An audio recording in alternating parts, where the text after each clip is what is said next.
deadly, so get it in your head. Check the backseat. A message from NHTSA and the Ad Council. Tickets for less. Best seats, best prices, no service fees. Shop ticketsforless.com. KOZN Bellevue, Omaha, Council Bluffs. This is 1620 The Zone.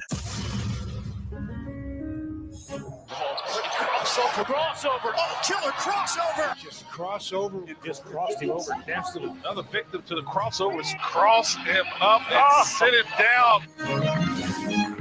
Time for the crossover, powered by Everlevel Concrete Repair in Omaha at everlevelconcrete.com. John, Josh, and Nick are all here yet again. For the final Friday until April. Yep. Really? Probably. Yeah. Okay, we better. We're going to enjoy this one. We're hugging at the end of the show. John, get on in here for a big old hug. We're all going to try on the new MLB uniforms first. Oh, man, that wasn't on the camera. I guess it was maybe on the studio cam there. We'll have to. What, this? I see it. Oh, no, I guess you can't really see. Can't really see. Sad. Yeah. There, see. I blew it up, but then John stopped doing it. Yep. Blow it up. Careful, YouTube's not going to like it. That would be funny if we all Why? got MLB pants. Did I sing a trademark song in the middle of that? I'm on the highway to hell. That's the Richard Cheese version of that song. Did you know Ace Frehley came out with a new album today, John? No. Did you review it for Review Friday, Nick? I don't want to listen to the Ace Frehley song. You should review it. I didn't know he was still alive. You're of music. I think you need to review stuff that maybe you wouldn't like, but just to check it out. I do sometimes. You didn't review that Beatles song that one time. Ken Tester review movies he doesn't like. Bingo. Yeah, we have to review movies that we don't like. Oh, Yeah, I can't wait like for The movies Hill. And No, The Hill was good, remember? Oh, yeah. Was it? Yes. We have a John pick today. It's called The Untouchables. There was a listener, John, who said that we should do a new bit on the show with our picks for Movie Club. And I thought this was a good idea. Happer, I'd like to get your thoughts. So when the person picks it, if someone hasn't seen it, in this case, Nick and I had never seen it before, we have to guess what it's about in that moment. That's a fun game. Because I would not have guessed that The Untouchables was about Al Capone. I would have had no idea. No. Really? You'd never I never heard of this movie before. And I sounds like a superhero movie. I've heard of. There you go. See, that's a part of the fun game. I have heard of The Untouchables before. I knew it was Elliot Ness and Al Capone related, but I didn't know the details. So Nick would have won the prize. He would have. You get a prize. Nice. Yeah. That's fun.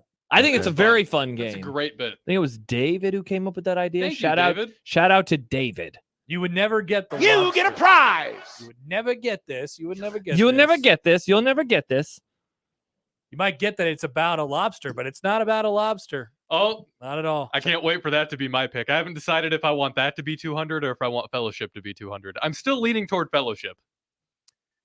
And I'm leaning towards John's not allowing that to happen. John, I'm going to do you a favor, and I'm going to pick the extended cut of Fellowship because that makes more sense than the theatrical version. So the fact that they had to put out a version in the theaters that doesn't make much sense tells you everything you need to know about this entire movie series. Still makes, the whole thing is a fraud. It makes plenty of sense. It still John. makes sense. It's just the extended version is better.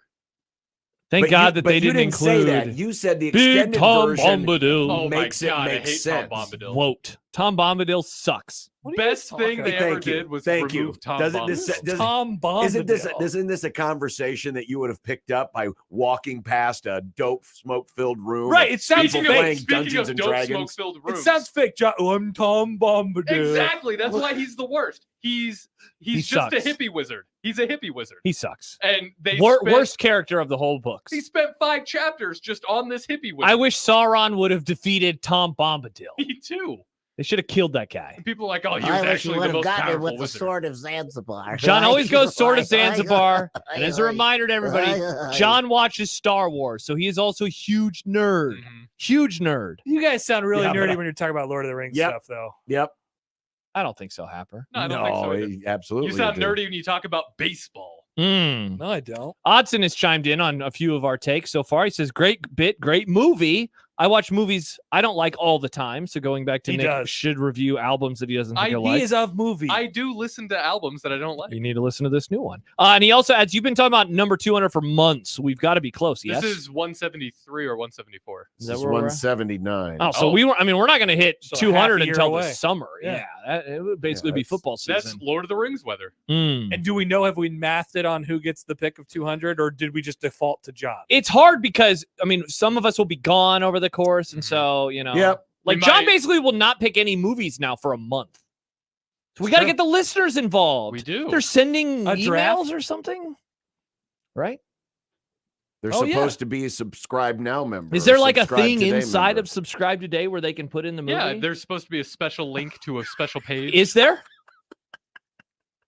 There's supposed to be a special link to a special page. Awesome. We've gotten a couple submissions already. We have had Oh, so that's many good. meetings about Subscribe Today. I love so that many website. meetings. I love that feature. We have followed through on a couple ideas so far. I'm a member of Subscribe I am Today. too. I love the emails. They come into the inbox. I Mhm. read them. Sends out all of our best stuff. Yeah, we're putting it on YouTube now. Hey, wait a minute. What, John? I don't think I'm getting those. Oh. You got to sign up for Subscribe Today, John. No, I Sheesh, did. John. I did. I did. Sheesh. Make sure they're not going to your junk. John says dope smoke filled room like it's a bad thing. It is. Well, yeah, weed is bad. Oh, wow. I didn't realize Happer was on the weed is bad train now, too. I mean, there's a reason why there's Wow. so many things to kill it. to kill weed? Kill weeds. I do it every Oh. summer. Wow. Good Lord. Whackers, sprays, Poison. Poison. Mm. Just old fashioned, just pulling on it. Yeah, hands.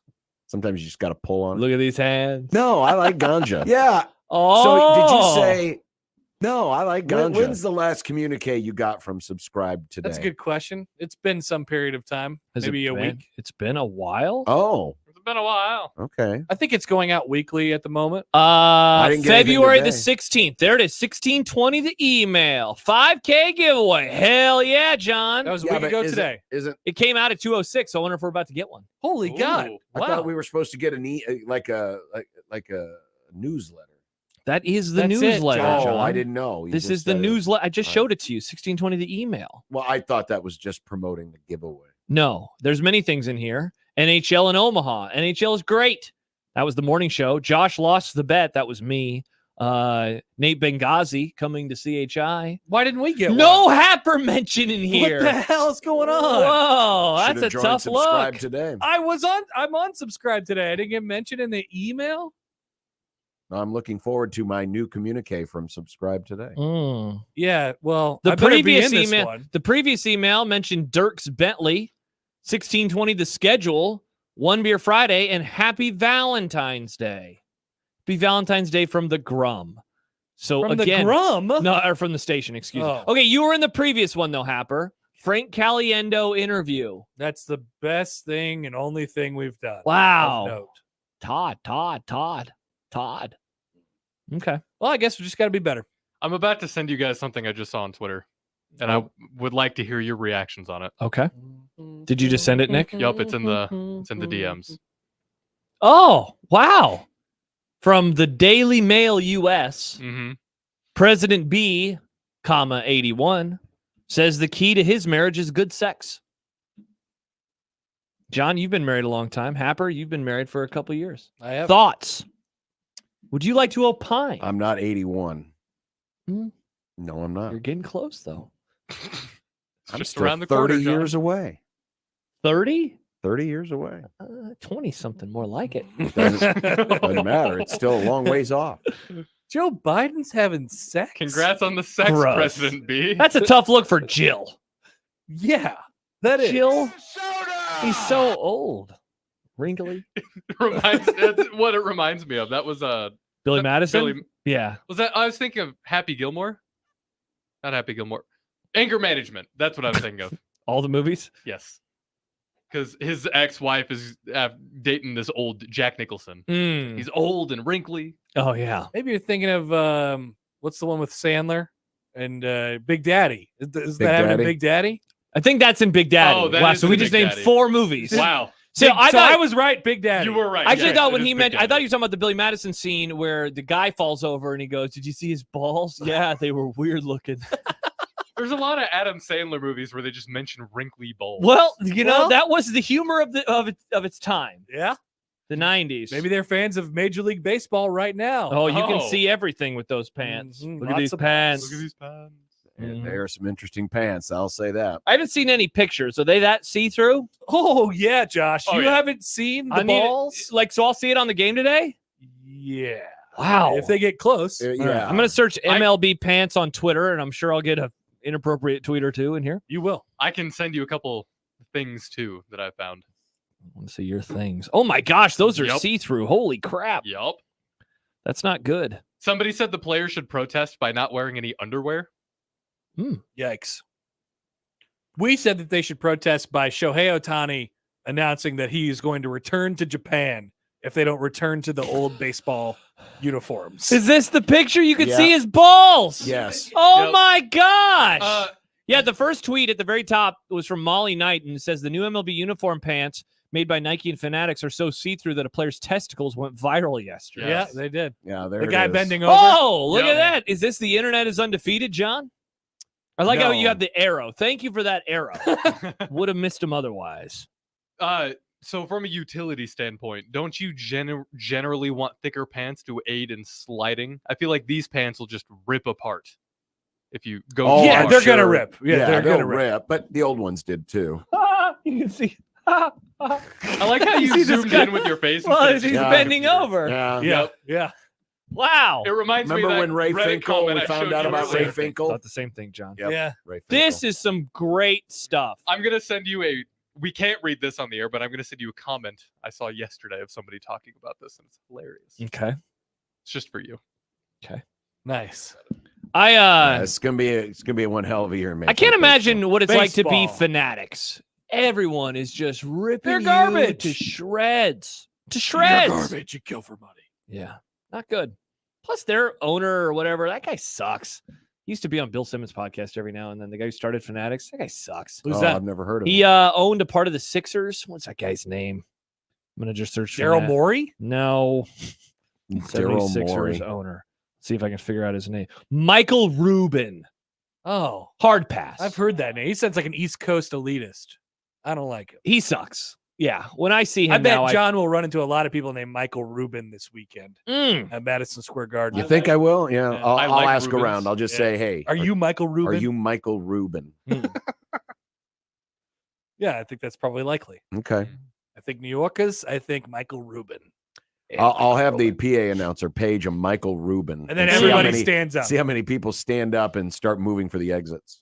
Odson says, but Josh, he throws a great Super Bowl party every year. Yeah, but he's a horrible guest. Horrible guest on a podcast. I don't know what that. I'd never heard him. Okay. He doesn't bring anything to the table. He's just annoying as hell, man, for like an hour. He's just, he's a billionaire and he like brags. I don't know. Just not for me. I think you love Bill Simmons' podcast so much, and all he does is bring all of his friends on to Mhm. just talk. Yeah, that sounds terrible. What do you mean? That'd be I like listen if, to you and Kevin. You guys are friends. That'd be like if Mr. H had a podcast and brought all his Sheesh. friends on. First of all, that's the Designated under. Hitler. Second of all, they're all dead. Second of all, I don't want to see the Hitler and Goebbels pod. I'm out on all these things, John. Let's talk about the Volkswagens. Mr. H and friends. I can't believe you just compared Bill Simmons to Mr. H.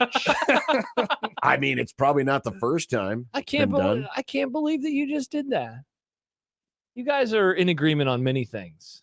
Many things. Sometimes his friends have. You're saying John and Bill Simmons are in agreement, Yes, right? yes, John and Bill, Yeah. not John and anybody else. his friends are so weird, and they have such bad takes. Like who? Like what? Like that guy, the guy who Yeah, owns like Fanatics. Mr. Michael H Rubin? and his Yeah, that guy friends. sucks. They all have bad taste. But I like Joe House. House is fun. That guy's funny. He I likes like to Joe. eat shrimp a lot. Yes, Joe Yeah. House is Yeah. great. That guy's funny. I like him. Jacko, I don't like him. because he's a Yankees guy. I just don't like him. Okay. He's annoying. Okay. Cousin Sal. He's fine. I'm trying to think. Hench. Don't care about a him. bunch of his Boston friends are a bunch of And he always goobers. mentions how he's texting all of his friends. I was always texting all my Yeah, friends. He's all always the talking time. about the group chat, but he calls it a text thread because he's 100. He does this thing now, John, where he walks around with his headphones that have cable cords to them, Yeah. and he talks Beats. about things. Yeah. Yeah, like Happer. It's like, get some Bluetooth headphones, you freak. No offense to those of you who don't have Bluetooth headphones. I'm a freak, I guess. Yeah. Bluetooth headphones. I are do have great. Bluetooth headphones. Yeah, on. I figured you I did. just can't use them while I'm doing a radio No, show. no, yeah. I have a cable too, but he walks around Los Angeles and he's like, I have a take about the Hall of Fame. And I'm like, I don't care. He's always talking about basketball. He really is talking. Sorry, I was reading the tweet at the same time. He really is talking about basketball. He loves talking about basketball. All right, here we go. Cubs and Sox, Whoa. a.k.a. the Royals. All right, we're going to be keeping an eye on the pants situation. First pitch is a foul ball. I always forget that the Cubs played a Oh my God, ballpark. those uniforms look. Look at you can't even read the names on It's the very- back. they're very Yeah, they're white. nonsense. They are bad. I always forget that the Cubs spring training is supposed to look like Wrigley. And so I'm always like, how is the weather so nice at Wrigley today? And then I remember, oh, that's right. They're in Arizona. God, they get like 20,000 people at those games. Oh too. yeah, these They uniforms. look like are- little Ugh. baby, tiny they are baby bad. boy jerseys. Have They you are guys really bad. Seen this weird small crop of people on the internet defending Fanatics? Like they're not the ones who designed them; they're just the ones Classic. that made that. Yeah, that's worse. Like that's not good. Mhm. It's bad. Delivery are bad. driver Doug wants to know: Delivery Are- Doug. Are the new Hello. baseball uniforms known as Manfred's Boner? One Well, of many. If Manfred were wearing them, Boner. we would be able to see it. That's for sure. Bingo. Chris texts in, Ruben is awful on the BS podcast. Never finished an entire interview with that schmuck. Schmuck. Schmuck That's is a a great name. Awesome insult. Call people schmucks more. I He love should that. go to a dinner. I'm going to start calling people schmucks more. Yeah. Reminder: call Yeah. people schmucks. John, John, call somebody a schmuck while you're in New York. You got it. awesome. John, I'll thank do you. that. Call Right someone when you a get off the schmuck on plane, broadcast. you're a schmuck. You're a schmuck. on Yeah. the broadcast. John. Evan Burrows, you schmuck. You schmuck. Hurt Husker fan on YouTube writes, I'd like to again point out that I think it's really messed up to laugh about this, talking about the uniforms. If we were forcing women out there in see-through clothes, would that also be funny? No. Yeah, he no. wants to. This is a Husker wants to problem. take this I very mean, seriously. it's also not funny for the players. It's the funny part is that the MLB thinks this is a good idea. The funny part is the company. the funny Yes. part is you could see their balls. I mean, balls Yes. is also balls are also funny. I apologize for that, but they're funny. Balls are funnier than boobs. much, Just they're hilarious. much funny. I can't explain why. They are. Boobs You're are more right. serious. they really they give life. So, everybody likes boobs. I don't think everybody likes balls. Oh, interesting comment, Nick. Mhm. Travis writes, not funny, haha, funny weird. Funny yeah, it is. boob. This is It's funny, funny weird. It is funny weird because Yeah. we're not used to seeing this. I mean, it's one thing with those, high shorts that the NBA used to have back in the day. Oh, John Mm. Stockton. Yeah. But this is crazy. Mm. And they do look cheap. They I mean, look look at so that. cheap. It looks like they're wearing uniforms that you can buy at a discount store. What did you call them a few seconds ago, Happer? little tiny baby boy. Little tiny- baby boy tiny- jerseys. Yeah. These are for babies. They look like jerseys. They really do. They just look like shirts. That's a tough look. This is a professional sport.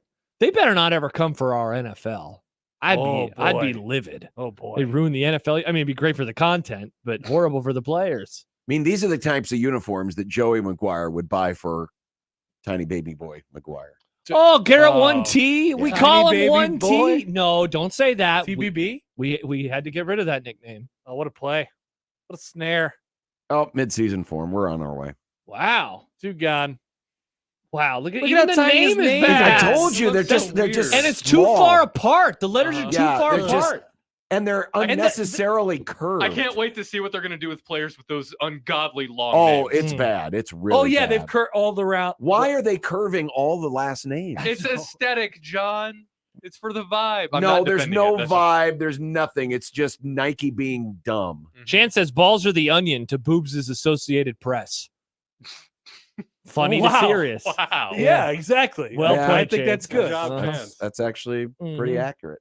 Hot Danger says Spirit Halloween baseball player costume. That's what these look like. That Yeah. is Oh, what good they look one. Yeah, I've these- seen knockoffs that had higher and quality. the red in the C doesn't even look like the normal No, red. it doesn't. Oh, this is horrible. It's gonna be a bad year. Can they fix this? Can someone fix I know this? a bunch of players have They filed could stop. complaints. They could say, "We're not going to do this contract anymore." You know, if They you go should. if you go watch the 1995 Orange Bowl between Nebraska and Miami, one of the things that you'll notice is that the jerseys are not all the same. Some are Yes. wearing the previous Orange Bowl's jersey. So what if these players just started bringing in last year's uniforms? they've actually been directed to wear last year's pants. Oh, in really? a lot of cases. Yeah. Because Show they the- ran out of pants. There's not enough pants. because they're showing off camel toe. It's because they're running out of pants. Camel tail. no pants. That ball's deep. What are you talking about? See, I don't even know what you mean there. Okay, so Pete Crow All right, Armstrong Pete, just yeah, caught that. look, Look at the what- back of his jersey. Oh, come on, turn around, Pete Crow. His blue Well, hair. that's all right. He's coming to bat pretty soon. His so blue hair. yeah, Turn But around. look at him. But- Oh my God. yeah. It's bad. It's Sheesh, really, it's really below bad. his shoulder blades. This is ridiculous. This is a professional sport. Josh, I can only imagine how you feel as such a devout lover of baseball. Yeah. Oh, did I tell you we got rid of Cox Cable because the Royals aren't going to be on there anymore? So now we are of YouTube TV. The Royals are off Cox Cable? Yeah, they're not on Bally. Isn't Bally dead? No, they're on Bally. No, they're still alive. No, well, that'll be news to my wife. So you just got rid of We're cable saving for money. that? We're saving money. Yeah. But they're going to be I think my solution this year, since I am of YouTube TV, is they're going to be offering that on Amazon Prime. See, that's what we thought. We thought we'd just watch them on Amazon. Yeah. So I don't know how I'm going to get them, but hopefully they're just there when it's opening day. Yeah, let's hope so. Got a month and change. You'll Until these figure it out. horrible uniforms Yeah. are on TV. I got to watch my boys in blue and a little bit of red with the QT logo. With yes, don't forget about the QT logo. Are you a fan of the QT logo? No. Okay. So I'm a what's fan of going to QT. be what's going to be the promotion if they get a dozen runs? Do you get like 99-cent Slurpees? No, you get one of their taquitos. Yeah, I you do go to the like roller grill. taquitos. Oh, you get a roller The grill. hot dogs. QT taquitos are great. That was still one of the best promotions ever when the Royals used to do the not Dunkin' but Krispy Kreme.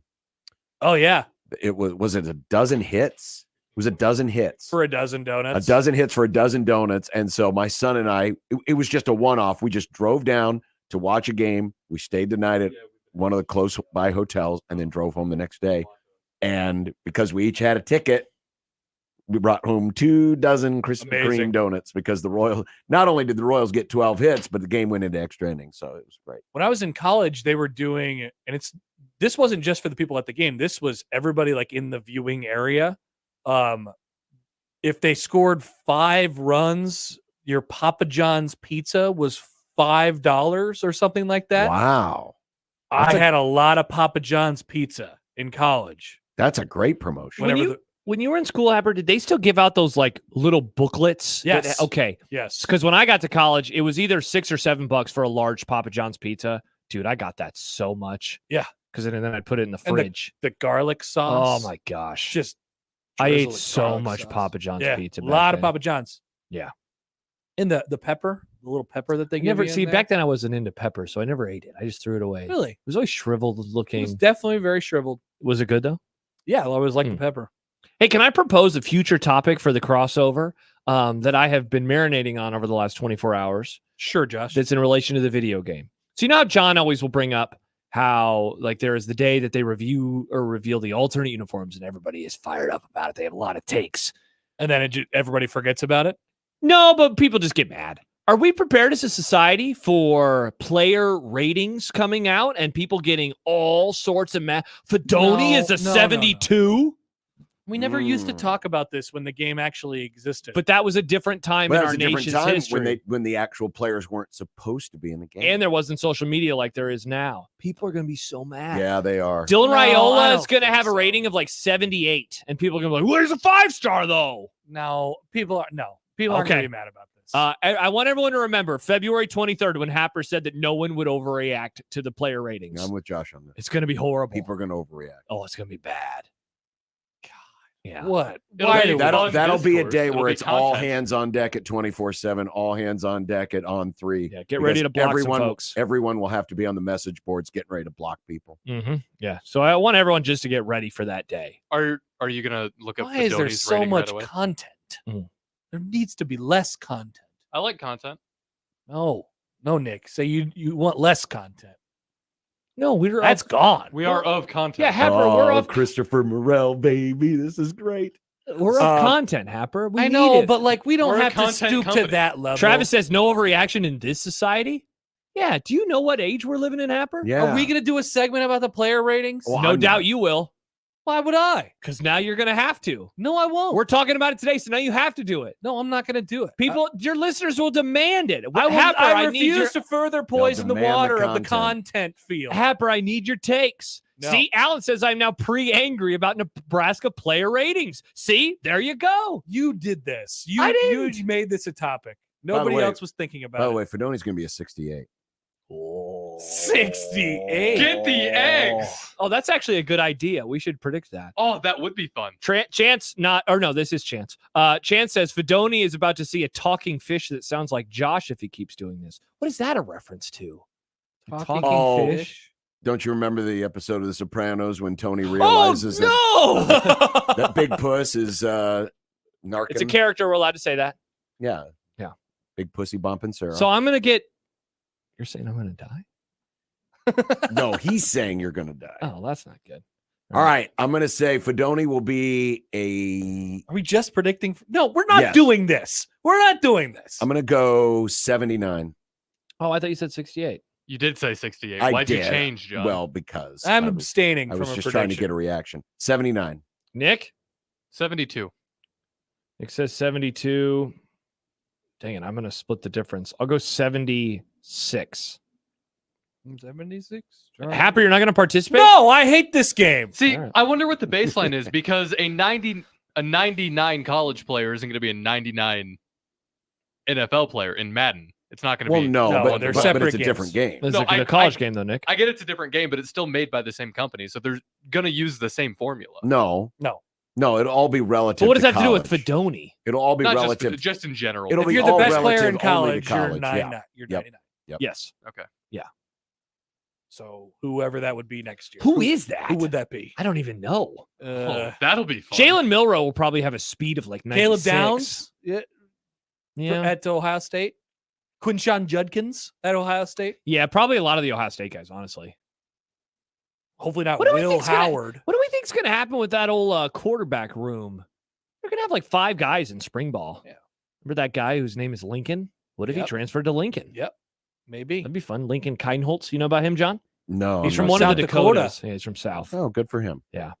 Chuck writes, so 76, not awesome, huh? Chuck's words, not mine. Probably be like the 5th or 6th best in the Big Ten. Wow, Happer, I cannot believe you just said that. If he were rated 76 overall. Travis says, it's quite ironic that Happer is overreacting to a subject he believes people won't overreact to. Interesting. That's right. I'm Hmm. reverse overreacting. Otson says 75. Oh, Mhm. you going to write that down?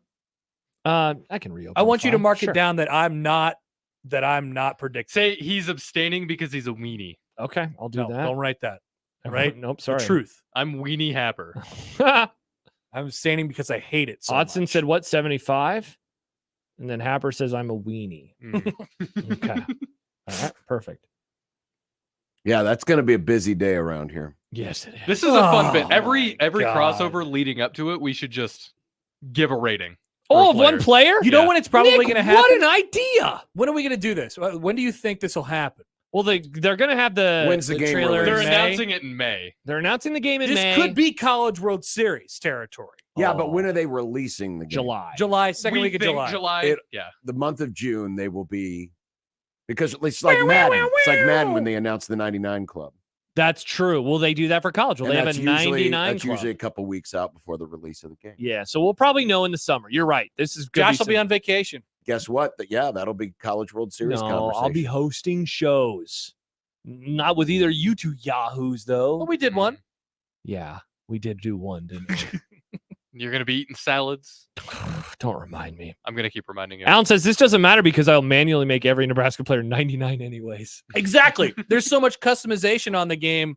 Like when it used to come out, it was QB number 12, and you just had to rename them. You can make them look however you want. I never went through the painstaking detail of rename, and I never sent my memory card in. After a while, they had downloadable. Like, See, I didn't. Yeah. I wasn't Yeah. of video games anymore by Yeah. that time. Very sad. I missed out on all the fun.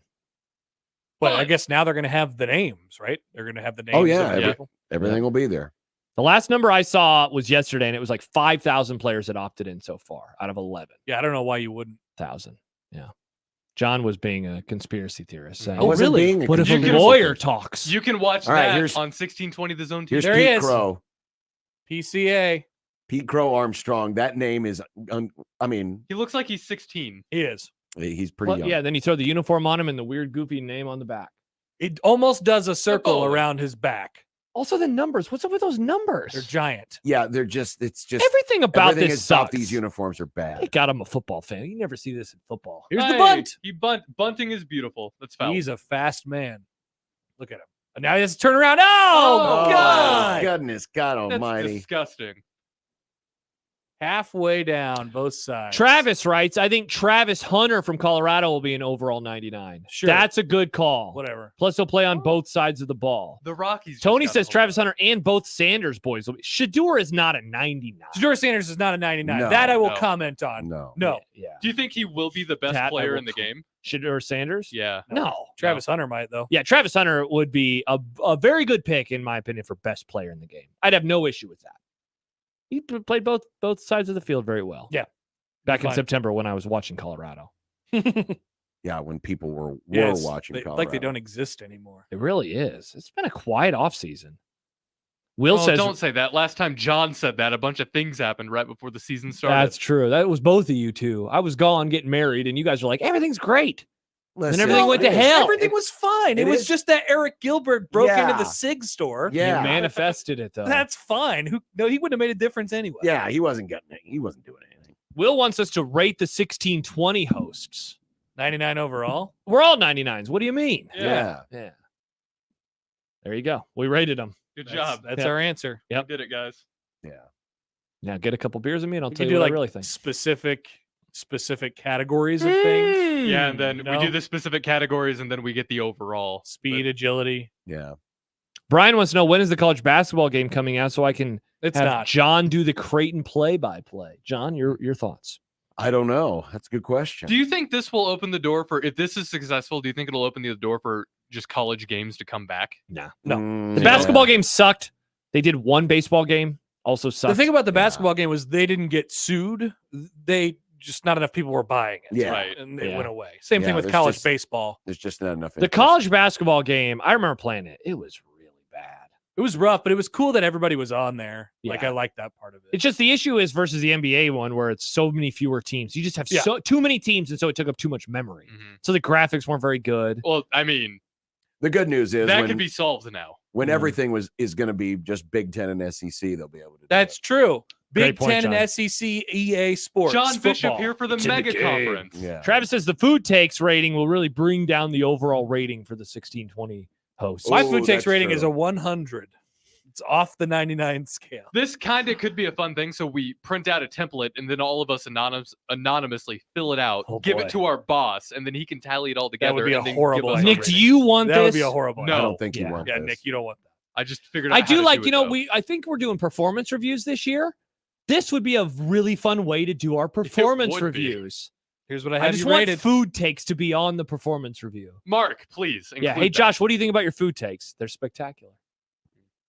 I will say that my one blind spot is Self scout. Yeah, what is my blind spot of food takes? John, what would you say is my blind spot of food takes? Gravy. People mean- get so mad that I don't like gravy. Oh, Oh, careful. that- John's going to I start mean, saying it like that hot weird drinks southern way or- again. or- Yeah. I love hot drinks. Oh yeah, Yeah, you're a but hot he drinks hates guy. he hates warm fruit. Oh, I don't like warm fruit. fruit. That Warm would fruit. probably be, of all of my That food is a weird takes, one. that's probably the one that people are like, you're a moron the most about. It's not even like disliking ketchup. It's that I don't like warm apple pie. Yeah. It just feels so sensual when people talk about warm apple pie. Sensual? That's American, Josh. But everyone always describes it in a very particular way. It's like it's baseball pants. But maybe I just think of the movie American Pie. I Whenever prefer- John's like, I love So apple maybe this is pie." the same I love concept warm as cherry gravy. pie. Mm. Like, maybe gravy's a little sensual for you too. Nah, it's just gross. Oh, gravy. See, My friends get so mad and to the point where they go to restaurants and I think they order biscuits and gravy for the bit so they can text a photo to no, me. biscuits and gravy are awesome. Yes. I think they People do it just for like the bit. biscuits and gravy. Nah, I don't think so. I think they do it for the bit. Hey, I don't know Josh. things they're about delicious. you, Josh. Hey, Josh, you'll never get this.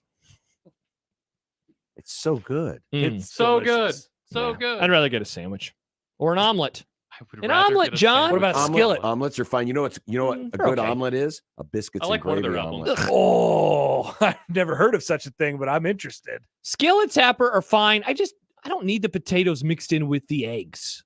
Oh, that's weird. I like That's to mix good, all the man. stuff in with the that's egg. I like taking a bite out of a potato and In then fact, having a bite of an egg. I'd like to put some eggs in the biscuits and gravy. You could Yes. mix that So- all in Yes. there. That Get a is- couple Yeah. of over easies on top of your biscuits and gravy. Oh, This is yeah. where Josh and I come together. I don't like eggs with sausage gravy.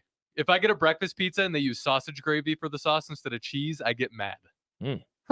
The angry boy. Yeah, no, That's wrong. weird. That's That's just weird. I don't like the way it tastes. It tastes Oh, off. classic. One of my friends has already texted the group chat about my take about biscuits and gravy. So delicious. Could have seen that Bad take. coming from a million miles away. That's a pretty giant blind spot. Yeah, it is. You've been downgraded at least 10 points on the rating scale. just the food, Just the food for opinion. the biscuits and gravy. Yeah, Still but an then- overall 99. Yeah, but though. that brings down the overall rating. But my awareness is high, and that matters in the rating. Yeah, but Awareness. it's not going to offset your terrible food takes. Wow, Kelsey says if Josh's performance review is based on his food takes, he might not be the host for much longer. Yeah, you're going to Yeah. be fired. No way. This is a necessity. It's required if you work at the Zone to be weird with food. It is. It's a only with you requirement. two. No. No, John. John, you we've don't like all got mayonnaise. Yeah, weird you don't food like takes. mayonnaise. That's your biggest. Damon didn't blind like spot. red sauce. Yeah, Damon doesn't like any kind of pasta. Yeah, or vegetables. So How does weird. that guy survive? Yeah, I don't know. What is that? What do Gary and Nick? What are their weird food takes? I know Nick has one. I don't remember what it is, but I know Oh, he's got one. We ran into one on a crossover one day. I can't remember Yeah. what it was. Yeah, we need to figure out what Gary's is. Somebody And tweet Jimmy. at him. What's Odson's? I can't think of one. Mm. He, I Hmm. mean, well, he likes popcorn a lot. He might like popcorn too much. Odson? Yeah. There's like no such popcorn. thing. Okay. Levi says, what would Freud say about Josh's warm fruit pie complex? Freud would just want to talk about his mom again. That's true. That guy You loved know his who mom. reminds me of warm fruit pies? My mom. Nice. Oh man, Tyler Van Dyke is now in the game. Oh, that's so EA awesome. Everybody's in the game, John. Odson says, I don't like my foods to touch. That's like Jack That's Mitchell. That weird. is weird. That's weird. Be an adult, Josh. Wow. You have a child. Your foods are You're going all- to touch, you're unless They're you're, all gonna- unless you're They're you all know, going to the same place, Josh. Yeah. I don't know how to tell you this. It's all going to the same place. Mm. They So touch that's in what- your The tongue. toilet. Eventually, yes. And In then the your ocean. your thing is not no specialty orders. Travis says, wait, Josh doesn't Yeah. like biscuits and gravy. WTF. Travis, I don't like gravy. What's mine? I know I have one. I know we've talked about it. I don't remember what it is. Yeah, I mean, that you just eat rice every night is a weird I thing. mean, that's Yeah. affordable though. That's because I have to. Yeah, I don't know what your weird one is, Nick. We'll figure it out, I'm sure. No, yeah. Yeah, we'll figure it out. Run into it. All right. Well, there you go. Okay. Crossover, Happer, good stuff, man. crossover complete for the week. We're done. And now we'll never be together again on a Friday. Seriously. It's going to be a Sad. while. I mean, so many bots just showed up in the USC mentions all at the same time. Go away. Kick him out, Nick. I Get him blocked out. him. I blocked. No, in our on Twitter. Oh, Yeah, so I blocked them all. Mhm. Go away. Leave us alone. Good crossover, everybody. We Yeah. did it. And the Cubs have batted around in the first. It's Yeah, great. they're- Holy crap! Whoa. they got rubber bats and What are they? The rubber Dodgers? hats and wooden bats. Oh, good comparison, Nick. Yeah, should we be counting down to a Dodgers Cubs NLCS? Look at that sweaty hat. Oh, it is. It's leaking through the hat. like the Fanatics Curb make the episode. hats too? That's just No, those awful. are new era. Jesse Chavez must be 42 years old. Is he related to Jimmy? Yeah, let's just say yes. Sure. That'd be fun. Look at that. Nice baseball. Baseball. Dong Central. It's back. The folks. Dong Boys. Well, in more ways than one And now. exactly. That's true in more Mhm. ways than one. Mhm. All right, the Grum starts next. 16:20 the zone. The Connor Happer Show. The first time I ever did the Mel Kiper Jr. impression on TV, as though it was part of the draft. They didn't announce it as a comedic bit or anything. He says his name all the time. He does say McShay. He does say McShay, but it's not as funny as saying Todd. And they kept going, Todd, Todd, Todd, Todd, Todd. Say your name over and over and over. Hit the D hard. Todd, Todd, Todd. Yeah, in a way, you've like ruined all Tods. How do you feel about that? Oh, yeah. Oh, yeah. The Connor Happer Show. Weekdays from 10 to 2 on 1620 The Zone. Your Omaha area forecast from the Godfather's Pizza Weather Center and KETV Newswatch 7 on 1620 The Zone. Partly cloudy to mostly sunny skies for your Friday afternoon. Breezy, if not windy at times, but mild today. High in Omaha, 57 degrees with northwesterly gusts up to 30 miles an hour possible. Mostly clear skies tonight. Perfect viewing conditions for tonight's full moon. Mild with a low of 28. More sunshine, warmth, and breezy winds for your Saturday. A high tomorrow of 64. I'm meteorologist Caitlin Harvey with KETV Newswatch 7. 1620 The Zone's Unsportsmanlike Conduct, brought to you by a great friend of the program, Union Bank and Trust. You can find pizza anywhere, but when you want pizza pie piled high with more toppings, that's when you come to my place, Godfather's Pizza. For a limited time, get your hands on 2 of my large one-topping pizzas. Pick pepperoni, beef, black olives, you choose. All this food for only $30. Feed your whole mob without breaking the bank. Hey, it's an offer you can't refuse. Godfather's Pizza. Do it. Febreze Fabric Talk. Hey, it's me, your couch. Today's my favorite day of the week. Febreze Fabric Spray Day. The occasional deep cleanse are nice, but in between, I'm needing a refresh. Ooh, here she comes with the Febreze Fabric Spray. Oh yeah, spritz them armrests. Don't be shy. Nothing like a good spray down to get me smelling so fresh and clean. Don't forget my back. Nice. Febreze Fabric Spray. It's just that easy. Now we can both breathe happy. Febreze. La la la la la. Right now at Staples, you can print like a pro and save like a boss. Introducing the new HP OfficeJet Pro all-in-one printers. Professional HP quality, blazing HP speeds. Perfect for printing color presentations, flyers, brochures, and more at the home office or the office.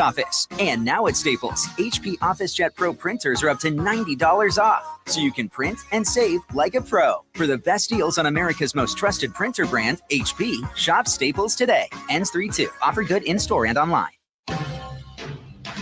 This edition of Unsportsmanlike Conduct on 1620 The Zone is proudly presented by Union Bank and Trust. The program starts now. KOZN. Unsportsmanlike Conduct on 1620 The Zone. Husker Athletics, Creighton, and yes, UNO. Don't miss a moment, they'll give you your fix. They're on every day from 2 until 6. Spend your afternoons with John, Josh, and Nick.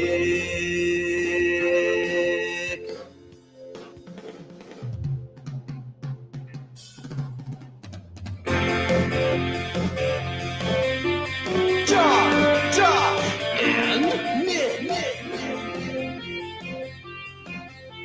They'll show you what sports talk really is. One Beer Friday. Can't complain. You never can, John. Not when it's a One Beer Friday presented by the Nebraska Craft Brewers Guild. Hell no. I like beer. Heck, I just like life. Unsportsmanlike Conduct on 1620 The Zone. Husker Athletics, Creighton, and yes, UNO. Good Friday to you all. I hope you're having a wonderful day and getting ready for what hopes to be a wonderful weekend. I thought Good Friday already happened. Oh, boy. Nick's already on a roll. It's like his 5th dad joke already of the Grum. You're welcome. He's going for the record, folks. We didn't He's say going thank for you. it. I know. This is like when Roger Bannister realized, I could hit that sub 4-minute mile. Running! No, he was playing chess. Don't you dare, John. Chess? A more exciting sport to watch. Man, I wish Roger was still alive. I could get him on my podcast.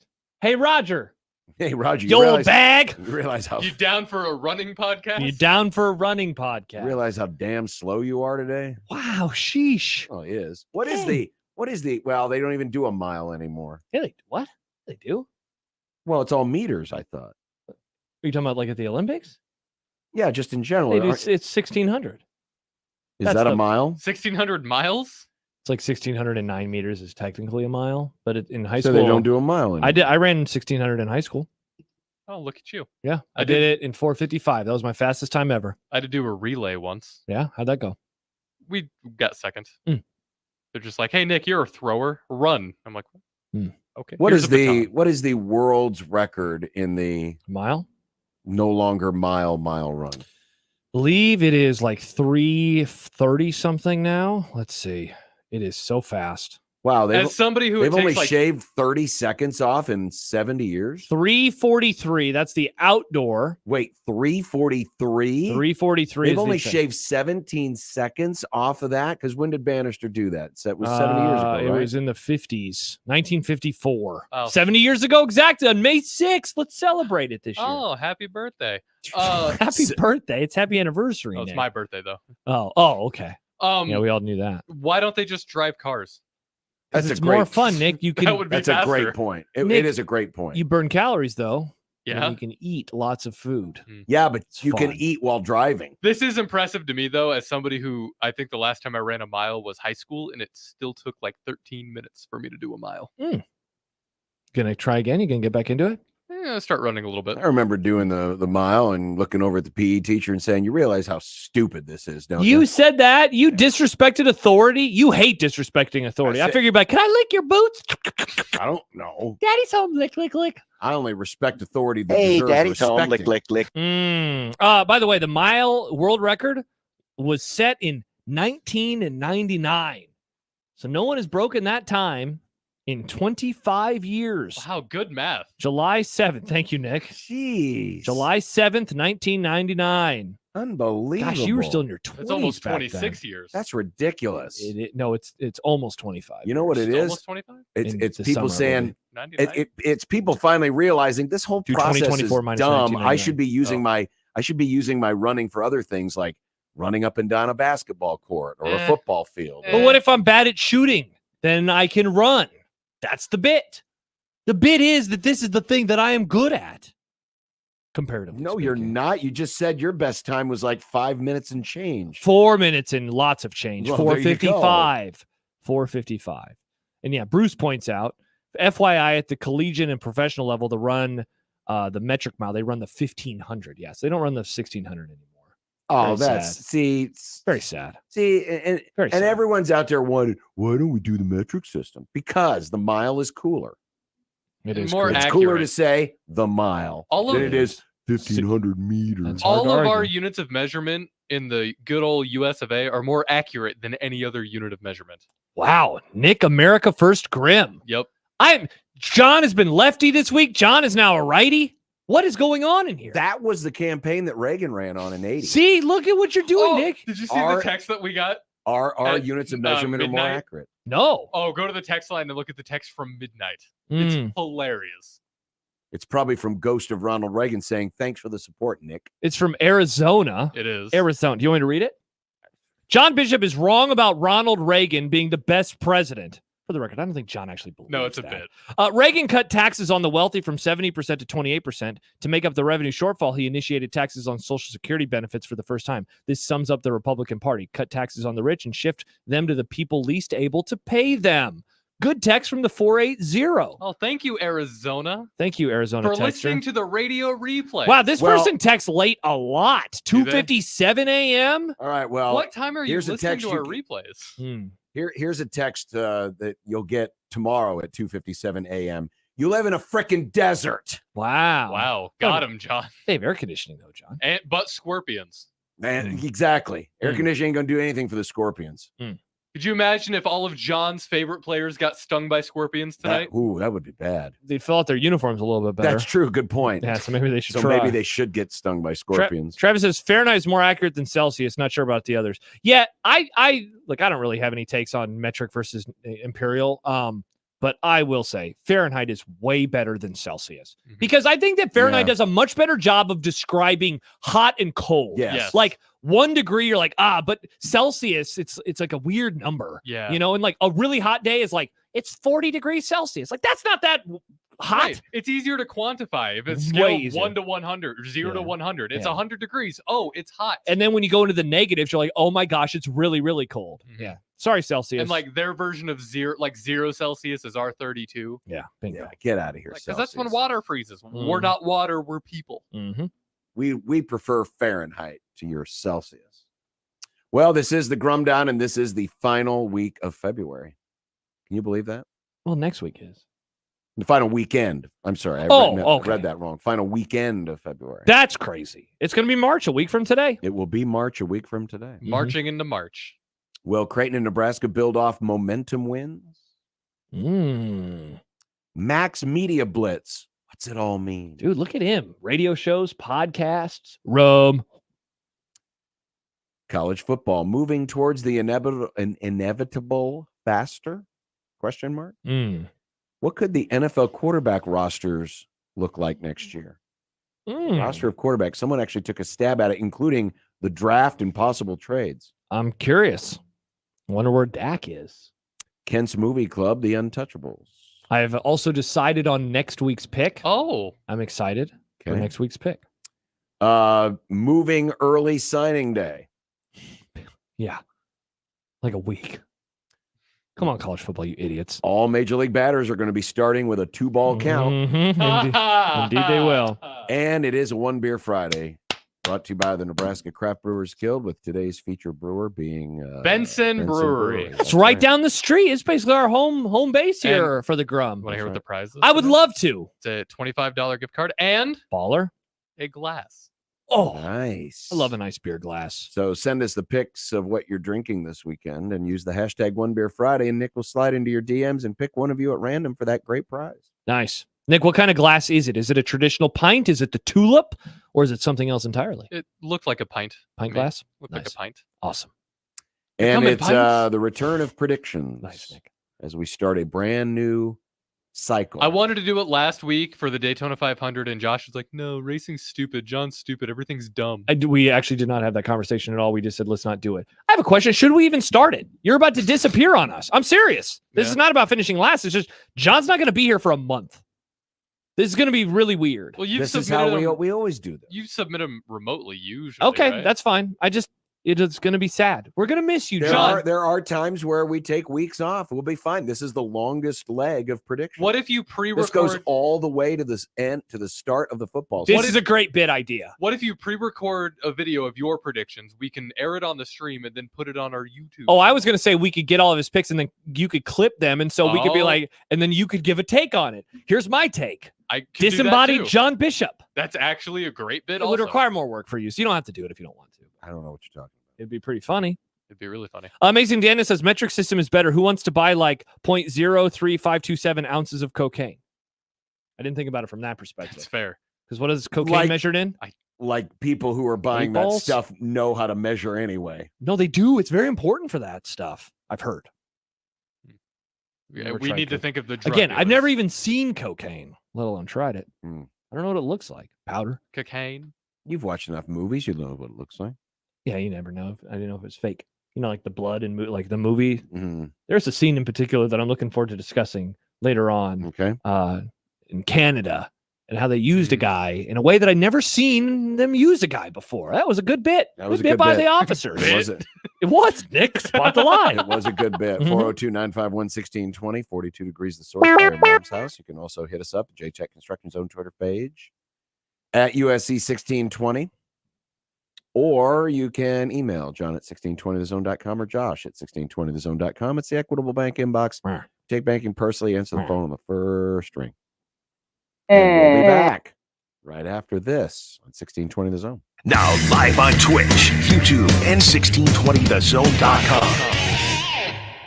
Are you a delivery driver looking for a better job opportunity? Host Coffee is a local family-owned coffee, water, and vending company that has been in business since 1972. We are growing, and we now have openings for delivery drivers and other positions starting at $22 an hour with full benefits. If you're interested, visit hostcoffee.net/careers to connect with us. Host Coffee is always roasting something good for you. Do you know a high school senior who'd like a $12,000 college scholarship? Be sure to tell them that the Salvation Army is now seeking nominations for the DJ's Hero Award scholarships. We're looking for Nebraska high school seniors who have overcome adversity and who are doing the most good in their communities. The application deadline is Wednesday, March 13th, so nominate your hero today. Just go to djshero.org for more information. That's djshero.org. Taco Bell just dropped the new Cravings Value Menu. Now you can get 10 items for $3 or less, which means you can get the food you want for the price you want. It's almost like you can have your cake and eat it too. But in this case, it's a double-stacked taco from the new Cravings Value Menu. So basically, you can have your double stack taco and eat it too, which is a lot crunchier than cake. The new Cravings Value Menu is here. Get it at Taco Bell today. At participating U.S. Taco Bell locations while supplies last. Contact store for price and participation which vary. Tax extra. The Nebraska Pool and Spa Expo on February 23rd through the 25th with 30 plus hot tubs and swim spas on display From multiple manufacturers. up to 50% off retail pricing. Hot tubs from $44.99. Same day delivery. 0% financing. Act now. Only 3 days. Come get factory direct savings on a new hot tub or swim spa. This February 23rd through the 25th at the Keystone Event Center. 3 days only. The Nebraska Pool and Spa Expo. And now another no-brainer money-saving tip from Progressive. That doesn't sound good. Paper shredder's jammed, but I think I fixed it. Oh, well, try shredding these $50 bills then. Seems like it's working. Better try another $400. Stop. Instead of using money, use regular paper. And here's a better tip from Progressive on how not to waste money. Don't pay too much for car insurance. Drivers who switch and save could save hundreds. Progressive Casualty Insurance Company and affiliates. Potential savings will vary. Not available in all states. Prescriptions require an online consultation with a healthcare provider who will determine if appropriate. Restrictions apply. See website for details and important safety information. Subscription required. Price varies based on product and subscription plan. If you're having problems in the bedroom, talking about it is the last thing you want to do. Same goes for hair loss, anxiety, or even depression. That's where HIMS comes in.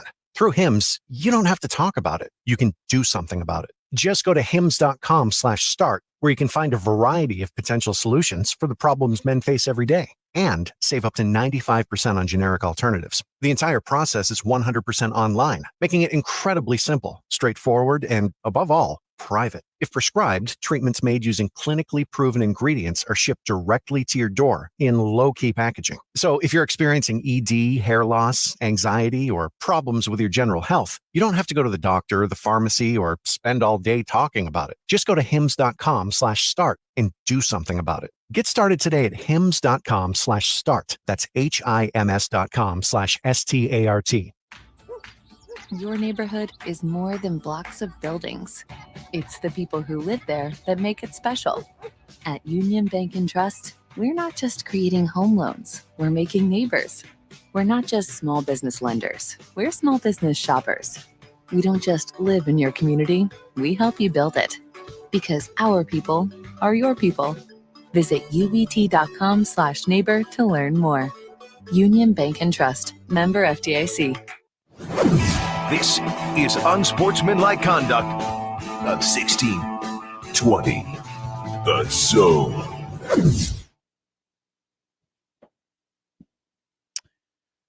Well, as we get close to another basketball weekend and chance for both Creighton and Nebraska to improve their status in the tournament projections, I'm looking at bracket matrix as we speak, 105 brackets. Now, this was as of yesterday.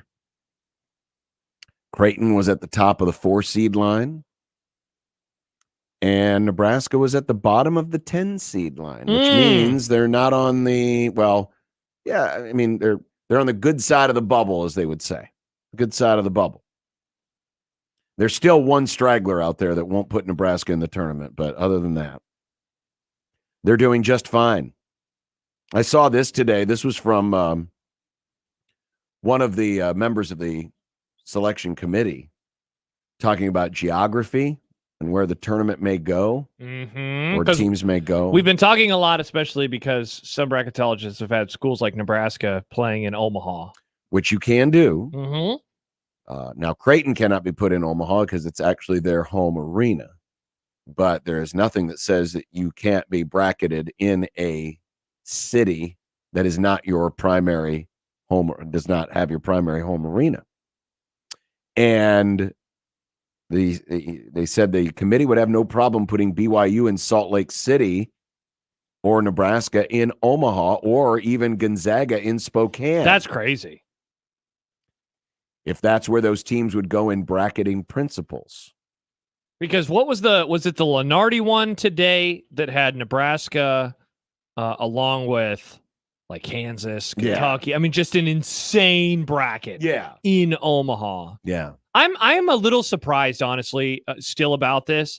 They keep saying it, so I'm going to believe them. I'm not distrusting. But it does surprise me a little bit because you would think in the case of a Gonzaga being playing in Spokane, but not as a 1 or a 2 or a 3 seed, it's a huge advantage. Nebraska as a 10 seed playing in Omaha is a huge advantage, Yeah, and it something is. you don't, again, not like Kansas playing in Omaha makes sense. They're a 1 seed, 2 seed, whatever. Right. They've earned a trip to Omaha. Nebraska, it's like they fell backwards into a great opportunity, a really great opportunity. It is, but I don't want it that way. You don't want Nebraska, like you don't like this, is what you're saying. I don't. Well, I don't like it for Nebraska. Now, I realize that for the fans, it's great. For Creighton fans who want to make some money off of those Nebraska fans, it's great. But I can already see it. I can see it coming from 10 miles away. What's going to happen? Nebraska finally gets that long-awaited win in the tournament, and but you had to do it in Omaha. Oh man, that is some pessimism. It's not pessimism. It's how rival fans react. So you're worried about the Creighton fans making fun of Nebraska for it. Well, and I would just like to listen. You can win tournament games on flukes or crazy shots or a bad referee call. Those things you can't control. You just want them to get their first win without any qualifiers. Yeah, no qualifiers. Honestly, the thing I thought you were going to say is you worry about it from the Nebraska perspective because of how difficult that actually might be. It will put a lot of pressure on them, kind of like, oh, sure. You were there at the first ever College World Series. Think of the pressure that team had as they walked out onto the field there at Rosenblatt. Yeah, it'd be very similar to that. They'd look around, there'd be red everywhere. I would, and I only say this because they still haven't won a tournament game. If they weren't in that position where they had never won a tournament game, then I wouldn't have any of these qualms. But I want them to get it with no qualifiers, no asterisks, nobody questioning anything. It's just we just went out and we did it. But your point about feeling more pressure, that's legitimate. Mm-hmm. There's something weird, and I get it. It's odd with this Nebraska team because they haven't been good away from home. Yes, generally. But wouldn't you like to just knock that qualifier off the top? Now, I get it. From a fan perspective, greatest thing ever because you're not having to travel. And your access to tickets will be better. You don't have to make any wild plans. All you have to do is drive 50 miles. That's all you have to do. Seriously, it's super easy. So yeah, I totally get it. And I understand why you would love this and why you would want this.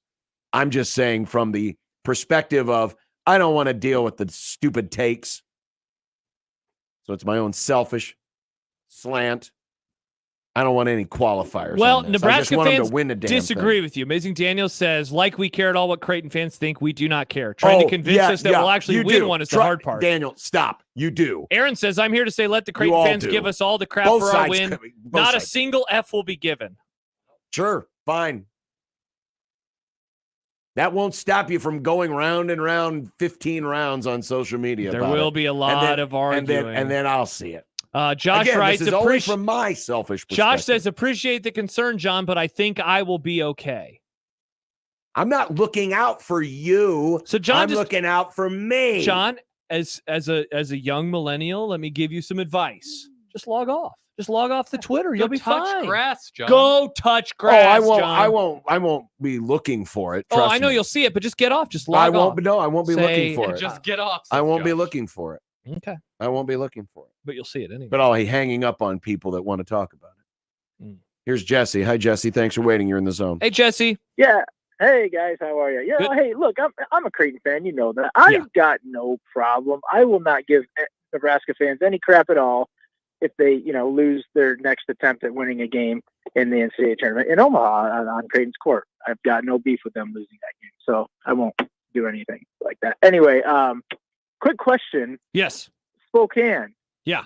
How many Division I colleges are in Spokane? No, it's Gonzaga. Right? Okay, so why would Gonzaga be allowed to play in Spokane? Well, it's the primary arena. So do they have a primary arena? Gonzaga plays their games on campus for the most part, not all of them. I think so. There's not a mileage restriction. There's a certain number. That seems It does.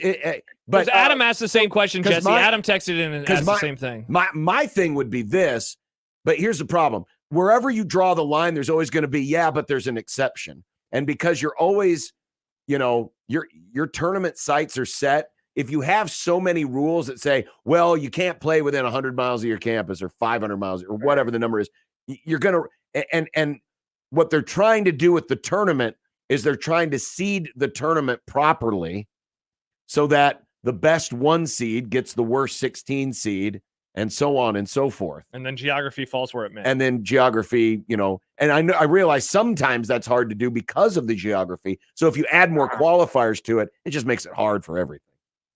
So I take it then UNO can play in Omaha. I believe so, yes. Okay, good. I believe so. I thought there was a mention that only Nebraska could. I believe it's just about the primary arena. The primary arena. Okay. Interesting. All right, I'll be watching this very closely, but also, I'm looking forward to the Huskers making it to CHI so I can sell my all-session passes to some Husker fan and put my kids through a fine community college. Yeah, congrats to Jesse and many like him. Because, again, here's what Lenardi had for the Omaha region. And as always, it's split up in various parts. Yeah. But one had Florida playing Nebraska in a 7-10. They had Kansas playing Eastern Washington in the 2-15. And then there was also Kentucky versus Grand Canyon and Iowa State versus Oakland.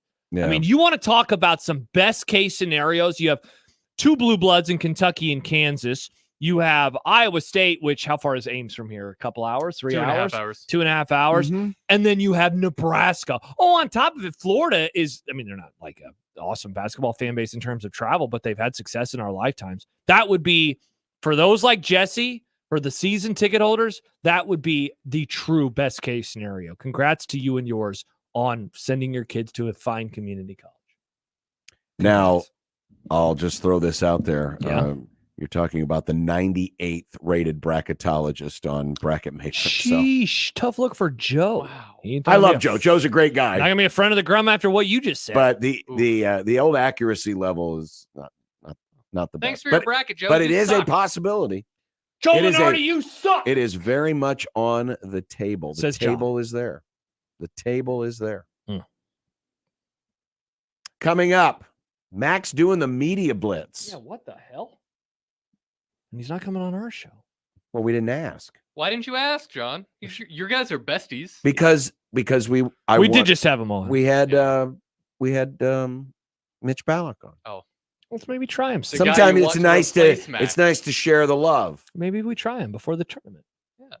Well, we'll see. Okay. And next time you guys are having a sleepover. I'm not having any sleepover. Well, we're having a sleepover tomorrow. Matt, can you come tuck in the me same in? hotel, but not the same hotel Wipe room. my bottom. You guys are gonna watch baseball and talk about girls. Classic John and Mac. That's a podcast. I'd listen to that podcast. The John and Mac. You'd be the only ones. 1620 The Zone. Live from the Host Coffee Studio. This is 1620 The Zone. Is your concrete cracked or uneven? Hey everyone, Coach Greg McDermott here to explain why you should choose Everlevel Concrete Repair. Many people think they need to replace broken concrete, but repairing it provides durable protection and comes at a fraction of the cost. Everlevel provides permanent repair solutions to fix your concrete and protect it against future damage, and it all comes with a long-term transferable warranty. They offer free inspections to walk you through the entire process. Call Everlevel Concrete Repair today. Lanahaw Nurseries has been your dependable full-service source for locally grown trees, plants, and landscape materials. Rooted in tradition, our products and services are consistently ranked best of Omaha in quality and value. From design to install, our experts are here to help bring your landscape vision to life. Start your next project this weekend. Visit us at 192nd and Center, Lanahaw Nurseries, your homegrown headquarters since 1974.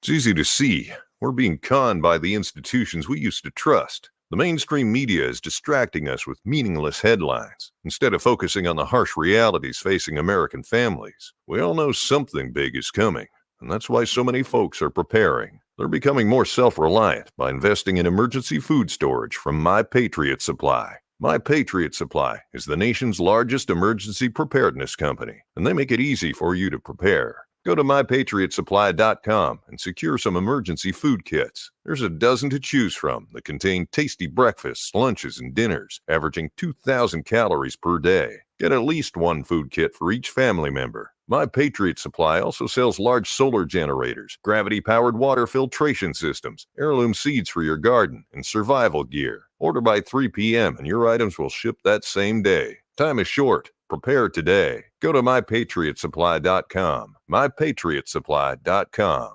Equitable Bank. We take banking personally. EquitableOnline.com. Cards issued by Sutton Bank and Celtic Bank, members of FDIC. Terms and conditions apply. The needs of modern businesses are always changing, but corporate cards haven't evolved in decades. Until now. Meet Ramp, the all-in-one finance platform that combines corporate cards with spend management software. Ramp is the only card designed to actually help your business spend less, not more. With Ramp, you can set custom controls to stop out-of-policy spend before it even happens. And Ramp software even does expense reports for you. No more manual entries, no more chasing receipts. And with best-in-class accounting integrations, you'll close your books in days, not weeks. Ramp gives you better insights and a real-time view of all company spend, so you can stay focused on the big picture and build a healthier business. Join over 15,000 businesses who have switched to Ramp and start saving an average of 5%. Modern finance runs on Ramp.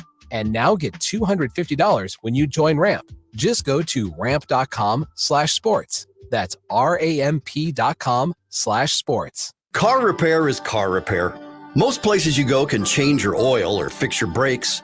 The difference is the experience you'll get at Omaha Car Care. We're part of the community. We were born here, and we believe that our relationship with you should be built to last. We're going to consult you, not sell you. We're going to give you a free loaner car. We're going to treat you like a valued friend that we want to continue to see in the years to come. I'm Rick Betker, owner of Omaha Car Care, and we'll be along for the ride. Tickets for less. Best seats, best prices, no service fees. Shop ticketsforless.com. KOZN Bellevue, Omaha, Council Bluffs. This is 1620 The Zone. Couple quick comments about the hosting stuff. Bleeds Jays Blue writes, I remember this came up a few years ago when someone asked if Nova could be sent to Wells Fargo the year it hosted. Yeah. Nova had to limit the number of games it played at Wells Fargo versus the Finn that season, so it wouldn't count as a home court. Adam says, looked it up. The University of Idaho is the host school for the Spokane tournament site. This is what allows Gonzaga to play there. CU should consider letting NU or UNO be the host school for Omaha Regional in the future so they could play at home. Oh, that's a loophole. Is that possible? Because he says it has nothing to do with who plays there in the season, but who is designated as the host institution. I do feel like there is a rule for the number of times you play. Yeah, in that I remember the Villanova thing. Could you imagine Creighton and Nebraska reaching across the aisle? The programs, both of those programs would be J-Skers in that case. A lot of handshake meme there. I mean, they've worked together before. Wow, so they've been J-Skers this whole time? Sure. Always has been. Yeah. They've worked together before. They've, folks have reached across party lines to help with hosting events and things of that nature. But they're supposed to hate each other, John. The narrative. Yeah, I know. The narrative. People forget about the narrative. But if you heard it earlier today over on our sister station, 1180 The Zone, we used to call it Zone 2 The Deuce. Yes. We're dropping a deuce on Omaha. I remember that. On the Jim Rome show, Greg McDermott was a guest. He was also a guest on ESPN National Radio this morning. And He was? CBS Sports Radio last night. What about the Gelb guy? That was a couple days ago? That's CBS Sports Radio. Oh, okay. Gelb. And also on Pardon My Take. In fact, Nick, I sent you some audio. Yep. Play the one, I believe it's just the one labeled Mac on PMT. Here's an easy question for you. What city would you like to retire in more? Omaha or Columbus, Ohio? What do you think is a better retirement destination? That is that's a cagey question. That's your I live on a golf course here in Omaha, so and I like the golf course, so it'd probably be Omaha. Okay. Good answer. That's a good answer. Good answer. That was part of a 30-minute long interview. Great question from PFT. So yeah, he's been doing quite the media rounds this week. Yeah. Which isn't surprising given that, open up the curtain here, we in this business, when something happens that's unique, everyone wants that person as a guest. Yeah, and you're saying that Creighton beating the number one team Creighton in the country? beating the number one team in the country probably made Rob Anderson's phone ring a little bit more this week. Do you think also that his name showing up in essentially all of these hot boards when it's related to Ohio State and even Arizona State or whatever, do you think that's playing a part in it too? I mean, I think that's a good sidebar for a host to ask a question about, but that's not the reason, in my opinion, why he's making the rounds. Why all of these requests are coming in. Now, you don't have to accept every request. Yes, that's true. This is the most I can remember, most different shows I can remember Mac being on national shows in a week. Now, I do remember there have been times in the past, when Creighton's gotten a big win or, something noteworthy where, Mac would be on a couple, 3 shows. But this seems like a higher number than normal. And certainly, this is the biggest sports podcast in the country. Yeah, this is a little bit different. But I have no doubt. I mean, the reason why the requests came in was because they beat number one. Now, again, you don't have to accept them all if you don't want to. Mm-hmm. Yeah, email coming in from John writes, Coach Mack is doing the media rounds to make sure his name is out there for a new job. Remember when he was asked about it the other day, he said, you never say never. Sorry, Creighton fan, he's gone. I mean, it doesn't mean he's gone. But the fact that he's, keeping his name out there, or at least keeping his personality out there. Now, part of this too is, hey, he's selling his program, right? He definitely is. He knows how important this is, for this program, which doesn't always get the most attention. Well, and along those lines, Alex and Lincoln texts in, McDermott said he slept with a recruit's mom. NCAA should investigate. He did. He did say that. He not only slept with a recruit's mom, he fed the kid. Sheesh. That should be a huge He fed scandal. him and gave him a home and clothes and everything. Probably bathed him, too, when he was a child. Whoa. He might have. Yeah. But in all seriousness, that, I think, plays a part in the charm of him doing these interviews. That's a good quip. I slept with a player's mom. That's a good quip. Well played. Well played by him. Well, PFT and Big Cat, they wanted him to say that. Of course they did. Yeah. And that question at the end. I do find having fun with it. I found it interesting, though, that Gelb, right? That's the other guy's name. Yeah. One of the other guys, Mr. Gelb. Yep. And then PFT there with that question. He has been asked specifically about the Ohio State job. And in a scenario where he is going on with a podcast of this magnitude or even a national radio show, he's not going to be able to tell somebody like, hey, you can't ask me about that. Or even if he did, they're probably still going to find a way to ask about it. His answer, I guess not so much in the clip that we just played because, that was just him having fun with it. But the other answer that did include going back to the email a moment ago from John that said, never say never. I know I'm on alert right now, but I've been on alert for a couple of weeks. So, maybe this is me. Wish casting isn't the right word. This is me feeding into my own bias about the entire situation. 6 feet from the edge. Yeah, I'm 6 feet from the edge, John. And hey, listen, I'm not saying that being on all of these shows that there isn't something to do with that. Probably is. Yeah, Brian says, when is Mac's contract up? He could be lobbying for a significant raise. Justin says he's trying to get more money from Blossom, pay him whatever he wants. He signed the new extension 2 years ago. I think it was 4 years, so it's halfway there. Mm-hmm. I knew you were going to go there. I knew you were going to go there with that. But there's no mystery that he might be angling for, and it may not even necessarily be about just the straight dollars and cents. Straight cash. It can be other things as well, right? Mm-hmm. So listen, these types of things, it's no different than what Cody Bellinger and Scott Boras are doing right now with the Cubs and other suitors. They're everyone plays the game. Oh, 100%. Everyone plays the game.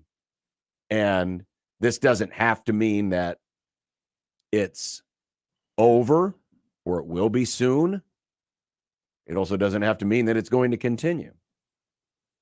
We'll see where it all plays out. But I believe, the main reason for being on all these shows is because Creighton won earlier this week. Mm-hmm. But the fact that, he decided to do so many of these shows, yeah, sure. That's that's the interesting thing. Not that he is on them, but that he agreed. Or not that there's requests, but that he agreed to them. Because this just made his week got way busier. Now it probably helps that they played Tuesday and then Sunday instead of traditional Wednesday, Saturday. They did not. They got back to practice today, so not that they still aren't doing busy things behind the scenes, but it's all part of the game. Yeah, it's all part of the game. Justin says, would this be happening with Rasmussen as AD still, in terms of like the interviews coming in? I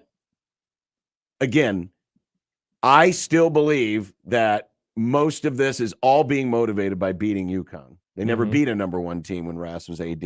I'm guessing he probably would have done a lot of interviews this week or in a week similar to this 5 years ago if Bruce Rasmussen were still the athletic director. It's just that folks in the talkosphere wouldn't be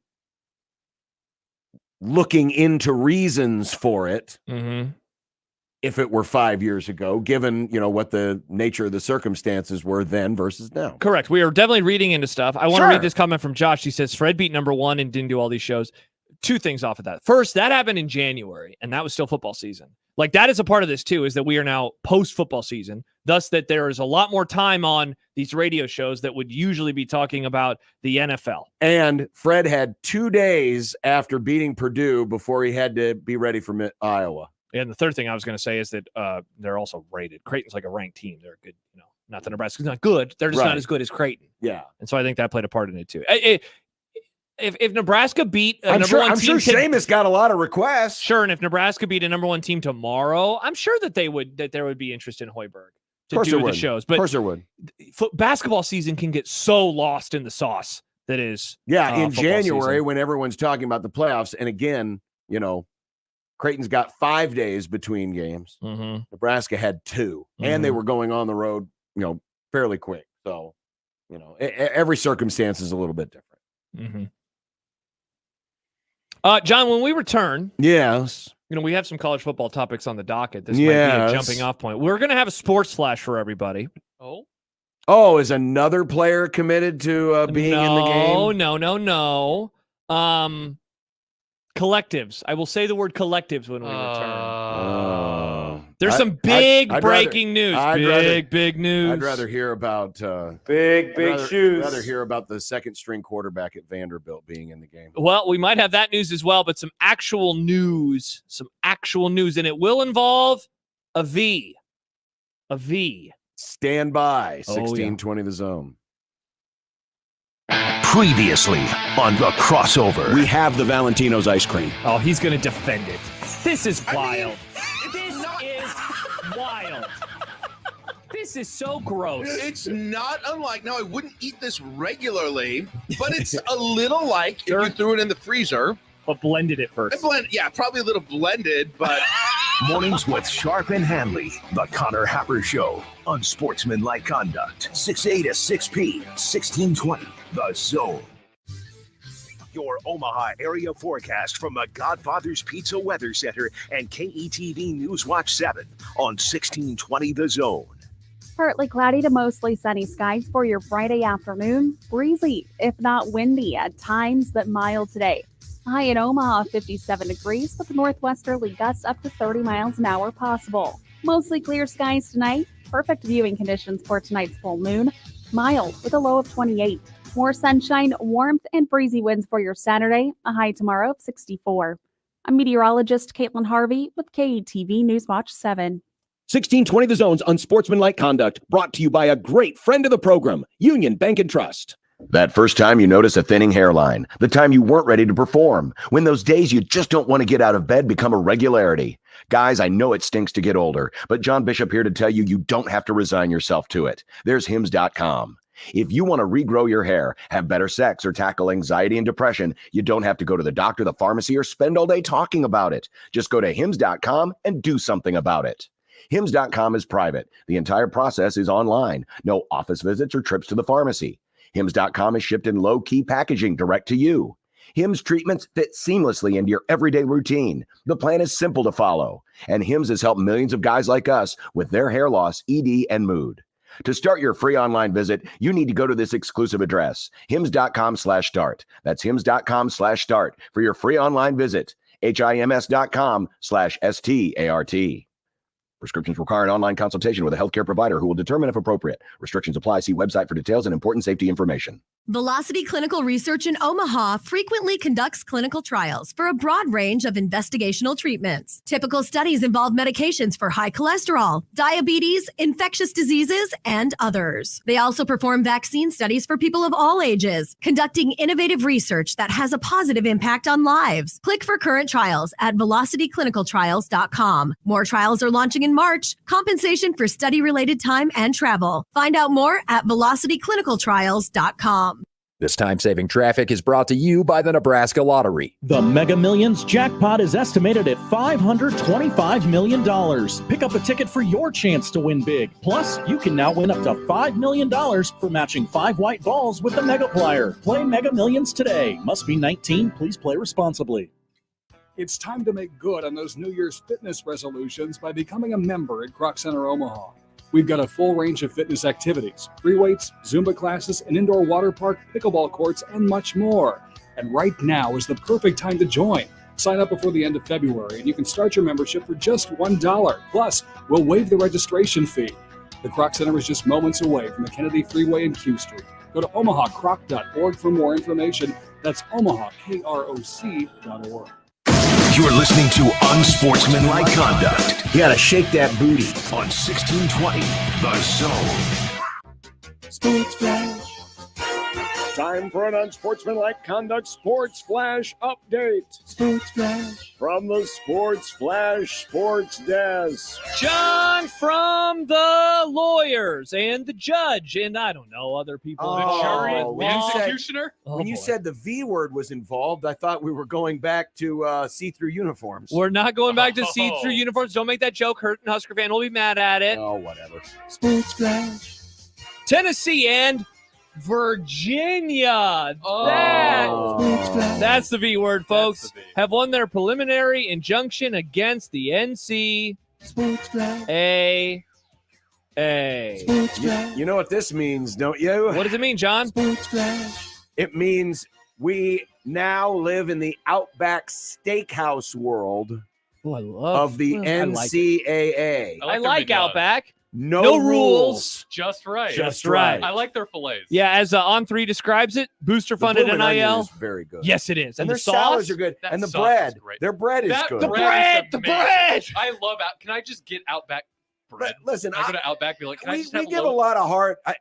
Of the chain steakhouses, Easily the Texas best. Roadhouse is delicious. Yes, we had that within the last couple months. And Outback is delicious. I have no problems with either one. I had Outback at some point in the last year. Very tasty, and they cooked my steak exactly as I Yeah, asked. Too many I people can't. poop talk Outback. Yeah, it's not Applebee's. Yeah, don't be. Yeah, this isn't the Applebee's of steakhouses. But the more important thing is no rules. Just now right. there's no rules. Yeah, as On3 wrote, booster-funded NIL collectives now can communicate with high school recruits and transfer portal players in the 2 states. Stuart Mandel writes, folks, there are now 0 restrictions whatsoever in regard to NIL.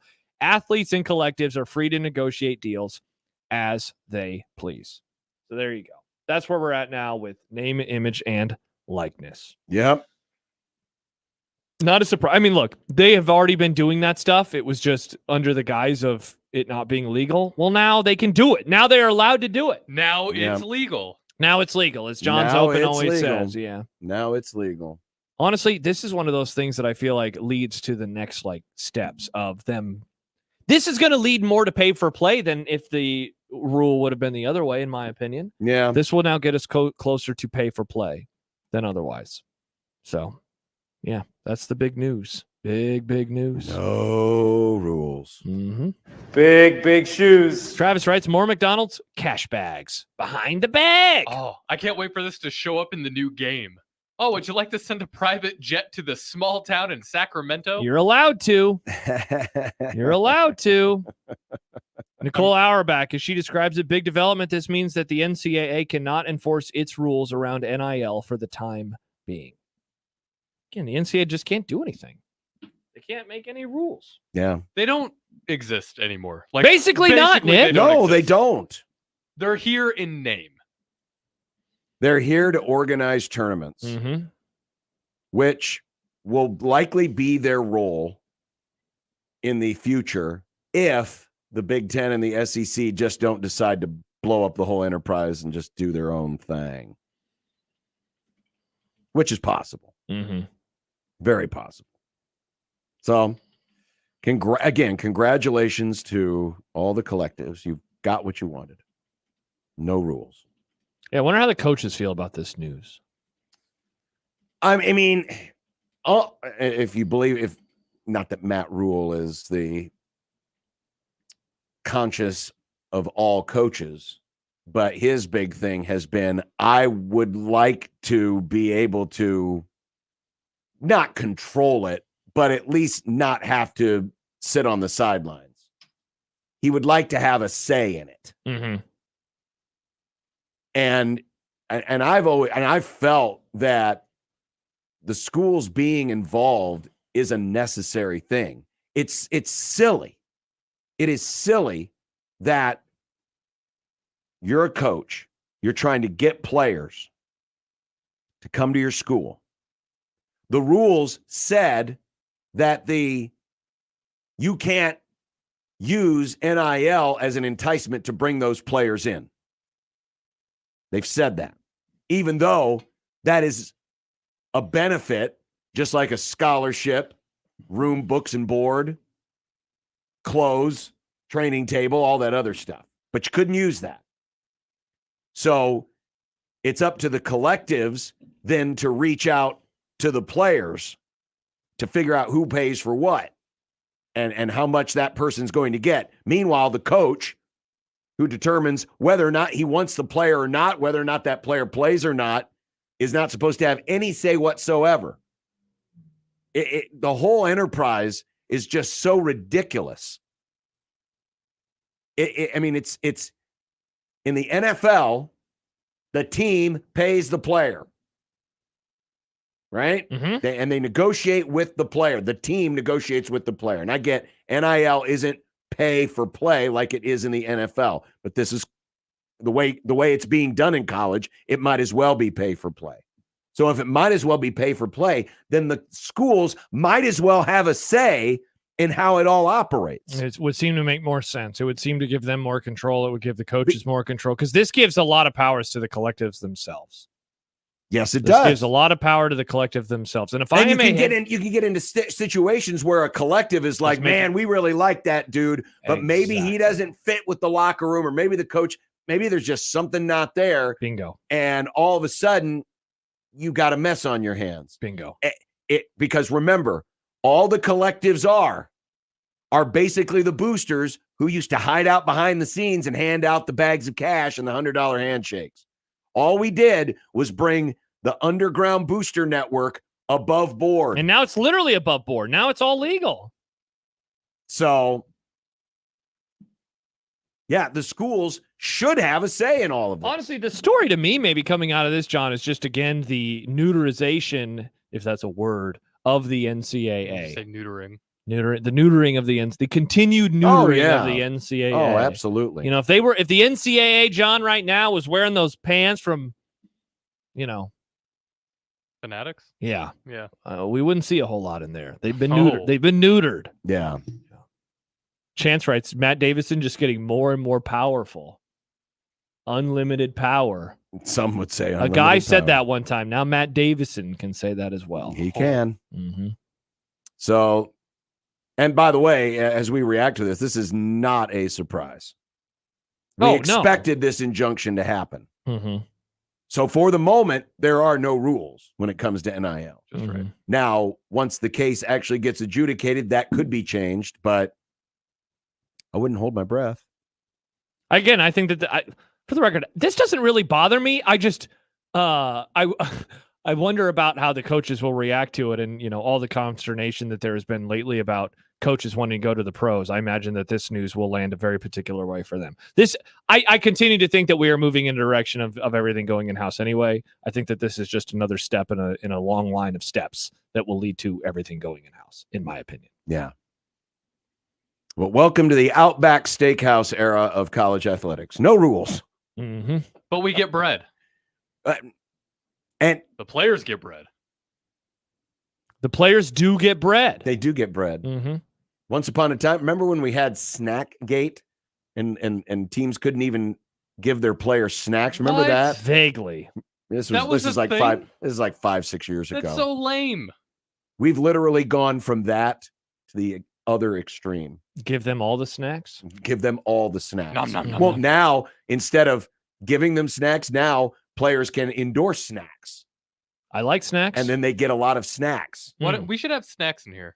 Now, this reminds me of Daniels and how everyone knew his name was Snacks, and everyone would shut up about his nickname was Snacks. Is that Damien? Darian? Was it That was was the it Daniels? Daniels or was it somebody else? Damian? I thought it was Damien because we had him on the show. Wasn't he Oh, yeah, Snacks? Yeah. Everyone wouldn't shut up about it. Hey, your That's nickname right. is Snacks. I like snacks. By the way, Scott wants to know, is John triggered that players are not opting out of the video game? Many people are asking, No, John. I'm not triggered. Yesterday you were so excited. The no, lawyers, no, lawyers, And then lawyers. he keeps making sarcastic comments about, Hold on. so-and-so's in the game. Exactly. now." The more that people go into the game, EA Sports, it's in the game. That's No, part of their okay, slogan, hold on, John. folks. EA Sports. I was not. They're in the game.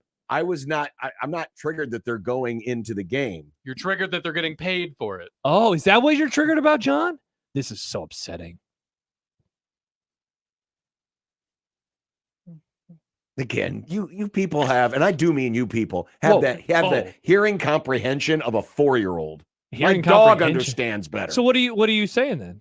All I Hey, was saying Daddy's home. yesterday, Lick, lick, lick. all I was saying yesterday is don't be surprised if some attorney or some group comes along, as it did literally 5 minutes after I said it. But did it result in anything happening? No, it may not happen. It may not happen, but I wouldn't be surprised if someone did raise a stink saying, wait a minute, we're only getting $600 on a video game. $800. I wish it would have been $800. It would have been funny. Damn Carson drop would have been great. $600 over No, the 4 only thing that years. triggered me about it was just all the stupid retweets of It was annoying. the dumb announcements. It's like, I don't care. You need to, you know what you could do? You could mute a very particular word. Just got to figure out what that word is, so then it just never shows up on your timeline anymore. What would Yeah, be the because you word? can't mute a graphic. What about the word Because it's- game? Because it's all the graphics. let us mute graphics. It's all the big graphics. There's a You few GIFs can I'd mute mute. graphics if you pay $10.99 a month. Nope, not doing that. No, I'm not doing that. John writes, believe it or not, I care less about NIL than I do about basketball. Wow. John says, don't even talk about this. Give me hoops talk. Oh, we'll give you hoops talk. Oh, we'll talk Can we hoops. talk about baseball? This is That's going to happening. be a very exciting month of March around. It is going to be awesome. Epic month. Whether you're in Omaha or whether you're somewhere else. It's going to be awesome. Still AM It's going to be radio. a very exciting month. Mm-hmm. So get used to it, people. Mm-hmm. It's going to be great. Wow, Hurtin' Husker fan writes, putting the country in Husker country. I can say that. I live in the part of the state where the farmers hoard all the money and vacations and nice Wow. houses and vehicles. Whoa. His words, not mine. Yeah, but you said it. You I saw read it. it. It stuck out to you, and you're like, I'm going to read this. Speaking of reading things, Declan tweets in, John, you'll appreciate this. Nerd here. I really wanted to see Tom Bombadil in the Lord of the Rings movies. Tweederson and Peanut Butter are wrong. I'm Tom Bombadil. You don't want to see Bombadil. That Nobody character. wants to see Bombadil. What the blank are you all talking We're like about? Woke character, John. Dumbdadil, People, there's a theory, John, that Bombadil was like the most powerful wizard. that's such a garbage theory. It's like the Darth Jar Jar theory, except that one's more fun. I don't hate the Darth Jar Jar Darth theory. Jar Jar is way more fun than Tom Bombadil is the most powerful wizard. John. God, you're gonna get us taken off of YouTube. Yeah, don't do that. Well, stop talking about Bombadil and, No, and, Bombadil. and Good thing you didn't try Dildo to say Baggins and all Bilbo. this There it other is. nonsense. I was just gonna Mm-hmm. say, good thing you didn't try to say Bilbo, but then he tried to say Mm. Bilbo. Sad. Well, coming up, Shire. FanDuel has projected next year's quarterback roster. It's kind of a fascinating look. FanDuel? Well, you'll see when Okay. we come back. All right, tell me more. Trying to guess who the starters are going to be next year and ranking the quarterbacks in order. Okay. And then it's Kent's Movie Club, The Untouchables, Yeah. Yeah. on 1620 The Zone. Omaha's most listened to all sports radio station. Again and again and again. 1620 The Zone. Everyone knows that 42 Degrees is the only place to get premium e-juice and disposables. You know that's right. And now they're all on sale. Premium disposables like Tyson's, Rodman, Geek Bar Pulse, and premium e-juice like Monster, Coastal Clouds, and Aqua are all buy one, get one half off. Or maybe buy 6 and get half off 6 more. Oh, yeah. It's the perfect time to stock up. 42 Degrees, your destination for top-tier cannabis, second-to-none product selection, and exceptional service. By your mom's house. Margot felt quite exquisite as she dipped her fries in mayo, gracefully extending her pinky to the sky. See, she had just saved by getting Cox Mobile for her family. Yes, more lines, more savings, Margot. Brilliant. She finished her cherry slush drink with a triumphant... exquisite indeed. Visit a Cox store and pay as low as $30 a line for 4 or more unlimited lines.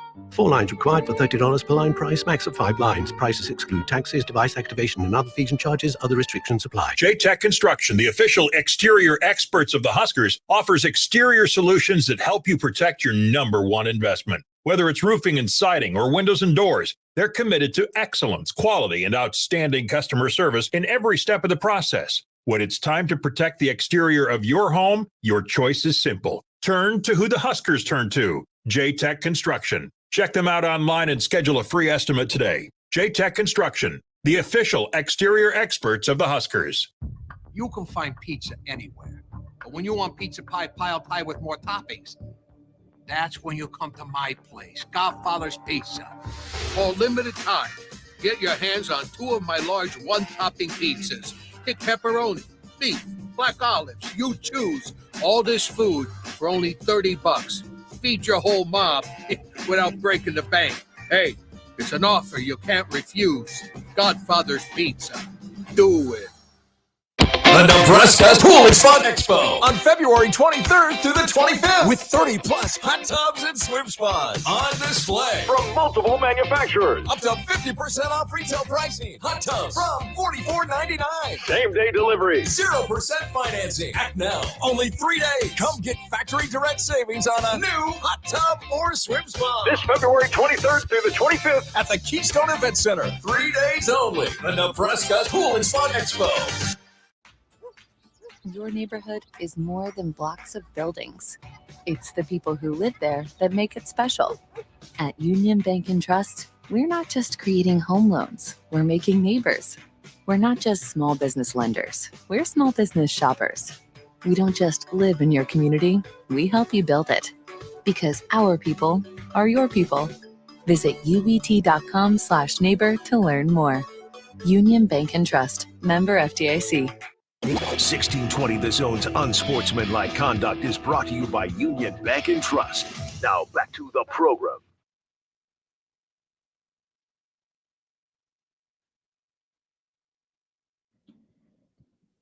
Cubs are still up 6-1, so and the Rockies are up 1-0. Feeling good about the season coming up. So our friends at FanDuel, promo code 1620. Oh, and with this weird thing where the camera goes out of focus again. Yeah, it's pretty wild, John. Oh, wow, you look John. like crap over there. What are you, puddle of mud? This is the best I've looked in years. It's because he's blurry. By the way, Hurt Husker fan says, if you want to get Josh's attention, you just have to say very true things about farmers. Thank you, Hurt Husker fan. I appreciate you. How do you feel about farmers only? FanDuel did a way too early quarterback rankings. I'm going to blow this up a little bit. Hopefully you'll be able to see it there, Josh. I got it now. So it ranks every starting, what they project to be next year's starting quarterback roster. Now, this is assuming draft and trades. Mm-hmm. For example, Justin Fields is 20th overall on the Steelers. Yes. So that helps explain where they think he will end up. And obviously that means Caleb Williams with the Bears. So unless Russell Wilson ends up at the Steelers. Patrick Mahomes is first. Josh Allen is second. Lamar Jackson is third, Joe Burrow, followed by C.J. Stroud, then Matthew Stafford. Then Justin Herbert, then Justin. Thank you for saying that about Stroud, by the way. Herbert 7, Love 8, Prescott 9, Hurts 10. Refuse to believe that Herbert is better than Tua. I'm not saying Tua is good, but he's better than Herbert. If you had Herbert on your team, Nick, he might be the best quarterback in the NFL. Tua is the 19th rated quarterback. He's not 19. Yes, I mean, He's a little higher. Let's talk about some of the other guys in front of him. Now, let's talk about the new dudes. Okay. Caleb Williams, projected to be the number 1 pick to the Bears, is 12th. Okay. But he's on the Bears. Shouldn't that lower him by osmosis? He's playing in Chicago. Good point. It's very hard to be a good quarterback in Chicago. It never happens. You mentioned Justin Fields. Yes. Who FanDuel has with the Steelers at number 20. Then at number 21, Drake May, good luck. Who they are projecting to go number 2 to Washington. I would not have him above Anthony Richardson, which they have at 22. And then Jaden Daniels, who FanDuel projects going to New England. Man, above Baker? And then Baker, Deshaun, Daniel Jones. Then Michael Penix going to the Broncos. Oh, congrats to Denver. I'm a big Penix guy. Ahead of their former starting quarterback, Russell Wilson, who they now have with the Raiders. The Raiders. And then the list finishes out Derek Carr, 29, Bryce Young, 30, J.J. McCarthy with the Falcons at 31, Will Levis, Tennessee at 32. Also, I don't think we mentioned this guy's name. Shout out to Vikings fans. Kirk Cousins is still listed as your quarterback. I don't want Jaden Daniels. And we skipped over. I like him. We skipped over the hot take machine himself, Brock Purdy, 17th. Yeah, that sounds about right, honestly. That sounds about right. His numbers will be top 5, but him as a quarterback, maybe closer to the middle of the pack. See, according to this, I think Tua's worse than Kyler Murray. He's not worse than Kyler Murray. He doesn't need to be in the top 10. So, but Nick, 19th is too low. to be serious with Nick, to not pick on him, yes. The argument against Tua Mhm. is he is a system quarterback, like Brock Purdy, but worse. I think that's a fair opinion to have about Tua at this point in time. I agree. I think it's a fair opinion to have about Tua. That's fair. Yeah. So that's why he's at that spot. Kyler Murray has not really had, I mean, he's taken his team to the playoffs as well. He has never won a playoff game like Tua. They're very similar, honestly, in a way. Tua has way better numbers at times, but now, as one who went into the Super Bowl being more critical of Brock Purdy and wasn't foolish enough to pick Brock Purdy to win the Super Bowl. Rats. Brock Purdy should not be behind Geno Smith. Yeah, honestly, 16 or 17 does seem too low now that I think about it. Well, Geno at 13. Yeah, I'd rather have Goff. See, it's just the issue with Purdy, and this brings back all the discussions from last season. It's just like, how do you balance his production, which is spectacular, with watching him and thinking, Right. but I thought he held up very well in the Super Bowl. I thought he played admirably in the Super Bowl. I totally agree.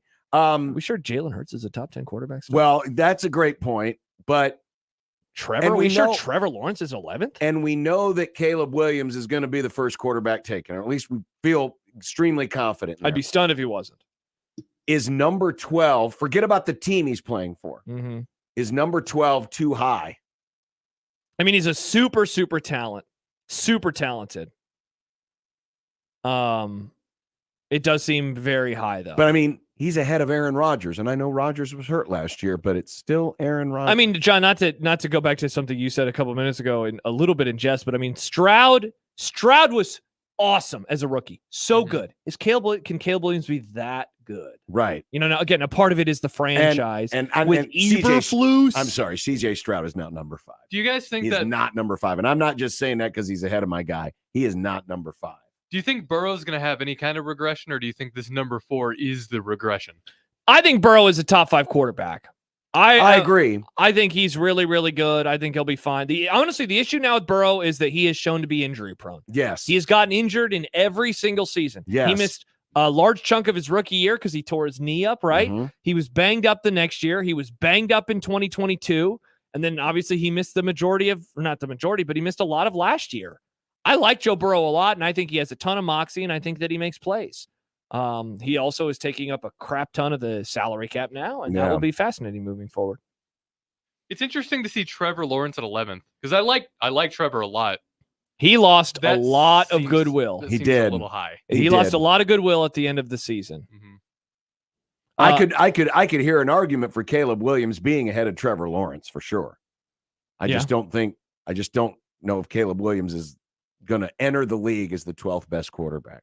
Our lone Titans fan in the audience, not named Josh Odson, is Scott. And he says, Will Levis being... What about Jed? Oh, and Jed. There's so many Titans fans. I apologize, Jed. Will Levis being 32 is insane, LOL. He showed many flashes when he was able to play with the worst offense in the NFL.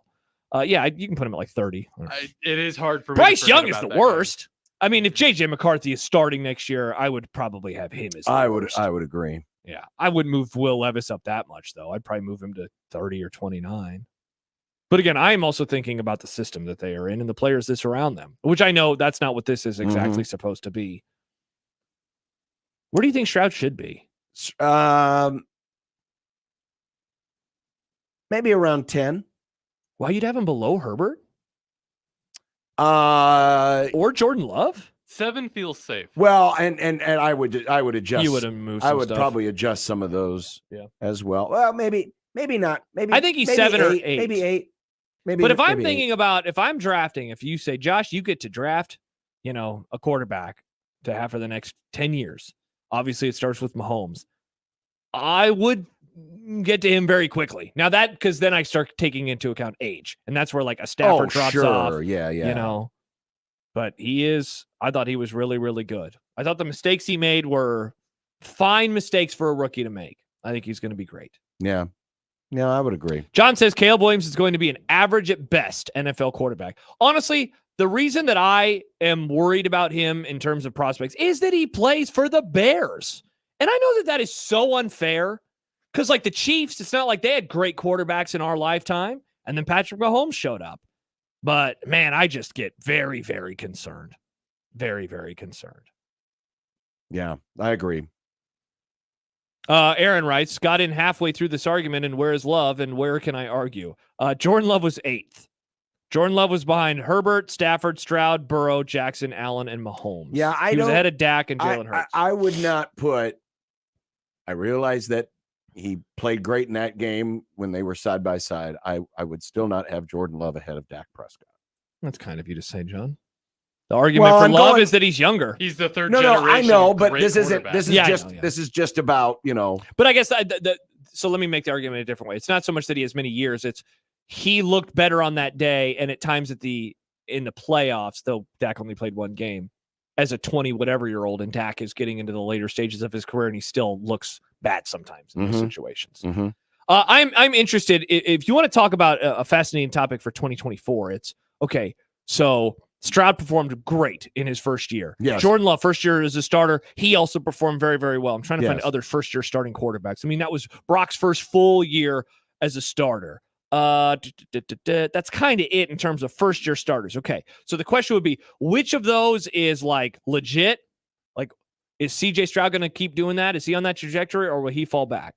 I would ask the same thing about Jordan Love. I think that's a fun question to figure out which of these guys has staying power and which one will regress, because one of them will regress for sure. Yeah.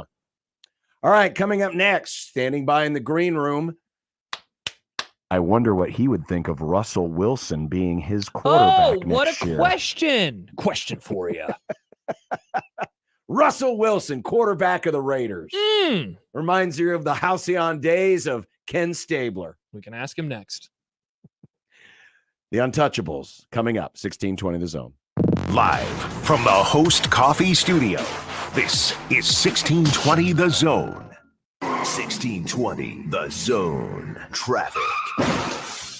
From the Time-Saving Traffic Center, looks like we've got a couple crashes over in Council Bluffs. There's a wreck on the northbound I-29 just before I-80, and then a crash on eastbound I-80 at the Madison Avenue exit, blocking the left shoulder. And then over here in Omaha, delays on westbound I-80 between 480 and 60th, on eastbound L Street between I-80 and 90th, on eastbound Dodge between 680 and 90th, and on westbound Dodge between 680 and 108th.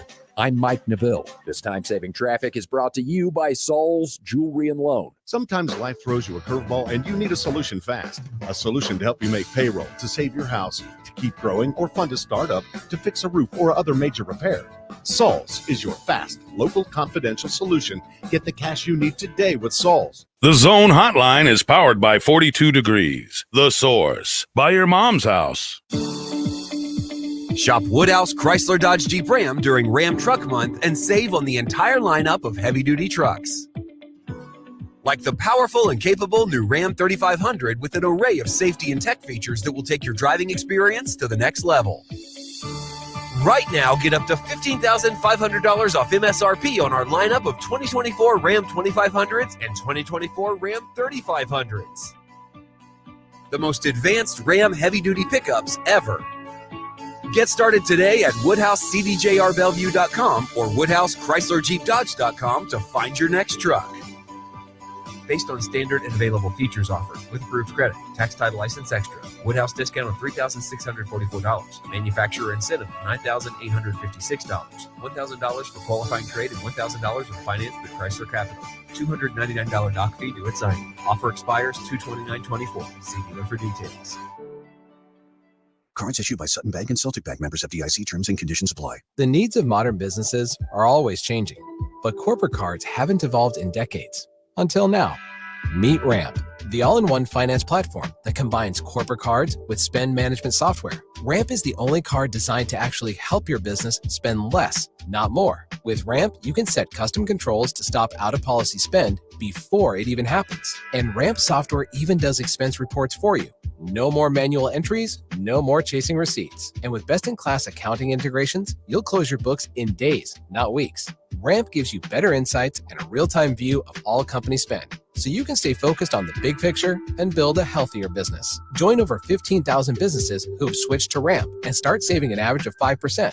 Modern finance runs on Ramp. And now get $250 when you join Ramp. Just go to ramp.com/sports. That's RAMP.com/sports. Spring, it's the reward for surviving another winter. Fernando's, it's the reward for any day that ends in Y. Great Mexican food, awesome margaritas, and a wonderful family atmosphere. Fernando's, Omaha's favorite Mexican for more than 30 years. Tickets for less. Best seats, best prices, no service fees. Shop ticketsforless.com. KOZN Bellevue, Omaha, Council Bluffs. This is 1620 The Zone.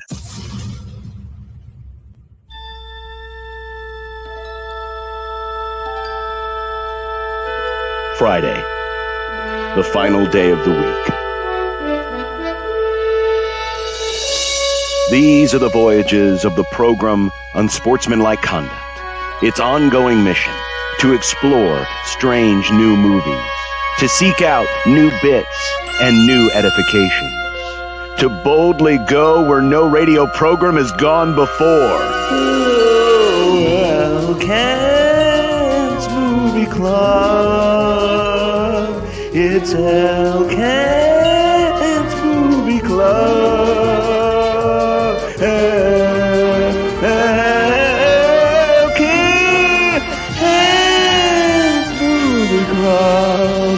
It's Elkent's Movie Club. Information, John. I was voted worst car. Wow. Not a surprise there. Have they seen the new ride here, Nick? That's the ironic part. You'd win it again. My Pathfinder was way cooler than this one. I missed my Pathfinder. This is why you should watch on the stream, because every week Nick usually gets skewered in the credits. I've been touched a few times, John. Look at Nick. And it was skewed voting too, because everybody's parents bought them really nice, very new trucks. Well, sorry that. And Nick was riding a cow to school. It was a yeehaw. Hey, Kent. Hi, Kent. Hello. This is a Friday show. It is. It's a Friday show. We're loopy. A little bit loopy today, but that's good. What would you think of Russell Wilson being the Raiders' starting quarterback? Not no, but hell no. We have That's a good thing. We just endured one washed up leftover from another team in the form of Garoppolo, and now you have a declining Russell Wilson who's no. Whoever put that together has not paid a lick of attention to what the Raiders say they're going to do, which is, probably trade up and try to get one of those top three guys, or if not, Kirk Cousins is one that's been floated out there, and and then take a Penix or a Bo Nix in the second round.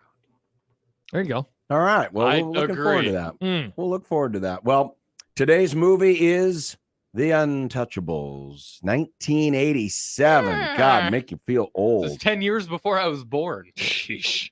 It is loosely based, Very very loosely based on the real life story, Mm-hmm. and on the television series and the book of the same name, which is about Elliot Ness and his pursuit of Al Capone. The TV series was a fairly popular. It was a short-lived TV series, but it was fairly popular TV series, wasn't it, Kent? Oh, absolutely. And it sort of made Robert Stack a household name kind of thing. He played Elliot Ness in that. Right. But basically, the story is this.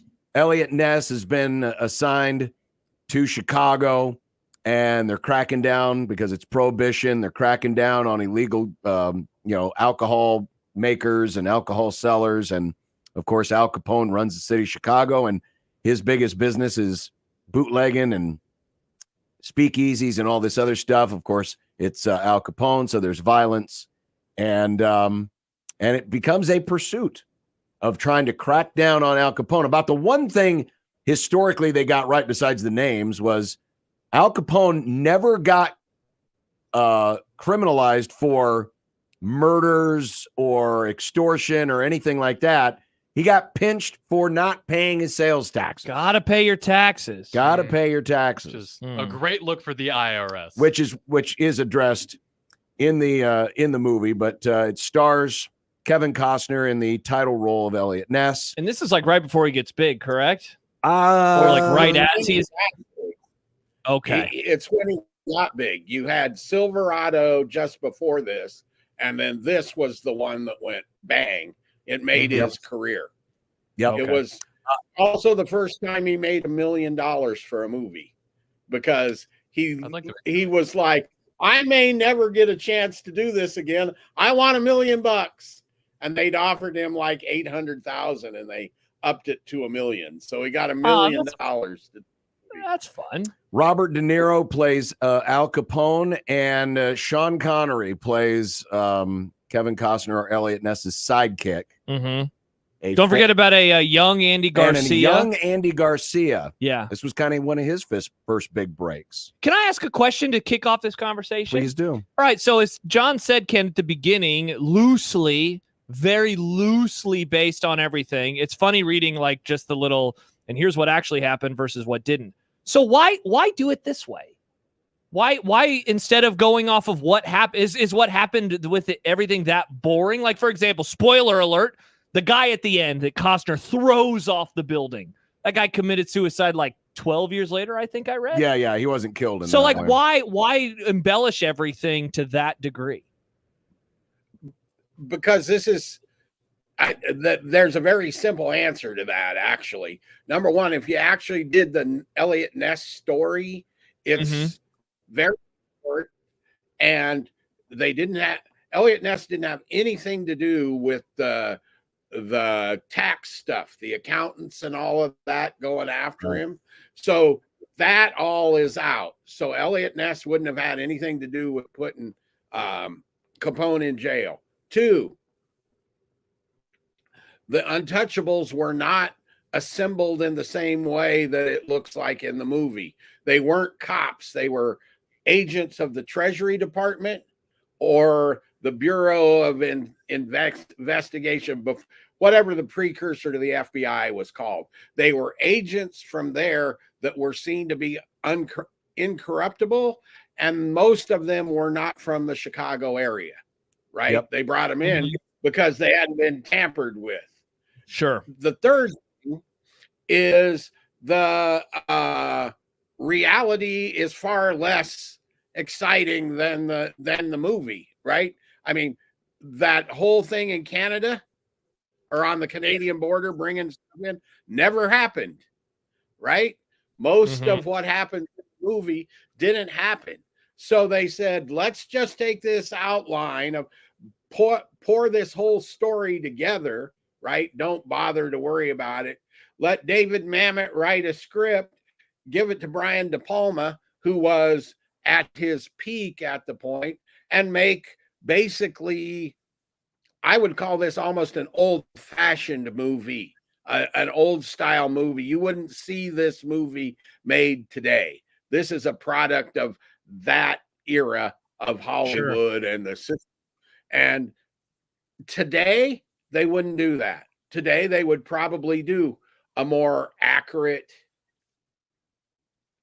representation. They wouldn't have Mamet writing the dialogue, which was good dialogue. It's just not exactly how people talk. Welcome to David Mamet. And, and there is no De Palma out there working today that I know of.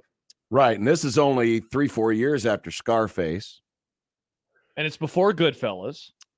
Yes. And it's right after, because it was in a series of gangster pictures.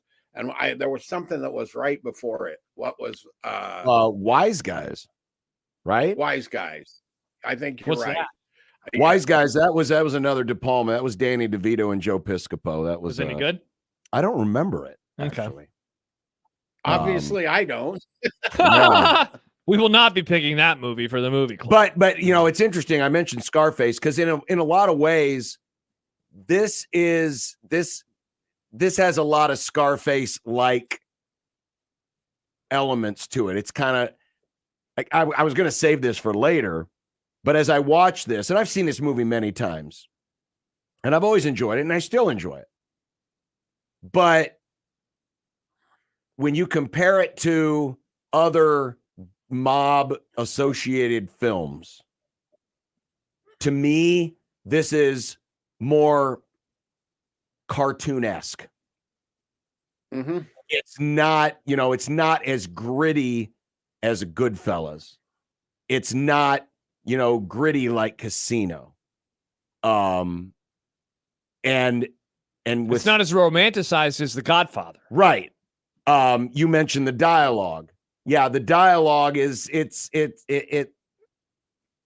I don't know. I mean, I had to, for the first time since I started watching this movie, I kind of took myself back for a moment and said, man, I'm really suspending a lot of reality here by watching this. It's the first time I've watched this movie in such a way. Yeah. Because I've always just enjoyed it. But the first time I saw this movie and the many times I saw this movie, it was before I really got into The Godfather, Sopranos, or Goodfellas, or Casino, or the what's the one that Pesci and De Niro just did? The Watchmen? Oh no, or, The Irishman. The Irishman. Yes. Right. And those are more gritty and feel more like they're based in reality. This seemed more cartoonish to me than it ever has before. And that was a weird response that I had as I was watching this. And those are all, with the exception of The Godfather. Well, this is earlier than all of those historically.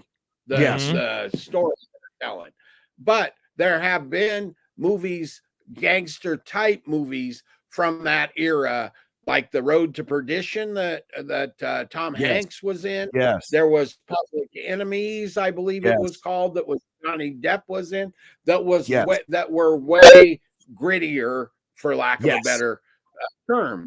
And that's why I'm saying I feel like this is part of an era, right? It's part of that era of the late 80s. And things started to switch over, I think, after this, and not long after this, into the early 90s. Goodfellas is just a few years later. I think Goodfellas kind of kicked off a different era of this, didn't it? Absolutely. I agree. Absolutely. 100%.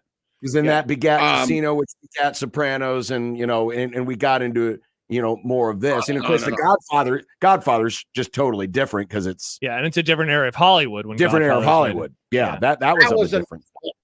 A previous era before the De Palma. Now, one of the things that you do have to give this picture is that De Palma I thought he was a really great visual filmmaker. And this one is visually great. There are also some like inside movie stuff in there that if you know it, you know it, and you go, oh, this is a homage to this or that. Most famously, the scene on the staircase, right? Yeah, near the Where end. baby carriage staircase.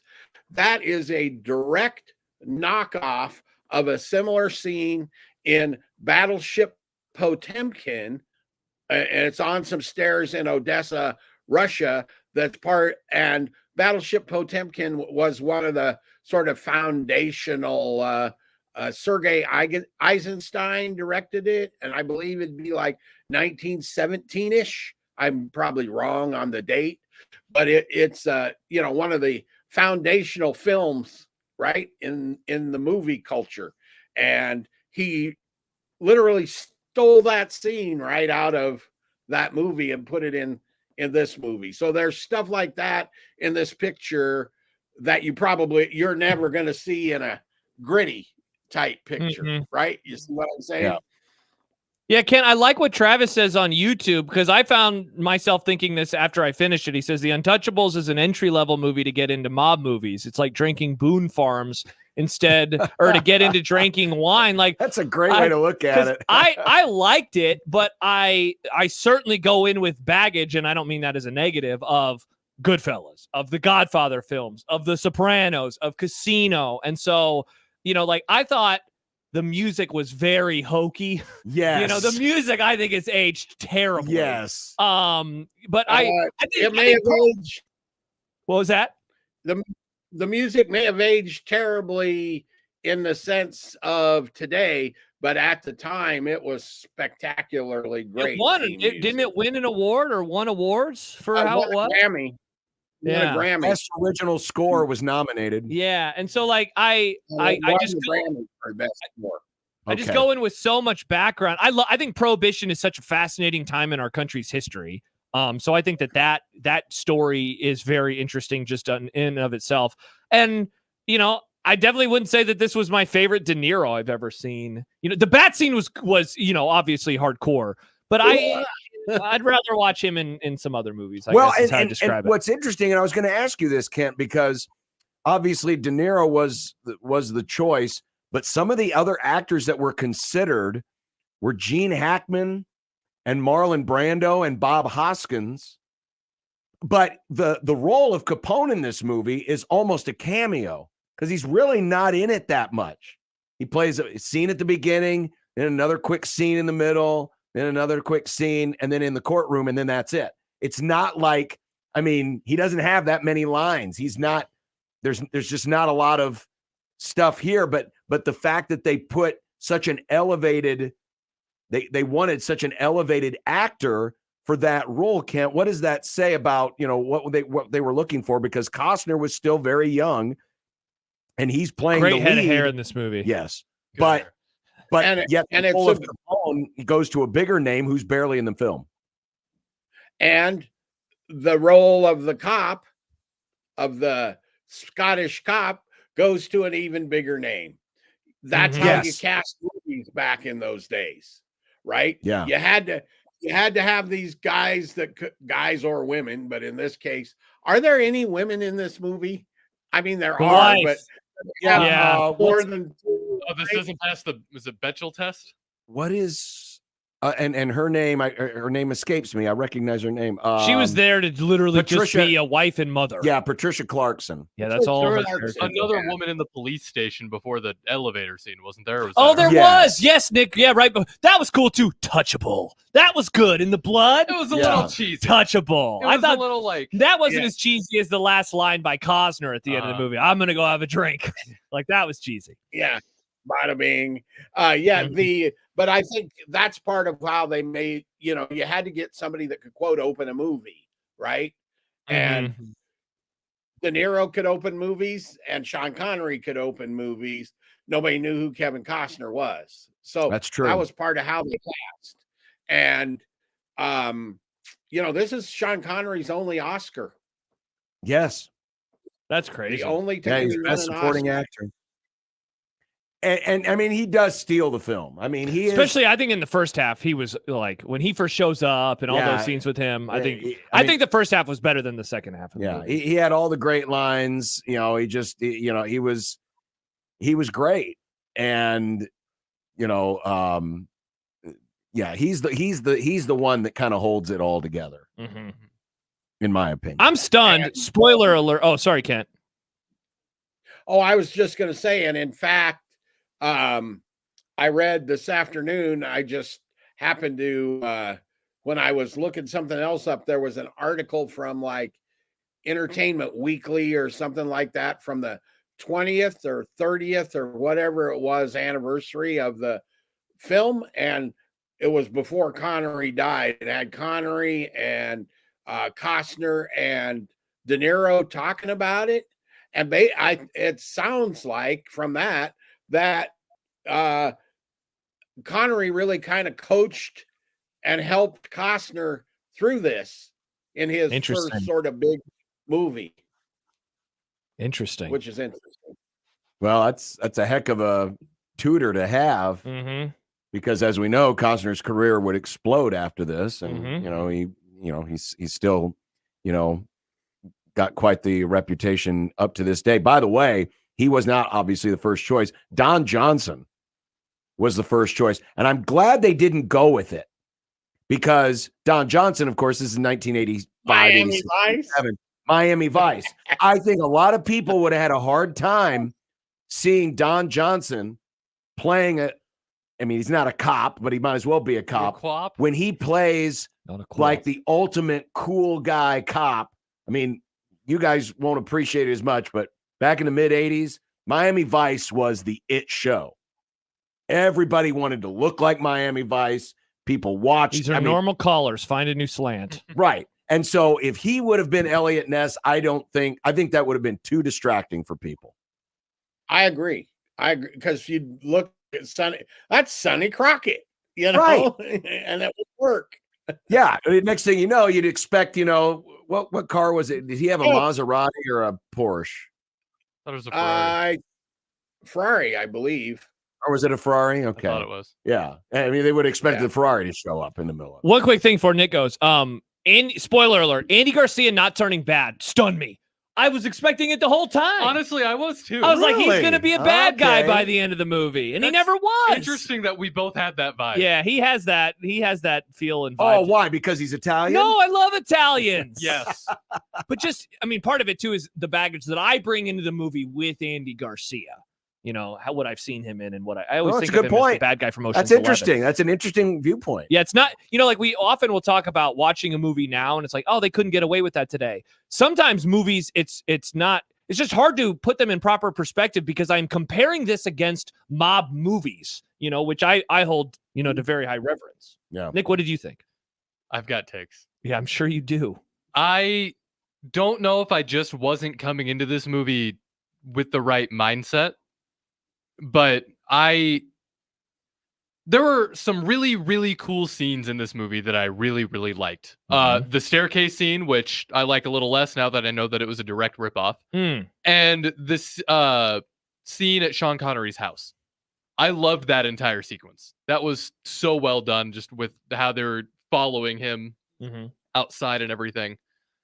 But I found the writing bad, which made the acting, I feel, suffer. Because of the bad writing, just with how we were talking about the dialogue, people don't really talk like that. The pacing and editing really threw me off because it felt like things were just kind of happening. And I didn't feel any connection for any of these characters to where when the emotional climax of the movie happened, I'm like, well, that kind of sucks, but I don't feel how I feel like the movie wanted me to feel when this happened. It's just like, oh, that's a thing that happened. I like that scene when they're in the Canadian border. I thought that was an interesting thing to do because, again, I had never seen that before either. Oh, yeah, real quick, the how he uses the dead body to threaten them. That is, I mean, it made me laugh, but also it's like a really smart idea. It was really cool and a really smart idea. Yeah. But I just felt like things in this movie happened and then they didn't really happen. Like, there were some reasons, but I felt like it just kind of happened and the pacing was weird and the editing was just kind of like there. Everybody felt like they were talking really fast.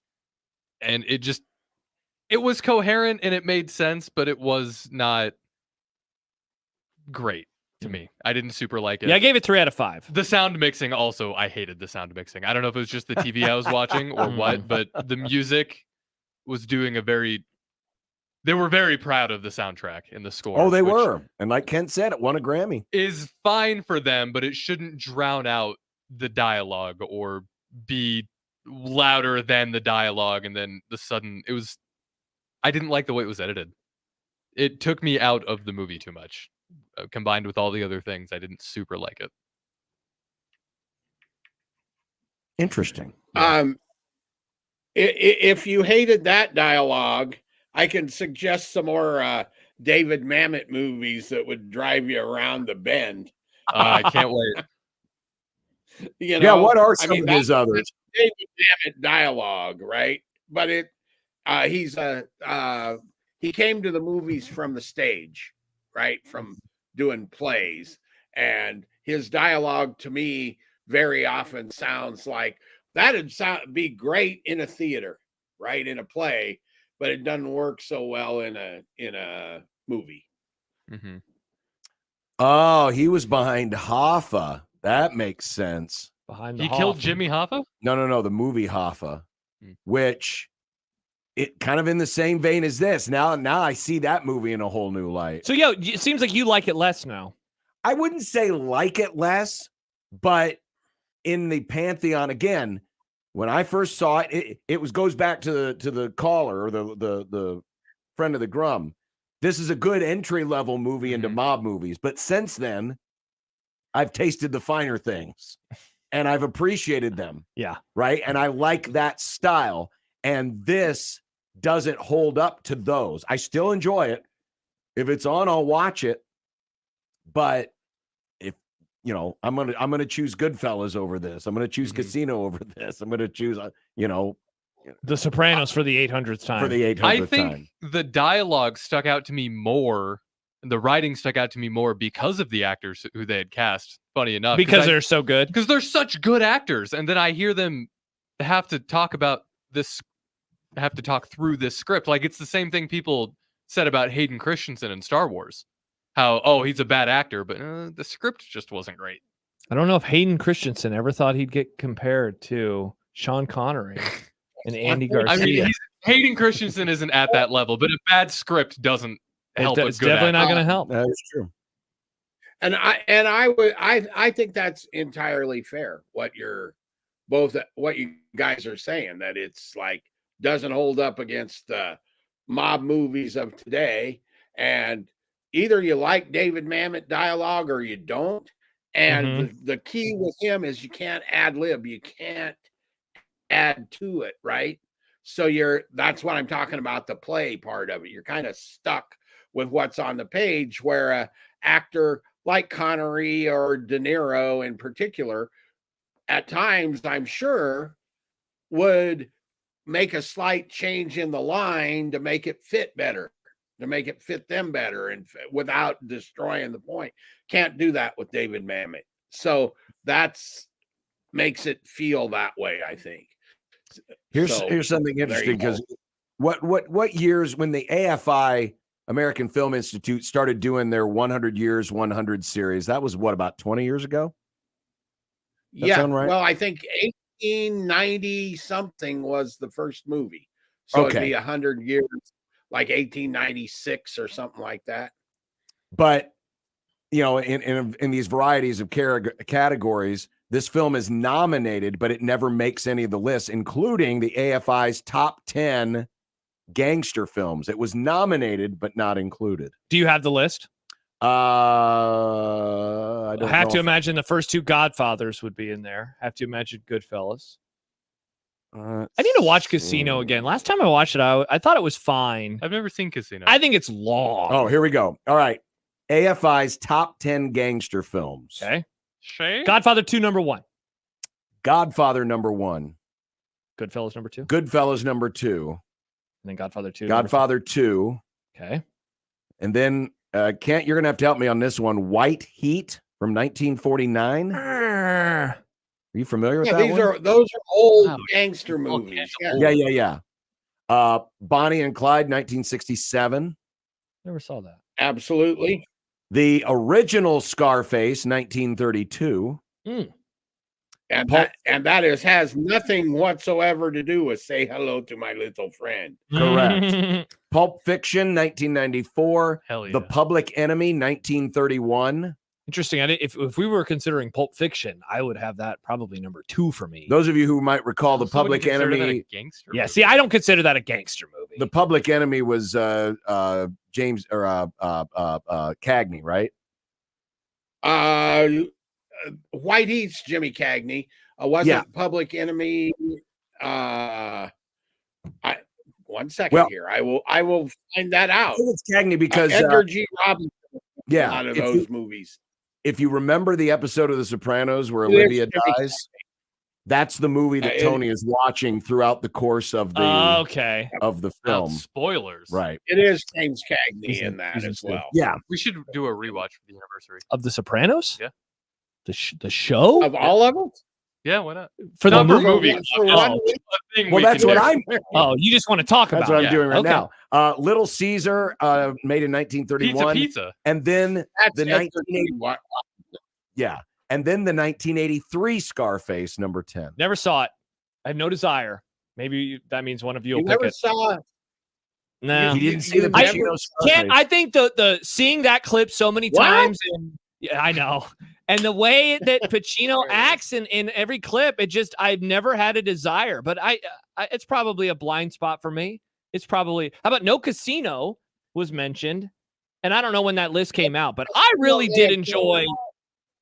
What was that? Casino may have come out after that list was done. Okay, because I was also going to say I did enjoy The Irishman a lot, which I know is funny given that I just said that Casino is too long. What I loved The Irishman. I thought that was a great take on mob movies. No, the AFI's AFI 10 top 10 was 2008. Okay. So Casino had been out by then. Interesting. But not for very long. Yeah. I mean, Casino that's was like that was mid-90s. Yeah, it was like 95, 96, wasn't it? Yeah, it was somewhere in there. Pretty sure it was. Well, as somebody who votes in this nonsense once in a while, you tend to discount the more recent stuff, right? You don't want to be. Oh, I You don't love want to be this prisoner movie. of the moment. Yeah, exactly, and that can work against movies. That's my only point there. Well, while we're on this top 10 list, I'm curious, what do you think the number one sports movie was? Speaking of Costner, oh no, wait, is it? Because I was gonna guess what's the minor league movie? What's that one called? Bull Durham. Bull Durham. I was gonna guess Bull Durham, but then I was gonna guess The Natural. I'm gonna go with The Natural. Bang the drum slowly. I don't know enough about sports. Talladega Nights. No. Raging Bull. We watched that in the movie club. We did. Raging Bull That ahead of movie's Rocky. Dark. Top science fiction. Top science fiction movie? Yes. The AFI's 10 top 2001. 10. Very good. That's a great I need to rewatch that movie. We should do that. I for saw it Movie in Club. college and I wasn't a huge fan, but I was also 20. I love 2001. Let's see. What's another good category? Comedy. Do they have comedy? Fantasy. Oh, Lord of the Rings, The Two Towers. Fellowship. No, Return of the King. It has to be Return of the King. Wizard of Oz. Oh, boo. Boo. There's no place like home. Yeah, boo. Your home is Kansas. There's Oh, other places boo. like it. There you go. That's just some of the other top 10s. All right. Go anywhere else, Dorothy. All right, so that's the Okay, Untouchable. Wizard of Oz. I mean, I just booed that it wasn't Lord of the Rings, Kent. That's what I was also booing. I It's like, a fine movie. I like Wizard of Oz. It's a good movie. It's the monkeys, solid. The monkeys freak me out. I don't I haven't like watched them. that in years. I mean, you have no idea. Every Thanksgiving weekend, man, it was the Wizard of freaking Imagine Oz. being homesick for Really? Kansas. And we watched it Tough all the Kansas time. in the 30s. Ugh. I want to go back to the Dust Bowl. All right, so that's the Untouchables. It's on Paramount Plus. Yeah. Josh, your pick is next. Yeah, I thought you were gonna be gone next week, so I was No, gonna I'm pick a gonna movie more I'm for gonna- like Nick and I. But you're here.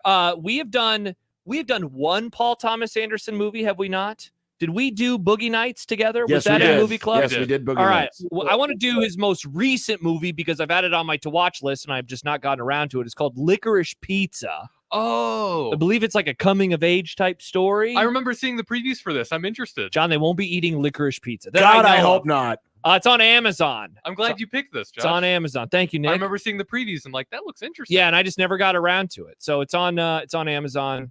Watch it before Hell next yeah. Friday. Licorice Pizza. It's a very good. It's like I think 70s, maybe early 80s coming of age. I think 70s movie. And as I assume that I saw the movie. I don't know that there's a lot of explicit reference to it, but Licorice Pizza was a chain of record stores in California. Okay. Oh, okay. Some response coming in so far. Odson says, ugh, garbage pick. Severe says Licorice Pizza is solid. And then he also adds another part that I can't read on the radio. He does say that he prefers Casino to Goodfellas, by the way. Michael Severe does. Yeah. Goodfellas is my favorite gangster movie. Casino has really Goodfellas grown on me. It's closer to Goodfellas than it was the first time I saw it. I've never seen Casino. But Casino's grown on It's a me. long It's movie. it's up there. I got to see Goodfellas, Kent, in theaters a couple of years ago. Oh my gosh. It was so wonderful seeing that on the big screen. That when they're walking through the restaurant. Oh my gosh. That is filmmaking, folks. Speaking of which, we should go see Phantom Menace as a group. No, It's we're gonna not be in going to theaters. see Phantom Menace as a group. Oh, but the music. No, I'm okay, Nick. I'm Kent, good. let's go see Phantom Menace in theaters. Phantom Menace. The music is good. All of them. No. Duel of Fates is a great. Okay, Kent, that's a great scene. It is. We're not going to watch the movie for one scene. You should. No, That's the only reason I don't skip Phantom Menace when I do my rewatches. Also, the pod racing scene is tight too. Now this is pod racing. I like the pod racing. The dialogue not great. Well, Kent, have a great weekend. We appreciate it as always. Thanks for a great conversation. Yeah, this was fun as always. You're great. And we'll Indeed, all we'll have an interesting talk about Licorice Pizza. I look forward to this. It was one of the best movies of what was it, 3 years ago? Am I right? on Yes, that? yes. Four? It came out at the Three, very four? end of 2020, I believe, or maybe it was the end of 2021. I thought Either it way, might be 21. okay. So yeah, it's a couple years old at the very It was after the pandemic. It didn't come out during the middle of the pandemic. So correct. yeah. I really liked that movie. And one of the stars of it is one of the sisters from Haim, the music group. They're great. I love them. You should listen to them. There. Here we go. See, They there we kick go, Nick. Yes, they do. I'm on board. And one Right of the up there. Haims is in the movie. So. Oh, by the way, there you real go. quick, before Kent goes, Shane emails in Al Capone, his brother, moved to Homer, Nebraska, and became a sheriff. Absolutely. Fun fact. You want to know another fun fact Absolutely. about Al Capone? Really? Is that true, Kent? Absolutely true. One of his liquors he liked to smuggle was Templeton Rye. That is a fact. And I know that because I am other- of the area of Templeton. A lot of bootleggers. The other gangster connection to Nebraska to a film, Henry Hill of Goodfellas fame, ended up in North Platte running an Italian restaurant. He did.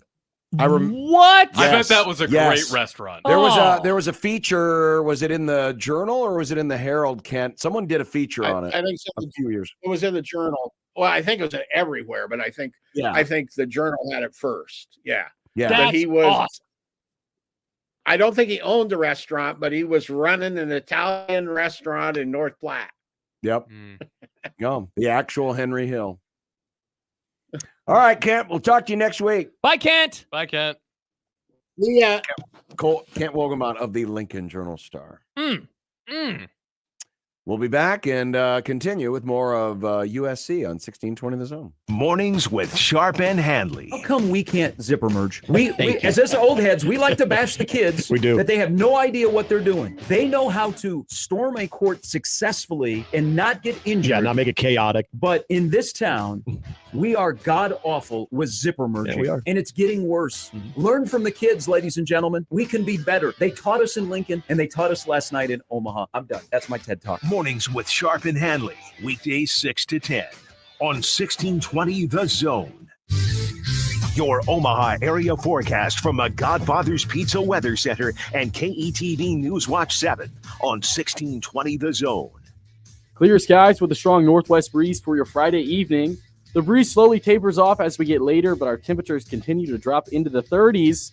When you wake up tomorrow, we'll be in the upper 20s, but we'll have a lot of sunshine, a south breeze helping us warm up to a temperature near 65 degrees tomorrow. I'm meteorologist Luke Vickery, KETV News Watch 7. 1620 The Zone's Unsportsmanlike Conduct, brought to you by a great friend of the program, Union Bank and Trust. 1620 The Zone. Traffic. From the time-saving traffic center, heads up that crash on eastbound I-80 at the Madison Avenue exit over in Council Bluffs. Still has the left shoulder blocked. Be ready for delays through there. Otherwise, slow going on L Street for both directions around 90th. If you're east on I-80, delays from 680 to 84th. If you're west on I-80, delays between 42nd and 60th. And then delays on eastbound Dodge between 680 and 90th. And on westbound Dodge between 680 and 114th. I'm Mike Neville. This time-saving traffic is brought to you by Saul's Jewelry and Loan. What does Saul's loan on? Almost everything, like jewelry, gold chains, bracelets, earrings, wedding rings, and high-end watches, guns, electronics, $10 to $50,000, super fast and easy with no credit check. Saul's loans on almost everything. If you're unhappy with your job or employer and you've hit a dead end, it's time to start your new career as a delivery driver with Host Coffee. Our local family-owned business is growing, and we now have openings for delivery drivers and other positions starting at $22 an hour with full benefits. If you're interested, visit hostcoffee.net/careers to connect with us. Host Coffee is always roasting something good for you. Creighton Sports Update.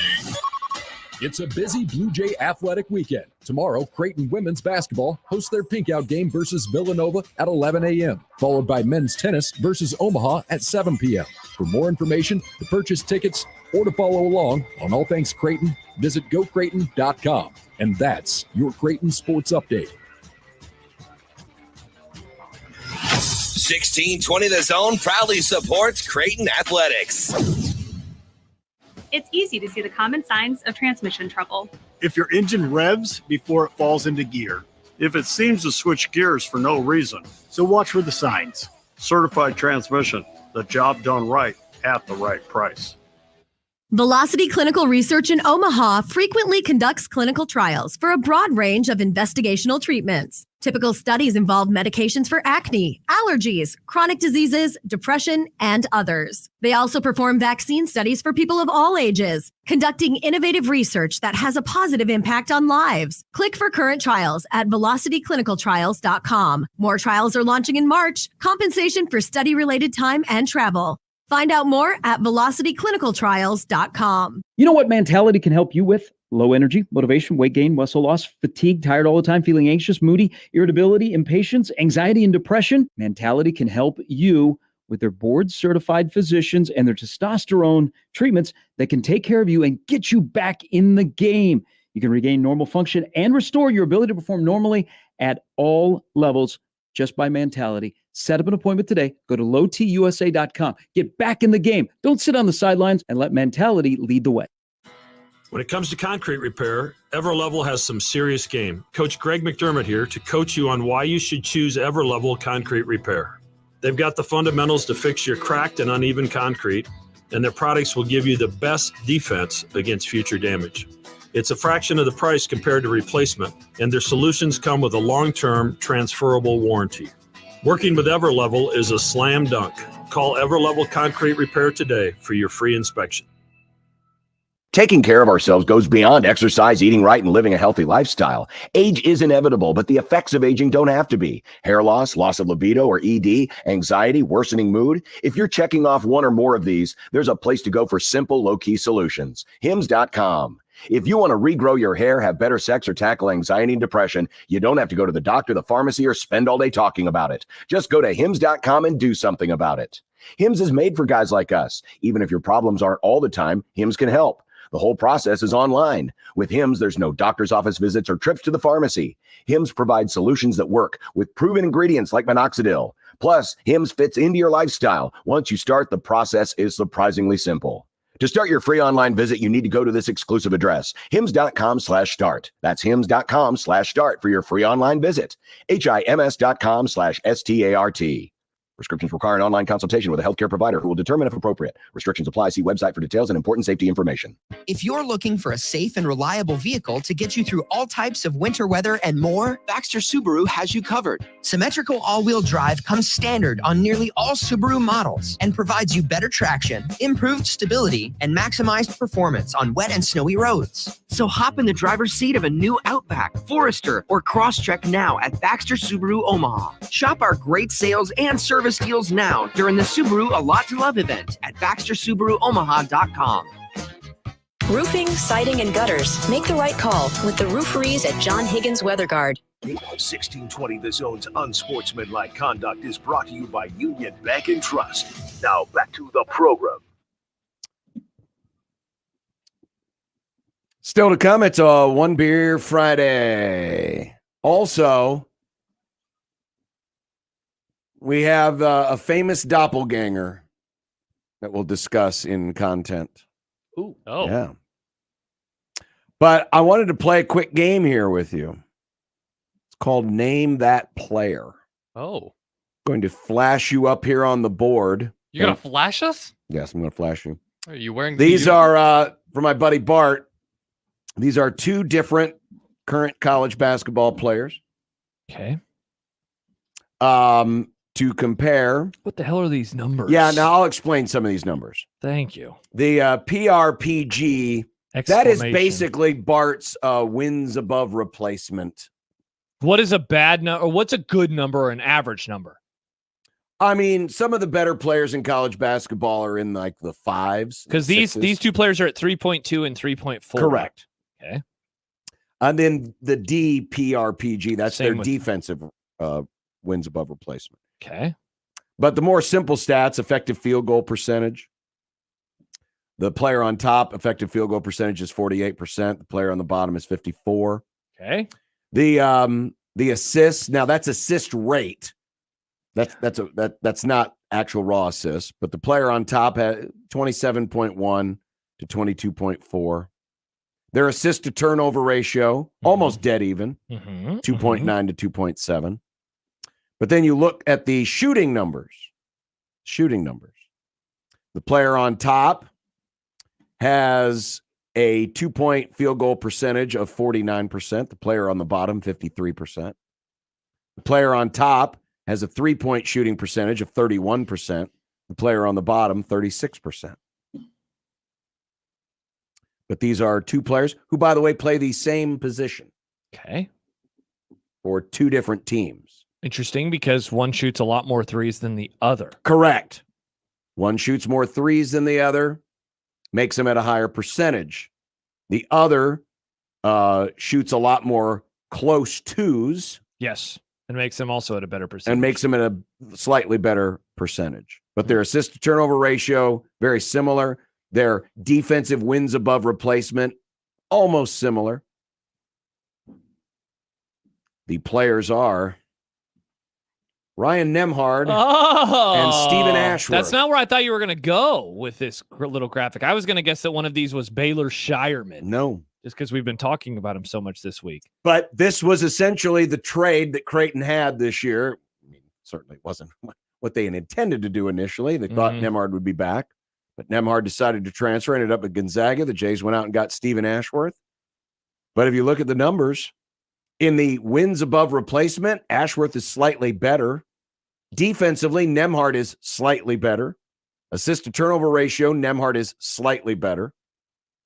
Nembhard is better on close twos, but on overall 2-point field goal percentage, Ashworth is better. Now, Nembhard shoots more of them. And it's Ashworth, of course, who shoots more threes, but makes him at a 36% clip to Nembhard's 31%. Yeah, overall, Nembhard just shoots the ball more. 193 plus 85. What are we talking about there? 278 versus 228, excuse me. Number of total attempts. Interesting. But essentially the argument I think that you're making right now is they're very similar players. Well, very similar players. The argument really that I'm making is Ashworth is giving Creighton kind of what we thought in the trade-off. In the trade-off, it was, well, you're going to get a guy that doesn't, drive to the bucket, but he shoots better from three. Mm-hmm. With Nembhard, we weren't sure about what Ashworth was going to be defensively. He has certainly gotten a lot better defensively as the season has gone on, and the numbers are very similar. Assist to turnover, which is what you always look at, especially with a point guard position, good on both ends. But basically, the Jays are getting what they kind of thought they would get with Stephen Ashworth now. Yeah, and how remember, much of this is all season. I was just going to say, if you weighted this to recent. And I did do this, I drilled in on Bart. You can drill in on just what they do against top 100 rated teams. And what does that do to it? Ashworth's numbers get much better. I was going to say, certainly if you also did this exercise as a January on or a February on, then the numbers, the averages are going to look a whole lot better. And the only reason I didn't offer that was because Nembhard's played half as many games against top 100 teams as Ashworth. So it's a little more difficult. But I think certainly if you did weighted, not so much weighted, I guess, but if you just looked at 2024 calendar year. Sure. It's interesting, John, if you look at the first part of the season, before conference play begins, the number of points he's scoring, the number of 3-point shots he's making, the ancillary stuff, the assists, the blocks, or the lack thereof, the turnovers rather, excuse me.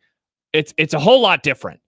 What he did against UConn, it's certainly when you take into account opponent, importance of the game, shot making was his best game of the year, even though he's had games where he scored more, including the Butler game. But it's very similar in that he made 5 threes. A couple of games before he made 4. A couple of games before that he made 6, 4, 5. It's a lot of those lately versus what he was doing or maybe not doing in the early portion of the season. So there you go. Just thought that was kind of interesting. Stats. Coming up. Stats, indeed, Nick. Stats are interesting. Coming up, I've got more stats for you. Oh, God. It affects all of us. All of us? All of us. Even the most important voice? You. Yours. On 1620 The Zone. Live from the Host Coffee Studio, this is 1620 The Zone. 1620 The Zone. Traffic. From the Time-Saving Traffic Center, heads up that crash on eastbound I-80 at the Madison Avenue exit over in Council Bluffs. Still has the left shoulder blocked. Be ready for delays through there. Otherwise, slow going on L Street for both directions around 90th. If you're east on I-80, delays from 680 to 84th. If you're west on I-80, delays between 42nd and 60th. And then delays on eastbound Dodge between 680 and 90th. And on westbound Dodge between 680 and 114th. I'm Mike Neville. This time-saving traffic is brought to you by Omaha Transmission. You've probably heard about Omaha Transmission saving people money. Call Omaha Transmission and see why people have been recommending them for almost 20 years. Omaha Transmission, shifting to running smooth. Hi, this is Doug Nodgard with Equitable Bank. Great service never goes out of style. When the digital age dawned, many said computers would be able to handle many of the interactions that used to take a person. Boy, were they wrong. How many times have you called your bank and gotten a recording to press 1 or 2? Not at Equitable. Not only does Equitable answer your call in the first ring, it's answered by a human being. That's because Equitable Bank values its customers. Equitable Bank, we take banking personally. Member FDIC. Texting enrolls you in recurring automated marketing text messages. Consent not required to purchase. Message and data rates may apply. Meeting for the gym so early? I'm ready to go. Since you started taking Nugenix Total T, you've been acting like when we met in our 20s. I feel like myself again. Lower testosterone after turning 40 slowed me down. Nugenix Total T has been a game changer for me. What is it about Nugenix Total T that's different? Well, it's a patented key ingredient called testofen. It boosts free and total testosterone to help you get back the drive and energy from your youth. It's backed by 5 clinical studies. I've seen the huge difference it's made for you in the gym, at work, and in the bedroom. I'm so glad I sent them a text for my complimentary bottle. Text MAIN to 42424 right now for your complimentary bottle of Nugenix Total T. Nugenix is the #1 selling testosterone boosting brand at GNC and Walmart. Do it now, and we'll also send you a bottle of Nugenix Thermo X, our newest, most powerful fat burner ever. Absolutely free. Text MAIN to 42424. That's MAIN to 42424. Products and statements have not been evaluated by the FDA. These products are not intended to diagnose, treat, cure, or prevent any disease or illness. Your neighborhood is more than blocks of buildings. It's the people who live there that make it special. At Union Bank and Trust, we're not just creating home loans, we're making neighbors. We're not just small business lenders, we're small business shoppers. We don't just live in your community, we help you build it. Because our people are your people. Visit ubt.com/neighbor to learn more. Union Bank and Trust, member FDIC. At Sid Dillon Chevrolet, we want you to have the best car buying experience possible. Shop Nebraska's #1 volume Chevy dealer group or at SidDillonChevy.com. Together, let's drive. You are what drives us, Sid Dillon. Velocity Clinical Research in Omaha frequently conducts clinical trials for a broad range of investigational treatments. Typical studies involve medications for high cholesterol, diabetes, infectious diseases, and others. They also perform vaccine studies for people of all ages, conducting innovative research that has a positive impact on lives. Click for current trials at velocityclinicaltrials.com. More trials are launching in March. Compensation for study-related time and travel. Find out more at velocityclinicaltrials.com. You can find pizza anywhere. But when you want pizza pie piled high with more toppings, that's when you come to my place, Godfather's Pizza. For a limited time, get your hands on 2 of my large one-topping pizzas. Pick pepperoni, beef, black olives, you choose. All this food for only $30. Feed your whole mob without breaking the bank. Hey, it's an offer you can't refuse. Godfather's Pizza. Do it.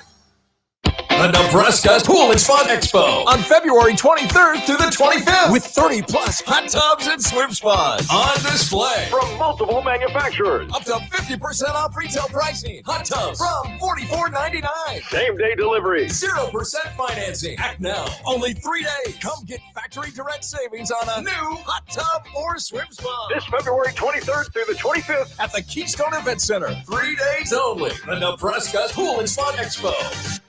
It's the most time-honored tradition to start the weekend, grabbing a cold one from a local Nebraska brewery. Let's be real here. It's cold outside, and you don't want to drink the same boring beer as those Hawkeye fans. Drink Nebraska-brewed beer, cider, or seltzers instead. Each week, we're putting the spotlight on a unique Nebraska brewery with One Beer Friday. Share your brew on social media with the hashtag OneBeerFriday, and you'll be entered to win a $25 gift card to a local Nebraska brewery. Nebraska is the good life with great beer. Click nebraska.beer to learn more.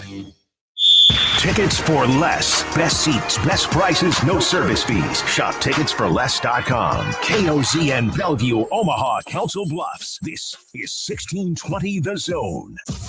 It'd be nice to have a pro Throw. It would be nice to have a pro Throw. It would be nice to have a pro Throw. It would be nice to have a pro Throw. It would be nice to have a pro Throw. It would be nice to have a pro Throw. It would be nice to have a pro Throw. It would be nice to have a pro Throw. from your mom.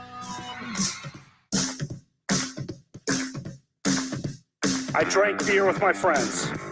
Sometimes I had too many beers. I liked beer. I still like beer. Had beers, have some beers. One beer, drink beer, drinks beer, drank beer, and drinking beer. Upstairs, downstairs, where was it? I don't know, but I had one beer.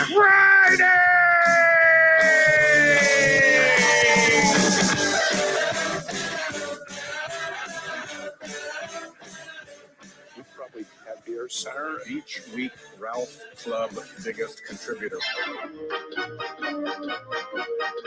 Yeah, for that. I like beer. I don't know if you like beer center or not.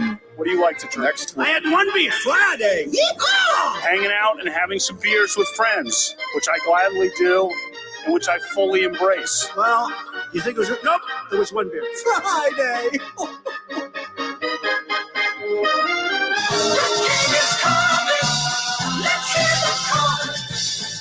You said what you said it all.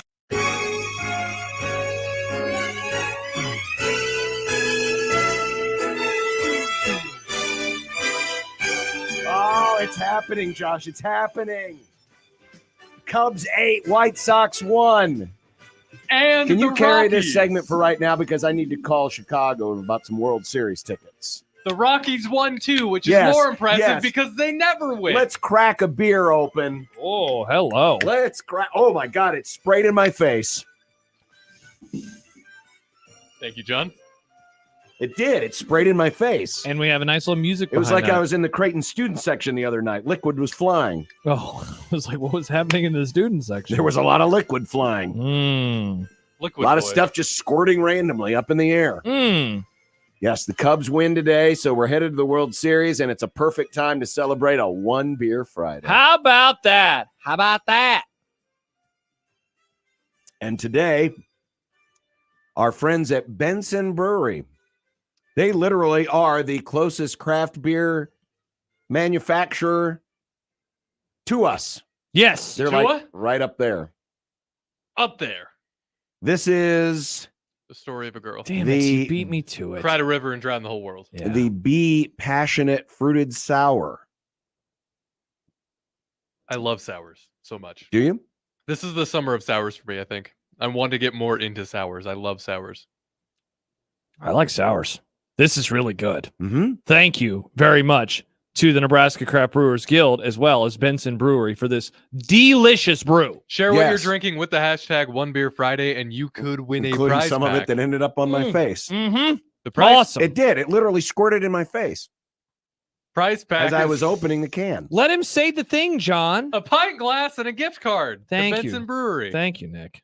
Just having to dry my face. I know, we but get it. You got sprayed in the face. It Yes. happens. I did. You're That's not the first special. time that's ever happened on One Beer Friday. no, it's not. Yeah, You do it like every week. I've never been squirted on. John, One the Beer amount of Friday. times I've gotten wet during One Beer Friday is incountable. Okay, well, Mhm. this is the first time it's. I just wanted it. I just wanted the sound effect close to the microphone. I love the sound effect. It's a close good to the sound microphone. effect. But thank you, Benson Brewery. So send us your picks. Nick will crawl into your DMs Oh, like the rodent he is. rodent. Can I be a cool rodent? Like Sure, a you can be a cool. Let me be a rodent if you want. squirrel. You want to be a squirrel? Go I ahead. love squirrels. What is And, happening right? How long Nick- have you guys been drinking? About 90 seconds. Mm. And Nick will pick one at random so you can get that $25 to Benson Brewery and the pint glass from Benson Brewery. Hell yes. Also, great food. Great food at Benson Brewery. Oh, really? Okay. Yeah. I've eaten there numerous times. It is always very, very good. Love their burgers. Burger. Yeah, I'm a huge fan of their burgers. I like burgers. Good. Yeah. Well, I said I had some more stats, but this time it affects all of us. Remember that, and we were just talking about this a couple of days ago, the bitterly cold weather that we experienced? I do remember. Yes. The National Weather Service in Omaha posted this. NWS. Oh. This is our daily temperature during winter. Oh. And, of course, you can see the week and a half where it was really, really cold. Yep. But look at the rest of the graphic. Essentially, so the line, if like the tiny baby lines, that is average, right? So when we're there, Yeah. we're where we should normally be on a normal day. Average is straight across. Well, actually, I take that back. That's not average. I'm sorry, Josh. But the line is 0 degrees. Oh, okay. The line is. Oh wait, no. It is. Yeah, no, it does say daily temperature departure from normal. Okay, so that Departure is from normal. like so if it's there, So it's 0 is average. Yes. So Yes. we're resetting the bar. So anything above 0, that's an above average high temperature. Anything below is a below average. The point that I was trying to make is essentially winter has either been well above average or well below average. Yes. But There has been- mostly above. but mostly above. There is, I mean, really, it's the stretch at the end of 2023 until the end of last month where it was normally either right around average or a lot colder. But otherwise, most of December and certainly most of February has been spectacular. If you look, the most of the days of this winter, going back to December, have been at least 10 degrees above normal temperature. Wow. If you look at the graphic, only in January where, right before the cold snap, it was barely above normal. Mm-hmm. And then, of course, it, dipped way below normal. Nick, what's up with this tood you got going on there, bro? This does not agree with me. I like it's conflicting, right? Oh, I thought Nick was about to do he's worried about what's to come. Nick is thinking about the planet right now. Yes. Well, the planet's not doing good, but at least it's been comfortable. Right. And that's the conflicting part because I can go tickle chains now. I love tickling the chains. But it's February. You Nick shouldn't be able to tickle chains. Let's hate it when it's the summer and it's 1,000,000,000 degrees. When John and I are working in the booth. And me sweating my sweet tush off. But isn't that crazy? This has been a very mild winter, all things considered. Very mild. Yes. A very mild winter. It's been a mild winter. That week sucked, though. It was horrible. That week and a half was really bad. You know, I'm looking at the extended cast, and now even next Tuesday isn't looking as bad as it was supposed to. It's now 49. Wednesday is 44, and those days originally were a lot lower. We're still going to be in for something. Like, I just cannot imagine that we're going to get through it like this. But wow, we have certainly made it through the worst of winter. We will not have any 2-week stretch anywhere near as bad as the one that we had. Oh no, we won't. This payback. People keep thinking payback is going to come with a crazy snowstorm. I have changed my tune now, and I think we hit on this a little bit. Payback is going to be a bitch because it's going to happen in June for us. Yeah, for folks like me who imagine dreaming about a 30-minute in between show. Suddenly I'll be on for 2 whole hours. That is going to be a bummer, man. I want to go home. I want to be with my dog, petting him, hugging him, holding him, telling him what a good boy he is. Dog will catch Mr. a break. Banks. What will you say? Yeah, I said nothing. Wow. I said nothing. Wow. While we're drinking beers, I want to raise a glass and congratulate Washington State.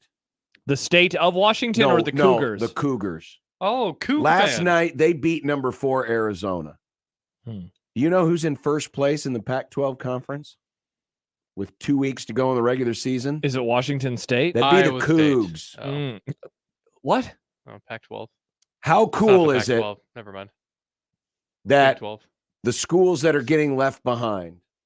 I mean, Oregon State and Washington State both had fine football seasons last year. And now Washington State could win the Pac-12 conference while everyone else leaves them for supposedly richer pastures. I am proud of you, Washington State. I love to see this. Stick it to the man. That's sticking it to you. Wow. Again, Lefty John strikes again. Stick it to the man. I appreciate this part of you, John. This is great. John. They've won 8 straight Pac-12 games for the first time since 1947. How big is their arena? I don't know. Because their football stadium is tiny baby. I've never been to Wazoo. Beasley Coliseum. I'm going to guess I was going to say 9,000. A little low. 12. Okay. That honestly, I would have guessed closer to a single digit number 2. I would agree with you. What, 1? No. One person? No, yeah, you're right. That was an idiotic thing by me. Speaking of idiotic, KD writes, I turned on the show just now for the first time in a while. His 49ers lost the Super Bowl, so he ditched us. Very sad. My heart goes out for you. Jeez. You do know that we weren't necessarily cheering for the Chiefs, right? He was. And sure enough, here's Josh promising dumb things. What is this? What am I promising? I'm telling you, folks, the weather is going to be mostly good. And this is what I'm here for, because you two yahoos say things, and then I don't say anything dumb, ever. Yeah. So people can rally behind me. I wouldn't go that far. I wouldn't go that far. I'm a smart boy. Well, yesterday at this time, we were talking about the college football playoff and the fact that the folks behind it are already looking at expanding it, even though we've never even had a 12-team playoff yet. Correct. It's all theoretical expansion for later. The idea is, well, we'll go to 14 teams. Oh, and what if we had guaranteed bids? A guaranteed number of bids per conference. So, for example, 14-team playoff, 4 bids are guaranteed to go to the Big Ten.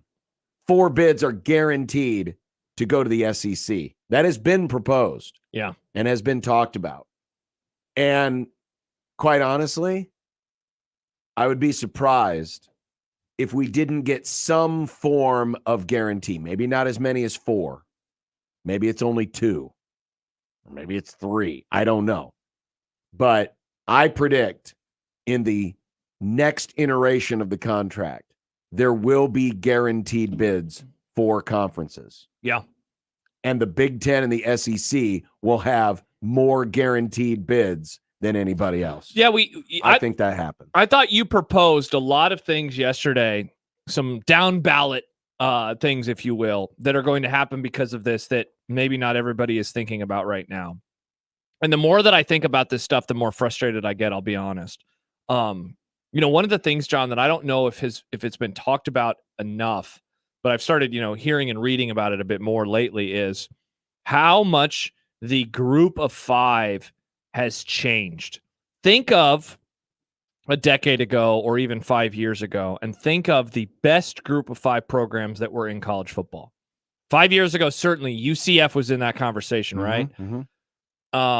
Among others. And I think that they would be a great example, but Cincinnati was there. USF was there. Houston, they were coming off of a very nice run as well.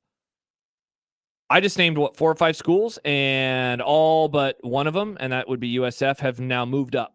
The group of 5 has changed to such a degree that, as someone who wants their involvement, who thinks that it's important, I worry that in whatever happens over the next 2 years might actually lead to a further cutting off of the group of 5, because there just aren't those good teams anymore. I saw this stat yesterday about group of 5 players and roster turnover. This was from Chris Hummer, who writes for 24/7 Sports. He says that of the players returning to college football in 2024, 39.3% of G5 first-team all-conference selections transferred during the winter window. I'll just round that slightly up. That 40% is what we're talking about. That number was just 10.5% in the Power 5. So think about that. You have, first of all, the best group of 5 programs like the BYUs of the world, and I know they were independent. The Houstons, the Cincinnatis, the UCFs, even SMU now is in the ACC. All of these programs have moved up. The best one at the moment is like what, Liberty? And so you brain drain, if you will. And then there is the brain drain of the players. And so I go back to what you just said a moment ago about the Power 5 and the number of guaranteed spots for the SEC and the Big Ten. And then I think of the guaranteed spot that we will see for at least 2 years with the group of 5 schools. And I wonder if even that is about to be a relic of the past. And as someone, like, I'm still going to watch, I still will celebrate, I still love this sport, but this is the stuff that I think is really souring me on the business of college football, because, and there's been quite a few listeners this week that have said, like, it's like they don't care about us. It's like they don't care about what we want. And I think that whenever someone says that, they're right. They're not wrong.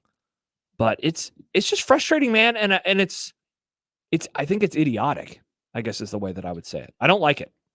Yeah, I mean, it does feel like the steam engine is picking up some steam. This is, like the ultimate scene at the end of Back to the Future 3, where they're having to use the locomotive to get to 88 miles an hour. And it feels like Marty has just thrown in the next special log on the fire to get that boiler going and pick up some more speed. I think we've done that. Yes.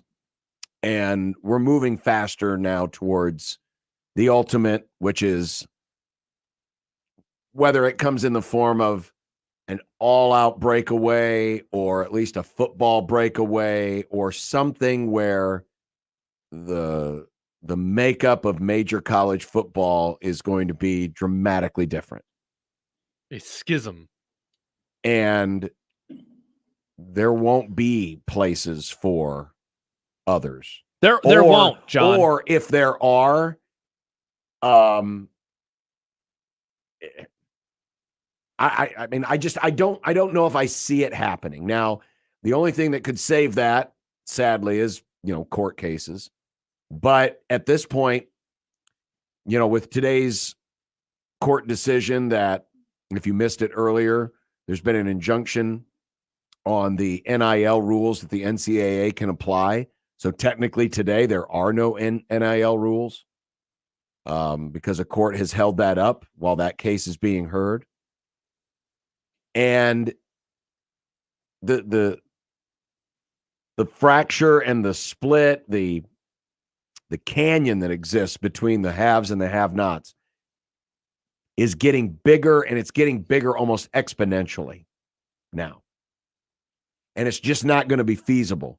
The reason why the NFL works is because the little markets like Green Bay and Kansas City can still play with the big markets like New York and LA because there's a sharing of the pie. Mm-hmm. And that the biggest part of the pie is the national TV rights. And that's what keeps everyone solvent and moving ahead. And of course, you also have a salary cap, which, helps keep things in line. There's none of that in college football. And I spoke to this yesterday.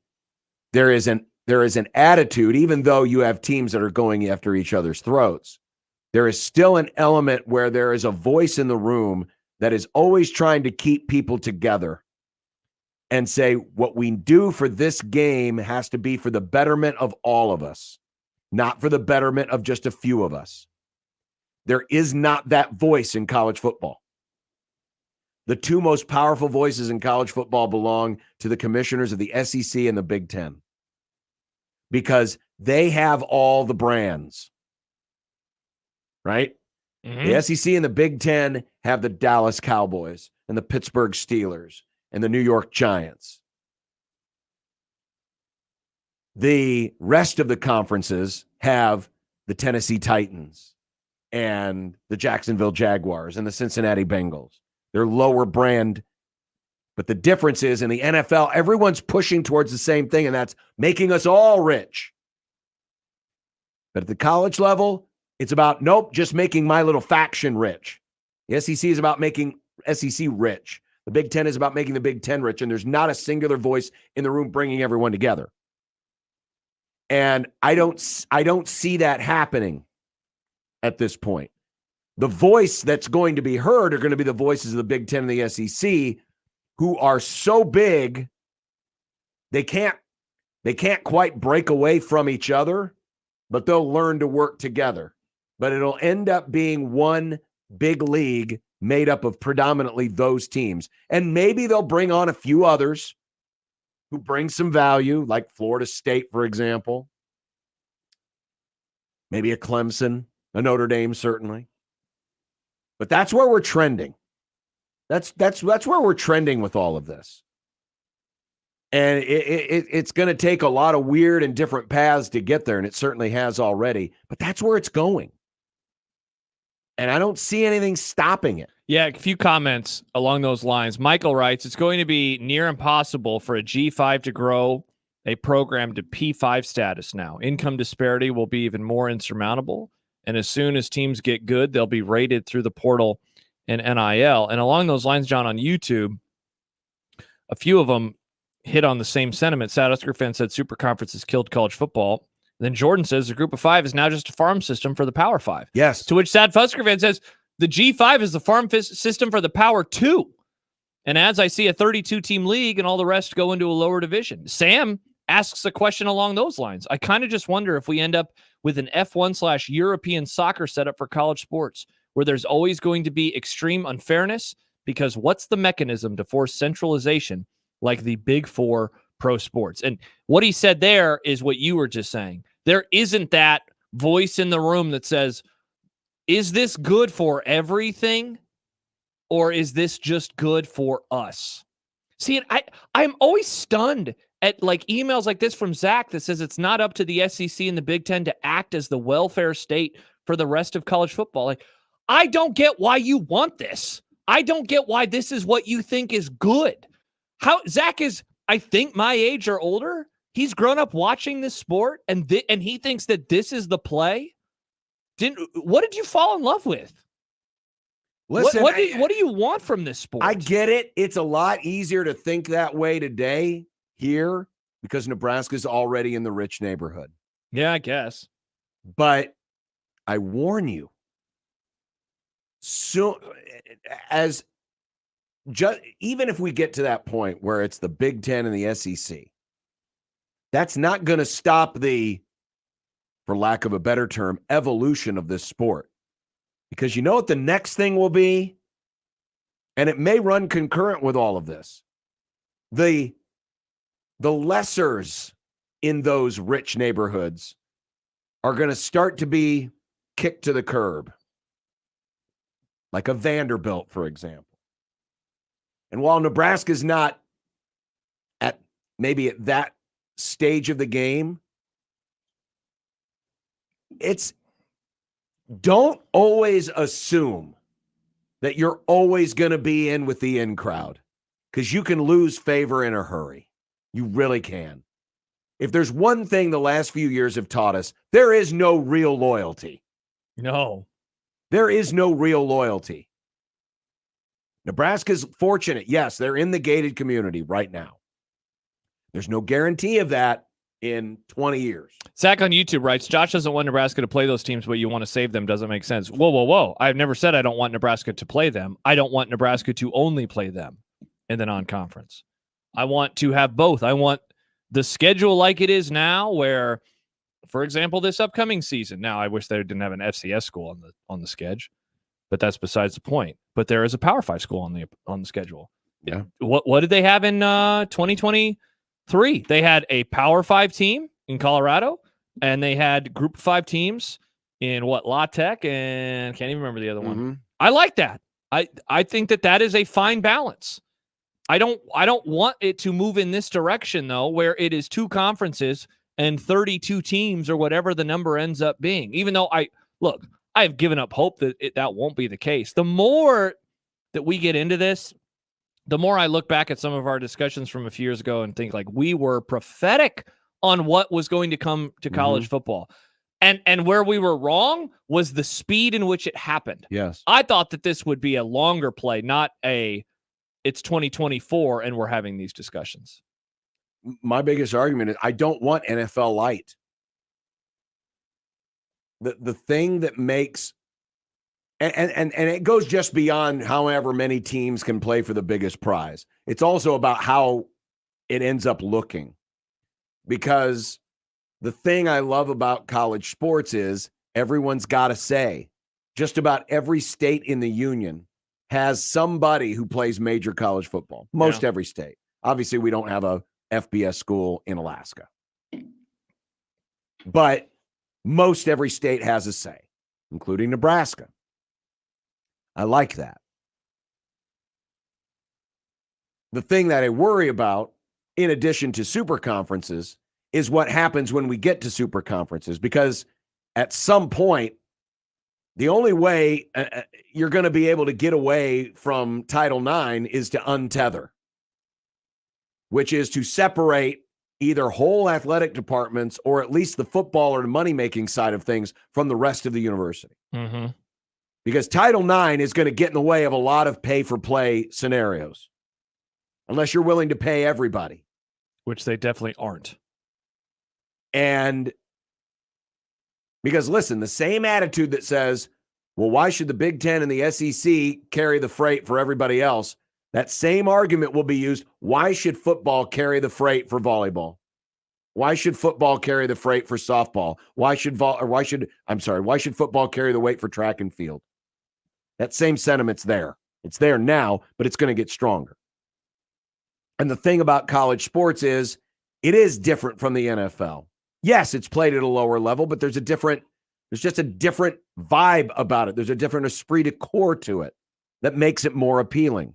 If major college football goes closer and closer to what the NFL is, all it's going to be is a lesser version of something that I can watch on Sunday.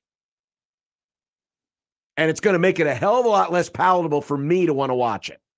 Yeah. Do I watch more of the brand names than I do the non-brand names? Of course I do. But that doesn't mean I don't think that those non-brand names that don't have the right to exist. That's been my biggest problem with all of this. Because I want college sports to continue to feel like college sports. Maybe that's just an outdated notion these days. I'd like to think we can still hold on to something. I like the fact that Creighton University can play the University of Nebraska. Under a future system, I don't know if that's going to be possible. I don't want that. I don't want Iowa State to get left out in the wilderness, or Kansas, or Vanderbilt. They shouldn't have to. Yeah, how about this from There's enough to go around if you get enough people to agree that, you know what, we can make this work. Follow the lead of what the folks in the NBA have done and what the NFL have done, in that if we all look out for each other, we can all go stronger together. And how about this from KD? Going back to the emailer, Zach, not the YouTube commenter, Zach. He said, Zach's response is the exact problem we see with a lot of people in normal life. It's all about me and not about what's best for everyone. And I mean, spot on. I would also say, like, the Big Ten and the SEC didn't need to prop up other leagues for years. Everyone was able to exist. Yes, they were. I mean, like, I heard a question this week that I found really interesting because I was trying to figure out my answer to it. And that was like, if you could go back to a particular moment in college football's history in terms of alignment of teams and leagues, what was the best time for it? Because essentially in all of my life, you know, whether it's with Penn State going to the Big Ten in the early 90s and everything that followed, we have always been in this perpetual state of conference realignment.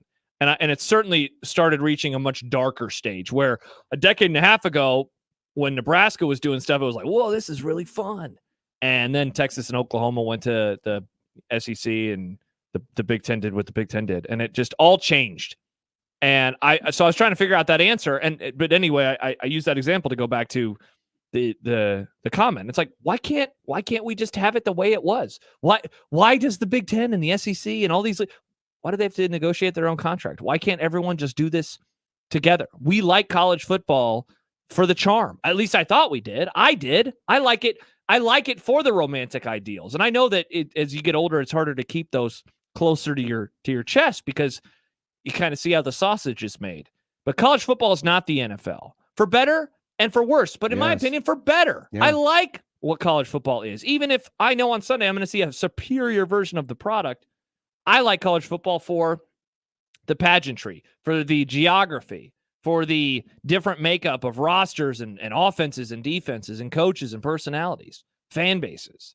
And the more that goes away, the less, like, if you love college football for the charm, you're losing the charm. Yes, you are. And then it's just, we've lost already a lot of charm. And then it's just football. We've already lost some of the charm. And I'm reminded of what Dave Bartu said earlier this week. The fewer the teams you have, the more contraction there is. Guess what, friends? Somebody's got to lose. Yeah, that is the funny part in all this. Somebody's got to lose. Because where you and I disagree is that I do think Nebraska will always have a seat at the table of whatever is next. But I don't know if people like what could come from being at the seat of that table. Like Steve just tweeted in, he said that, yes, Nebraska is in the rich neighborhood, but we've been living in what's now become a teardown house. Nebraska is in the neighborhood. In my opinion, they will always be in the neighborhood. That does not mean, though, that they get to have a good seat at the table when it's Thanksgiving time. They might be at the kiddie table. Just like in the NFL, everyone's in the NFL. What a life. You are one of 32 teams or one of however many players. But there's got to be the Chiefs, and there's also got to be the Panthers. And right now, Nebraska is certainly closer to the Panthers than they are the Chiefs. Shout out to Matt Rule. Shout out to Matt Rule. Who used to coach the Panthers. Bingo. How appropriate. But yeah, it does feel like we are steamrolling even faster and faster to this. And the playoff actually could be the breakoff point where it really, and listen, the rest of these leagues they're just trying to do their best to hold on, and they're probably going to give away a lot more. They've given away a lot of concessions. They're about to give away even more. Well, yeah, soon they will have no concessions to give because they won't. No one will care about them anymore. Exactly. The powers will say, "Oh, thank you, but we don't need need your input here, Bob. We'll take it all for ourselves." Coming up, Speaking of taking it all for themselves, I'm kind of like the SEC and the Big Ten of predictions. I get all the riches, And all everybody the spoils. hates you. They hate me because they ain't me. It's not how the quote goes. You hate me because you ain't me. It's not the quote at all. It's less funny. But it's time for a new round. It is. Chance for one of you guys to actually win. I have one more than Josh. Have you? Yes. Well, Barely, I think. I might have more statistics on that. Oh. But yes, predictions is coming up. And we're in that glorious time where we get a cornucopia of sports. Like Formula One. That's not even started this weekend, Nick. I looked it up for you. And I was know. like, oh, it's next week. It is. Stupid ass sport. Why isn't it in February? Dumb sport. Next on 1620 The Zone. Nick Grimm for Circus Sports Iowa. You know, with both basketball teams starting to show up on brackets, it's time for you to grab a new companion as we head into March. With Circus Sports Iowa, you can keep track of and play along with many games as we get into this dance season. They offer tight money line splits, they won't limit you for constant winning, and they don't keep as much money on large market bets and other places like to do. Also, their customer service is just the best. There's no AI, there's no bad chat bots. It's just real life people who want to give you real life help and all the hospitality of Las Vegas, but in the palm of your hand, anywhere in the state of Iowa. Download your new sportsbook now and use it anywhere in Iowa, Circa Sports Iowa. If you or someone you know may have a problem with gambling, call 1-800-238-7633. The Connor Happer Show. The first time I ever did the Mel Kiper Jr. impression on TV, as though it was part of the draft. They didn't announce it as a comedic bit or anything. He says his name all the time. He does say McShay. He does say McShay, but it's not as funny as saying Todd. And they kept going, Todd. Say your name over and over and over. Hit the T hard. Todd. Yeah, in a way, you've ruined all Todds. How do you feel about that? Oh, yeah.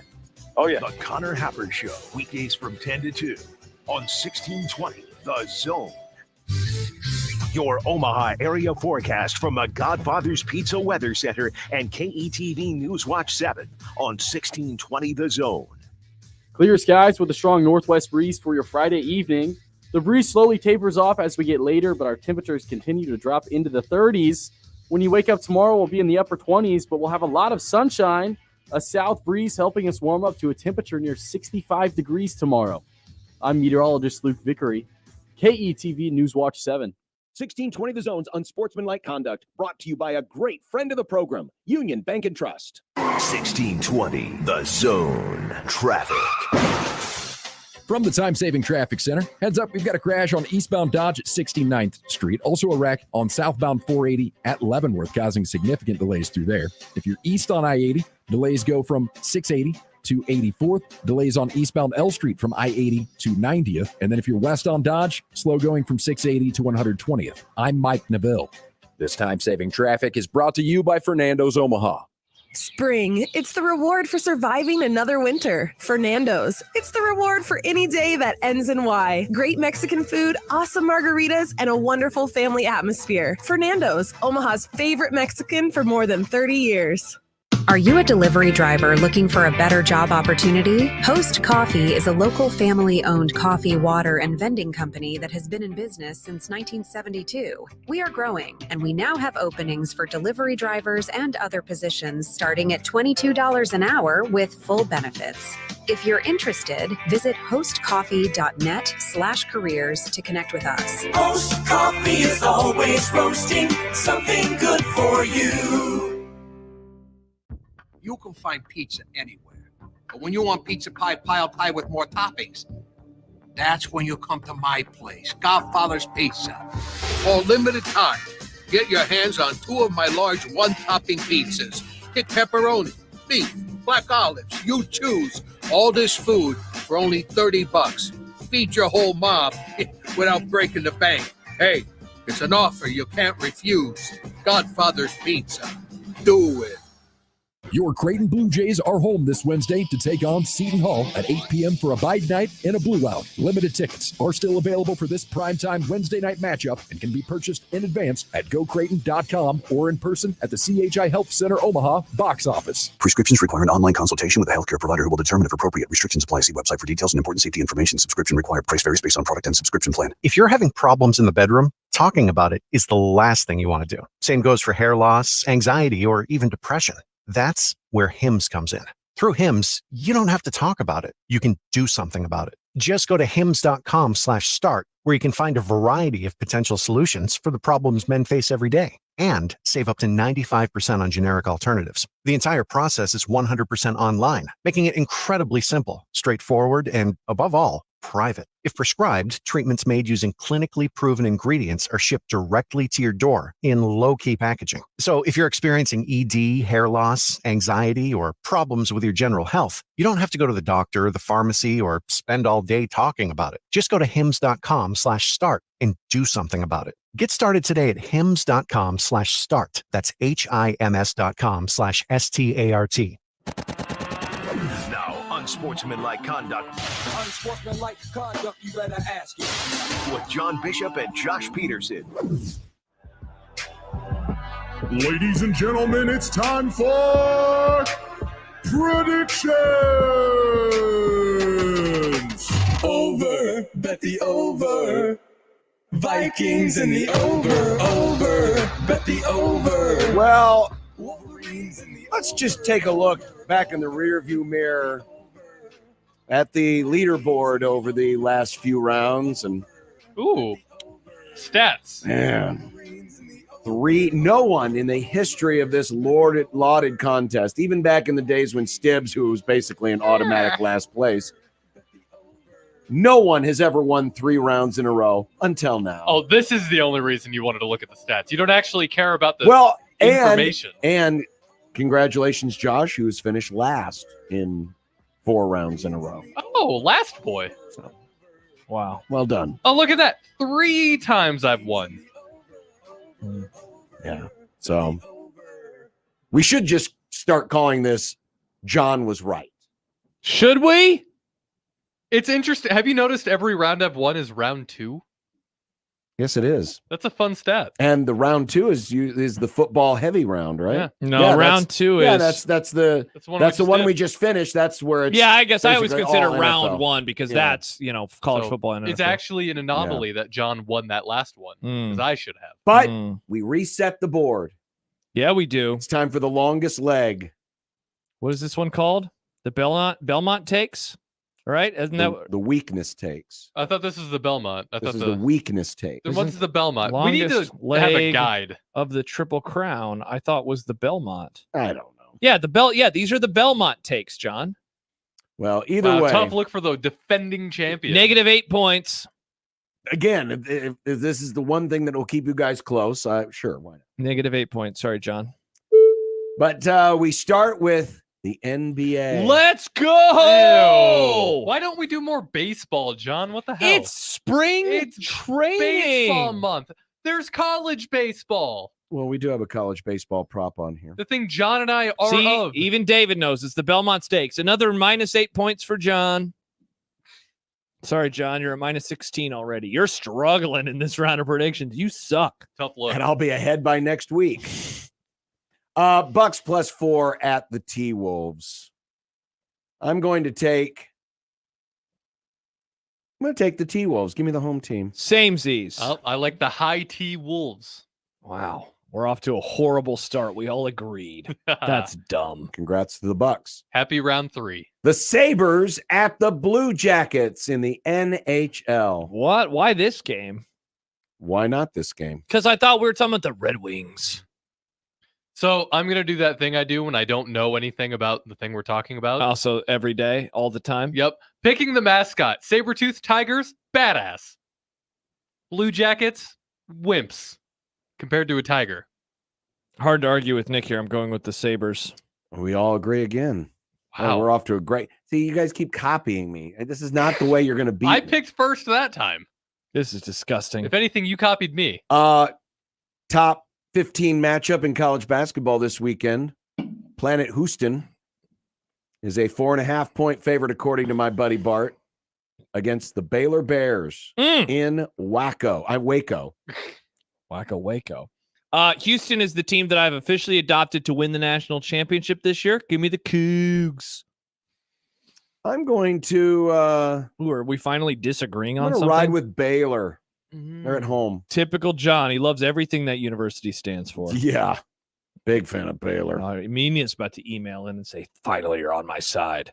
See, I'm not sure who would win in a fight between a cougar and a bear because I feel like they both have good strengths and weaknesses. So pick a side. Me, the bear. All right. 3 point for me. Let's go. Did you forget to look up your buddy Bart? I didn't look up what my buddy Bart would have to say, but the Alabama Crimson Tide. Oh, I have the line on this, the official line. Well, give it to me. Kentucky is a 1.5 point favorite. So Alabama plus 1.5 at Kentucky. Kentucky. Yeah. Give me Coach Cal. I'm going to be sowing my Nate Oates. Ew. Wow. I don't want to hear about John your agrees Oates. with everything that Oates has ever done. Everything he stands for, John stands for too. I'm standing with Bama. Hide that gun, bro. MLS. This is indeed the Belmont takes. Charlotte versus New York City. All right, break this matchup down for us, John. Charlotte is in North Carolina. New York City is where I will be this weekend. Wow, that is a great breakdown. I'm going to take Charlotte. I mean, what else are you going to do in North Carolina except practice getting good at soccer? Give me the draw, baby. Let's go. Choo choo. Let's get a 1-1 draw. You mean a tie? No, John, it's soccer. They're not called points. They're called runs. It's not called a tie. It's called a draw. No, it's called the best soccer in the world is played where? There's a drive. Way back. It might be. It could be. And La Liga.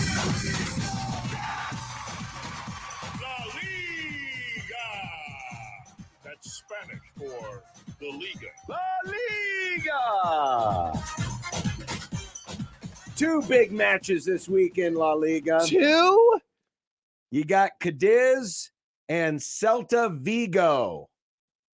Give me Larry Bird and the Celtics and Viggo Mortensen, a star of the hit films Lord of the Rings. Did you know he actually broke his toe on that one scene? Nope, I did not. Yeah, he probably kicking it into an ice chest, realizing I'm in a stupid nerd movie. No, Get me out. He loved that movie. You probably got paid a lot of money, John. I will take Celta Vigo. Okay.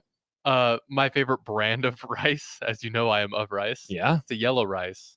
Vigo rice. So we're all in agreement again. We're all in agreement. Well, perhaps we'll disagree on Las Palmas versus Yokozuna. I'm gonna go Osasuna. I'm gonna go with Rafael Palmeiro here. Give me them. Las Palmas. Yeah. I'm gonna go with Osasuna. Oh. Oso Digizua. I am of music. I like guitars. Yeah. A guitar is a Les Paul. Les Paul guitars are cool. Yeah. Look at us breaking down soccer like only we can. Got some college hockey this week. Why did you spell it like that? That's how he spells it. College hockey. Our friend Nick Hanley will be there speaking to the crowd. Oh, I know Nick. Yeah, he'll do something, and there's Why is he going to be there? He's the PA guy. He's speaking to the crowd. Oh, you made it sound like he had an even more special. They do call and response sometimes, or he'll say something, and then the crowd will say something, and he'll say thank you. Or no, they say thank you, and he says you're welcome. Oh. Yeah, very fun. I haven't been to any games this year. What do you think, Nick? And yes, you would know. So you're going to take Omaha in both games this weekend? Yes. I'm going to go with the old 1-1 here, John. Ditto. Split boys. Split boys. By the way, Sam points out that Nick Grimm is here for the Confederacy because Blue Jackets pays tribute to the overwhelming sacrifice made by the state of Ohio during America's costliest war, the Civil War. Ohio doesn't exist. Wow. Tough look for Nick. Ohio's not a real place. Yikes. Oh, Ohio is very real. Mm-hmm. It's very real. And not spectacular. Pink Out game tomorrow morning Yes, I'll be on the call with Rob Sims. at DJ Sokol Arena as Creighton could can sew up second place in the Big East with a win over third place Villanova. We are asking. Oh, here, let me look and see if there's a spread. No, that's the only thing. Oh, we're just doing the prop. That's right. Yeah. Which Blue Jay has the most points? This is always fun because now Nick has to remember. Nick, do you want to go with the Iowa transfer? No. Okay. Wow. There's one that I'm thinking of, like specifically. I just can't think of his name. So her name. We're talking about the women's team. Sorry, the here, women's Nick. team. My bad. Yikes. Yes, give me the Iowa transfer. Okay, so he wants Lauren Jensen. Okay. Emma Ronsick has had some really good games and then some games in the single digits. I think tomorrow's going to be a really good game. Give me Emma Ronsick. By the way, while John figures out what he's doing. No, I'm gonna agree with you on this one. All right. You can hear this game on the Big Dog. We're on the Zone tomorrow, baby. 16:20. They're putting us on. I'm gonna take Emma Ronsick. Listen to Rob and I 11 a.m. tomorrow morning. Tominaga, how many points does he have against Minnesota on Sunday afternoon? Who are they playing? Minnesota. Over under 14.5.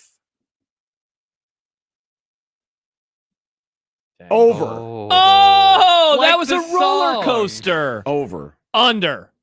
14.5 seems low for Casey. Give me the over. Some games, though, it can seem high for Casey.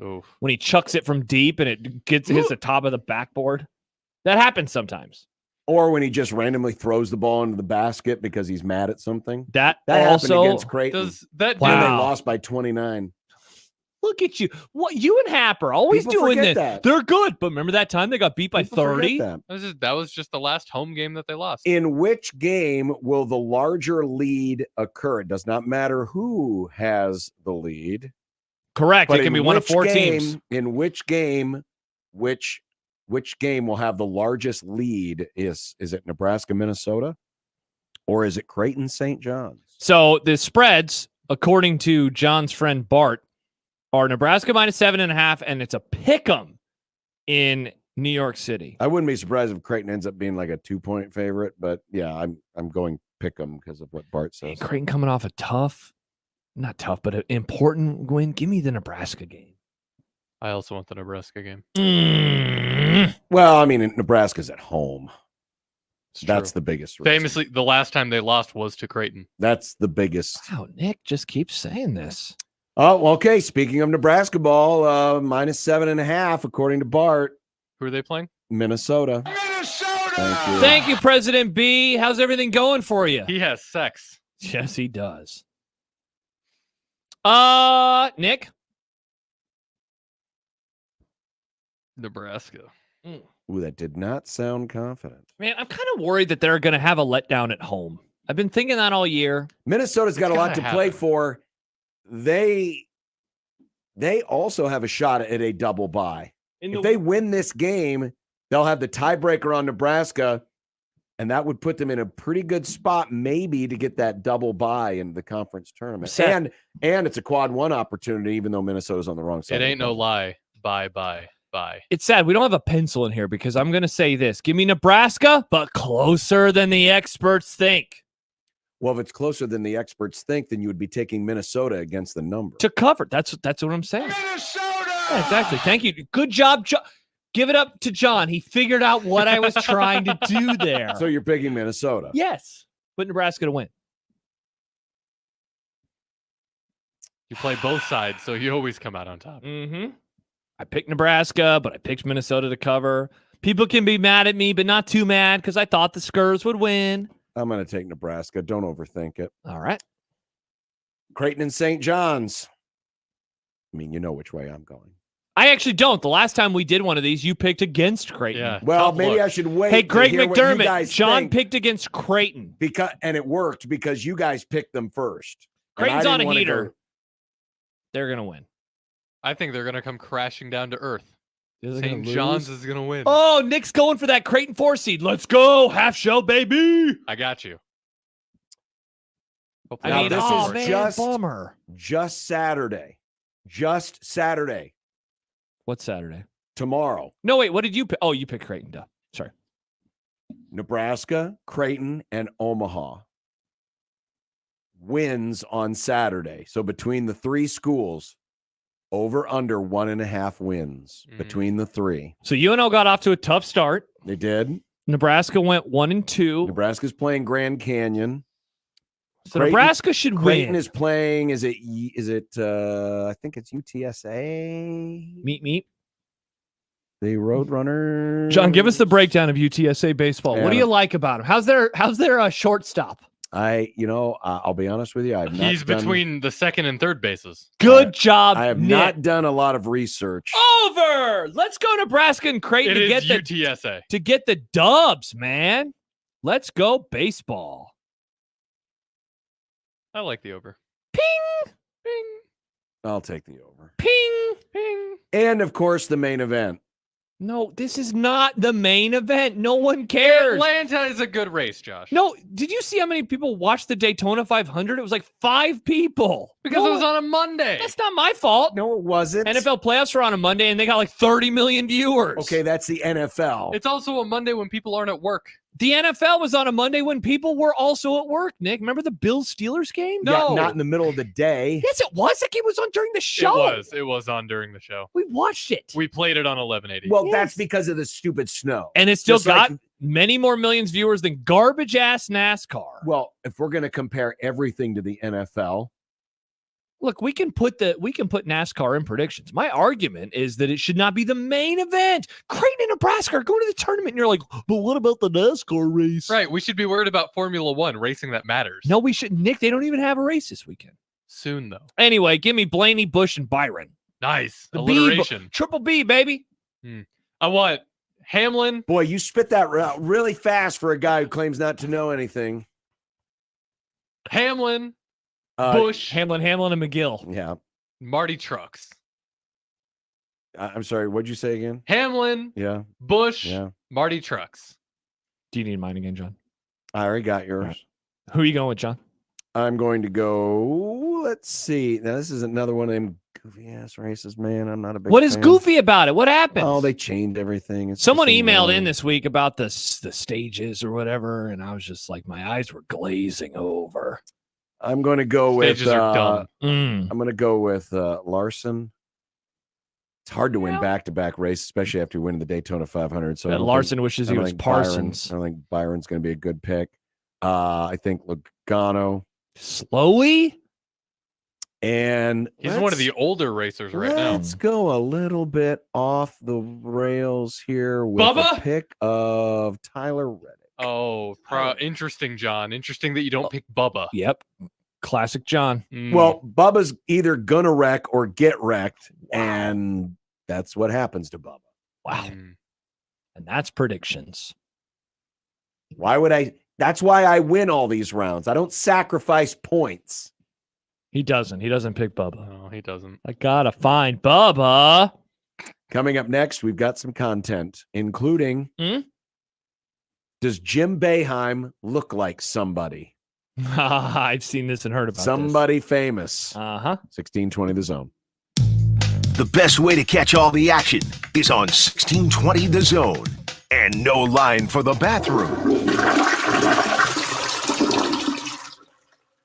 The Zone Hotline is powered by 42 Degrees, The Source, by your mom's house. It's the most time-honored tradition to start the weekend, grabbing a cold one from a local Nebraska brewery. Let's be real here. It's cold outside, and you don't want to drink the same boring beer as those Hawkeye fans. Drink Nebraska brewed beer, cider, or seltzers instead. Each week, we're putting the spotlight on a unique Nebraska brewery with One Beer Friday. Share your brew on social media with the hashtag One Beer Friday, and you'll be entered to win a $25 gift card to a local Nebraska brewery. Nebraska is the good life with great beer. Click nebraska.beer to learn more. Hey there, Greg Wagner joining you from the Nebraska Game and Parks Commission. Time now for another Nebraska Outdoor Update. Well, it's time to get all your new permits and stamps for hunting, fishing, fur harvesting, and state parks. Time to check your motorboat registration for renewal. Time to make those cabin and camping reservations in the state parks if you haven't done that already. And time to go over all of your outdoor gear for spring and summer. There you go. Have a good one in the great outdoors. I'm Greg Wagner. This year, Dell Technologies wants to help you do amazing things with their best tech. For a limited time only, save on select next-gen PCs like the XPS 13 Plus, powered by Intel Core processors, and more. Plus, curate your dream setup with great deals on select monitors, mice, and more must-have electronics and accessories. When you shop online at Dell.com/deals, you'll have access to leading-edge technology to match your forward-thinking spirit and free shipping on everything. Again, that's Dell.com/deals. Cards issued by Sutton Bank and Celtic Bank, members FDIC. Terms and conditions apply. The needs of modern businesses are always changing, but corporate cards haven't evolved in decades. Until now. Meet Ramp, the all-in-one finance platform that combines corporate cards with spend management software. Ramp is the only card designed to actually help your business spend less, not more. With Ramp, you can set custom controls to stop out-of-policy spend before it even happens. And Ramp software even does expense reports for you. No more manual entries, no more chasing receipts. And with best-in-class accounting integrations, you'll close your books in days, not weeks. Ramp gives you better insights and a real-time view of all company spend, so you can stay focused on the big picture and build a healthier business. Join over 15,000 businesses who have switched to Ramp and start saving an average of 5%. Modern finance runs on Ramp. And now get $250 when you join Ramp. Just go to ramp.com/sports. That's RAMP.com/sports. 1620 The Zone's Unsportsmanlike Conduct is brought to you by Union Bank and Trust. Now back to the program. Look, I made you some Unsportsmanlike content. Unsportsmanlike content. Unsportsmanlike content. Content that's unsportsmanlike. All right, Nick. Let's wind down the week with some content. Friend of the Grum, Aaron Schatz put together a list of bold moves for each NFL team this offseason that included the Bills trading Stephon Diggs and the Pats drafting Marvin Harrison Jr. instead of a quarterback. John, for your Rams, actually use their first-round pick. For Josh's Cowboys, cut Michael Gallup.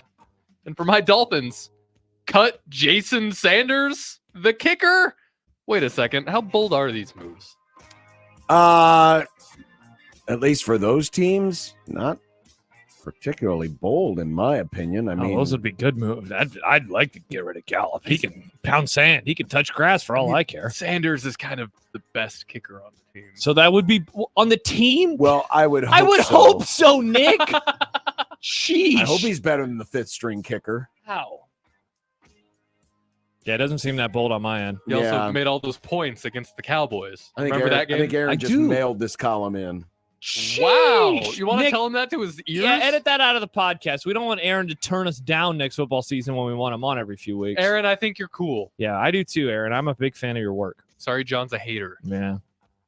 The Texas Board of Regents approved a raise and extension for Sark yesterday, making him the latest $10 million head coach. Is he worth it? You okay over there, Nick? I was confused about words for a minute. Wow. I mean, look, what are we going to say here? No, this is stupid. He just took them to the playoff, their first good season in a decade or more. Also, you just kind of have to do this, sadly. Like, you wanted to make an argument that it was dumb. You have to do this. Sorry, this is the current state of college football. Sports. I mean, is he really that good a coach? I still have my doubts, but can't argue with the results. And Texas has the money. They don't have to worry about it. So I think it makes sense. We've seen what the alternate is. I mean, there's not many other great ones out there. So, yes, I think it was the right move. There's a new complaint about the uniforms for Major League Baseball. The pants. Now, we discussed the pants last week. Apparently, they fit funny, but now the issue is that the pants are see-through. As one Twitter user said, buying my wife Fanatics baseball pants instead of lingerie. Hot. Yeah, we talked about this a little bit in the crossover earlier. You can see everything. Yeah. Everything. Someone thought it was funny that Casey Schmidt had grown a mustache for photo day, not realizing that the boys were back in town. We're back in town. Ba-da-da-da. To say that Casey Schmidt is now starting every at-bat with a 2-ball count, good for him. When I run sometimes, John, I wear half tights and Those are a little revealing as well. Oh. How can they reveal that? Oh, you stop No. it, John. Many people are like, oh my gosh, I'm so jealous. I don't think that's what they're saying. Oh, okay. I thought that's what they were saying. Does Jim Boeheim look like Bernie Sanders? Here's a picture of Boeheim from ESPN. He was telling a story. Yeah. He was mistook for Bernie Sanders in a restaurant several years ago, where someone came up and said, hey, I really like what you're doing. I think you're doing a great job. And of course, Boeheim thinks, oh, thank you. I appreciate that. And then the guy leaves him by saying, well, take care, Bernie. I can kind of see it. Oh, I see it. It's very, very obvious. They look very... I think the issue is... very close to each other. And this isn't me being mean. Boeheim's a little heavier set than Byrne. That's why I think the Larry David comparison is a little bit better because they're both thinner men. No offense, Jim. This is a body positive program. I think Boeheim looks a lot more like Bernie Sanders than Larry David does. Yeah, I can see that. A lot more. Just not as thin. Now, here's the real question. Do Boeheim and Bernie see eye to eye on things? My guess would be hell no. Absolutely not. Sad. Yep, indeed, Nick. The St. Louis Blues won 4-0 over the Islanders last night. 4-2-0 over the Islanders There you last go, night. Nick. But it could have been 5-2-0. The Blues' goal was waved off after a review by referee Garrett Rank. You're not going to like it, but the call on the ice was correct. No goal. No, that's some good description there from Garrett Rank. At least he warned them. I love that. So funny. That is amazing. That is amazing. They were going, you're not going to like this. Yeah, can you play just the beginning of that drop again real fast for us? You're not going to like it, but... That is so funny. I want more refs to do that. Acknowledge the fans, let them know they're not going to be fans of the decision, and then move on from there. Hysterical. Amazing. The Chicago White Sox are bad. Yes, they are. They lost 100 games last year. And already have lost one this year. They lost popular announcer Jason Benetti to the lowly Detroit Tigers, and now owner Jerry Reisendorf wants another taxpayer-funded stadium 30 years after he got the last one. Reinsdorf. Why do people put up with the White Sox? Well, they've won 2 World Series in the last 106 years. No, they didn't win in 1919, did they? They threw the World Series. They've won 1 World Series in the last 106 years. Why do people put up with them? Weren't they the Black Sox in that one? That was the scandal. That was they threw the World I've never Series. seen that movie. What if we did that for Movie Club? That'd be a good one. It's called 8 Men Out. Why do they put up with them? I don't know. Why do I still watch and root for the Cowboys? Because we're all idiots as humans, John. We're morons. We're imbeciles. Especially you. I mean, seriously, get I would tell the White Sox to get bent. They literally begged and pleaded and got money for the stadium they're in now, which is only 30 years old. They threatened to move to Tampa. Mm-hmm. Florida? I say let them go. They put on a crap product. They don't need them. They already got a major league team, one that is going to the World Series. You don't need the White Sox. Get out of here. I would want to stay a Buck for the rest of my career as long as I play, Levante David said. I do want to retire a Buck, but, it's just got to be a mutual thing. Will the former Husker retire as a Buck? Wow, that sounds like Coach McDermott. He would like to. It kind of does. He would like to. But Mac would like to finish with the Jays. In the he lives on a golf course. In the world of the NFL, I say, yeah, good luck with that. I hope he goes to the Cowboys. They need a linebacker. I hope he goes to the Cowboys when his career is obviously done. You are a monster. By the way, put it on the list. Get the eggs. Get the eggs. Greg McDermott back next year for the Blue Jays. Wow. Listen. Look at it. Slide that in there. How about that? Why did you just curse him? I mean, no, I'm putting it on the list. This thing is 0 for its last 1. Imagine the weenie not even putting a grumball on it. Fine. Grumball. Grumball! Mac will be back. Oh, that rhymes. Nice. Well, I'm going to make sure to say my goodbyes to him here. Oh, would you stop it? This weekend in New York. Speaking of goodbyes, boys, I hope you enjoyed today's show together because next Friday we get to do it again. Yes, that's true. What exciting news. People forget John won't be gone next Friday. He will be right I'll here. be right here. But then he'll be gone again. Yes. And then he'll be gone again. Yes. And then he'll be gone again. Yes. And then he'll be and then after that it's the Final Four. So maybe we'll see John again on Friday in like mid-April. Yet some of us read the schedule wrong when they wrote this question. Nick. John, we're happy to have you back next week, man. I'm glad to be back next week. Good news. Raise your glass to the not final One Beer Friday with all of us together well into spring.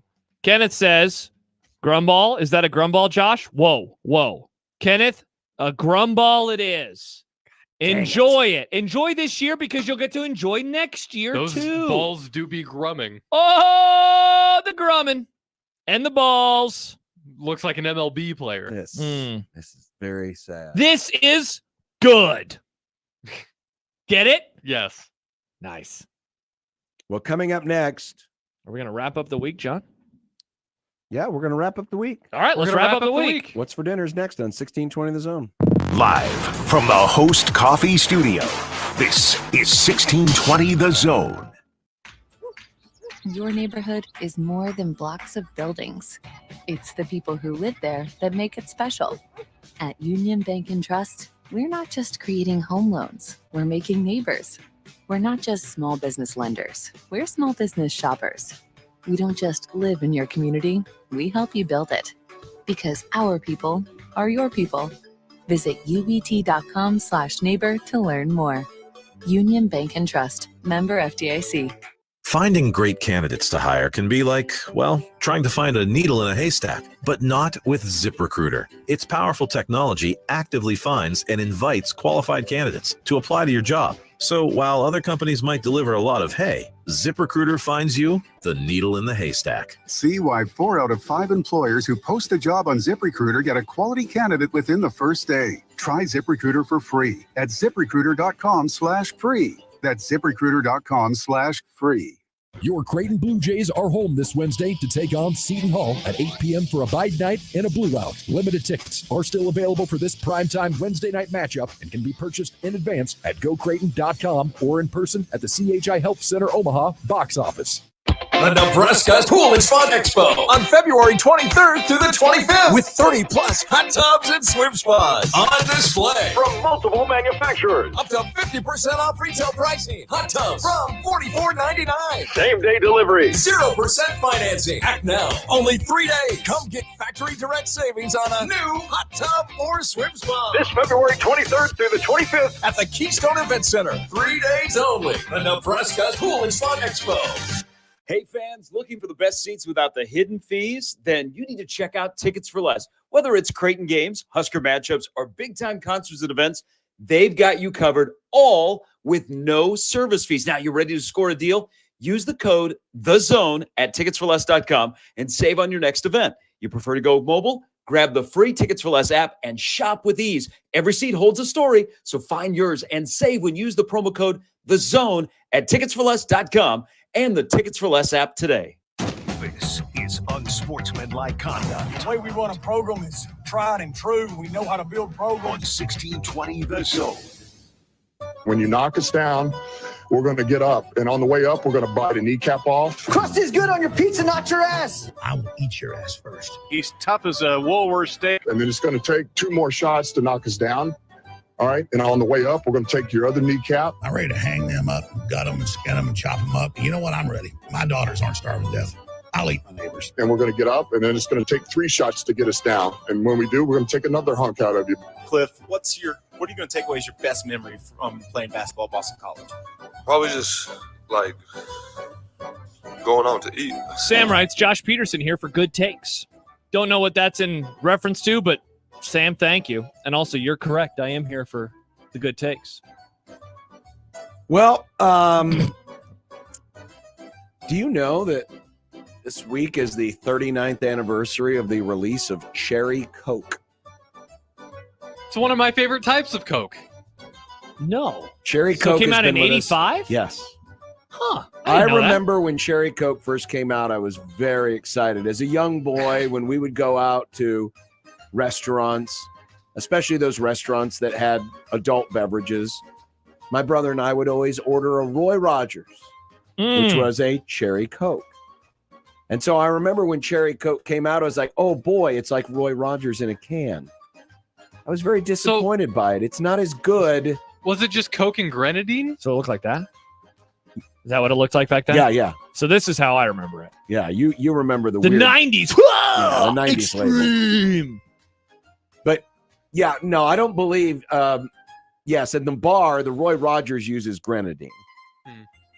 But cherry Coke does not use grenadine. Right. It's just a different artificial cherry flavor. I just never heard of I know the Shirley Temple, which is the Shirley Temple is 7-Up with cherry with grenadine. And the Roy Rogers, because that's what. So I've always been drink. a little disappointed by cherry Coke. I don't like it very much. I don't like any of those fake flavored, regular drinks. I don't like the Mountain Dew Code Red. I've described these feelings before. Yeah. You should like Baja Blast though. Nope. See, and that's something I take and I throw it in the trash and I light it on fire. Throw you in the trash. Thighs and a baked potato Chicken, for dinner right? tonight. Oh yeah, Nick. Okay. What? I What don't else know would if it you're be? doing a cannibalism or not? No, human thighs. I'm not that hungry. You're thinking about it though. No, thighs, baked potato, maybe a little corn action. Oh, I have no idea what's for dinner. maybe something in Benson. I'm going to a show tonight. But Going to maybe a in show. the future, Like the show starts at 10. It's maybe in the late. future, I know. I'm starting to hate it. I'm getting old. we will I'm all tired. enjoy Chizza. What's this, John? This is the latest and not greatest KFC No. invention. Can you take that computer and throw it on the floor? It Thank you, is KFC. It is pizza and chicken. Oh, It is a chicken fillet topped with marinara, mozzarella, and pepperoni. oh, so it's just a pepperoni chicken. So it's a chicken pepperoni parm. pizza. It's a chicken parm. Kind of, yeah. I mean, look, if we want to try it on the show, we can try it on Let's the show. do it. I want this. This sounds good. We need to will- bring back Taste Test Wednesday. But yes, Chizza will start coming to stores near us later this month. Hell yeah. Let's do it. Can we do it? Can we do it? Can we do it? I mean, we can always say we can do it. It's just the actual doing it that's been difficult for us. Well, the last time we tried to do something chicken related, one of us got COVID. That's true. Well, I didn't get COVID. It was me. You said one of us. Oh, One then of I us. pointed at me. One I got of COVID. us. Yeah, you did. COVID on the 4th of July? Hell. Yeah, Don't that do it. sounds stupid. COVID in the summer? No thanks. All right. Well, I'll talk to you next from New York City on Sunday. I'll talk to you next from Omaha, Nebraska tomorrow. Yes. Yes. Talk to you Monday. Nick, we'll talk to you Monday. Bye. Bye. Bye.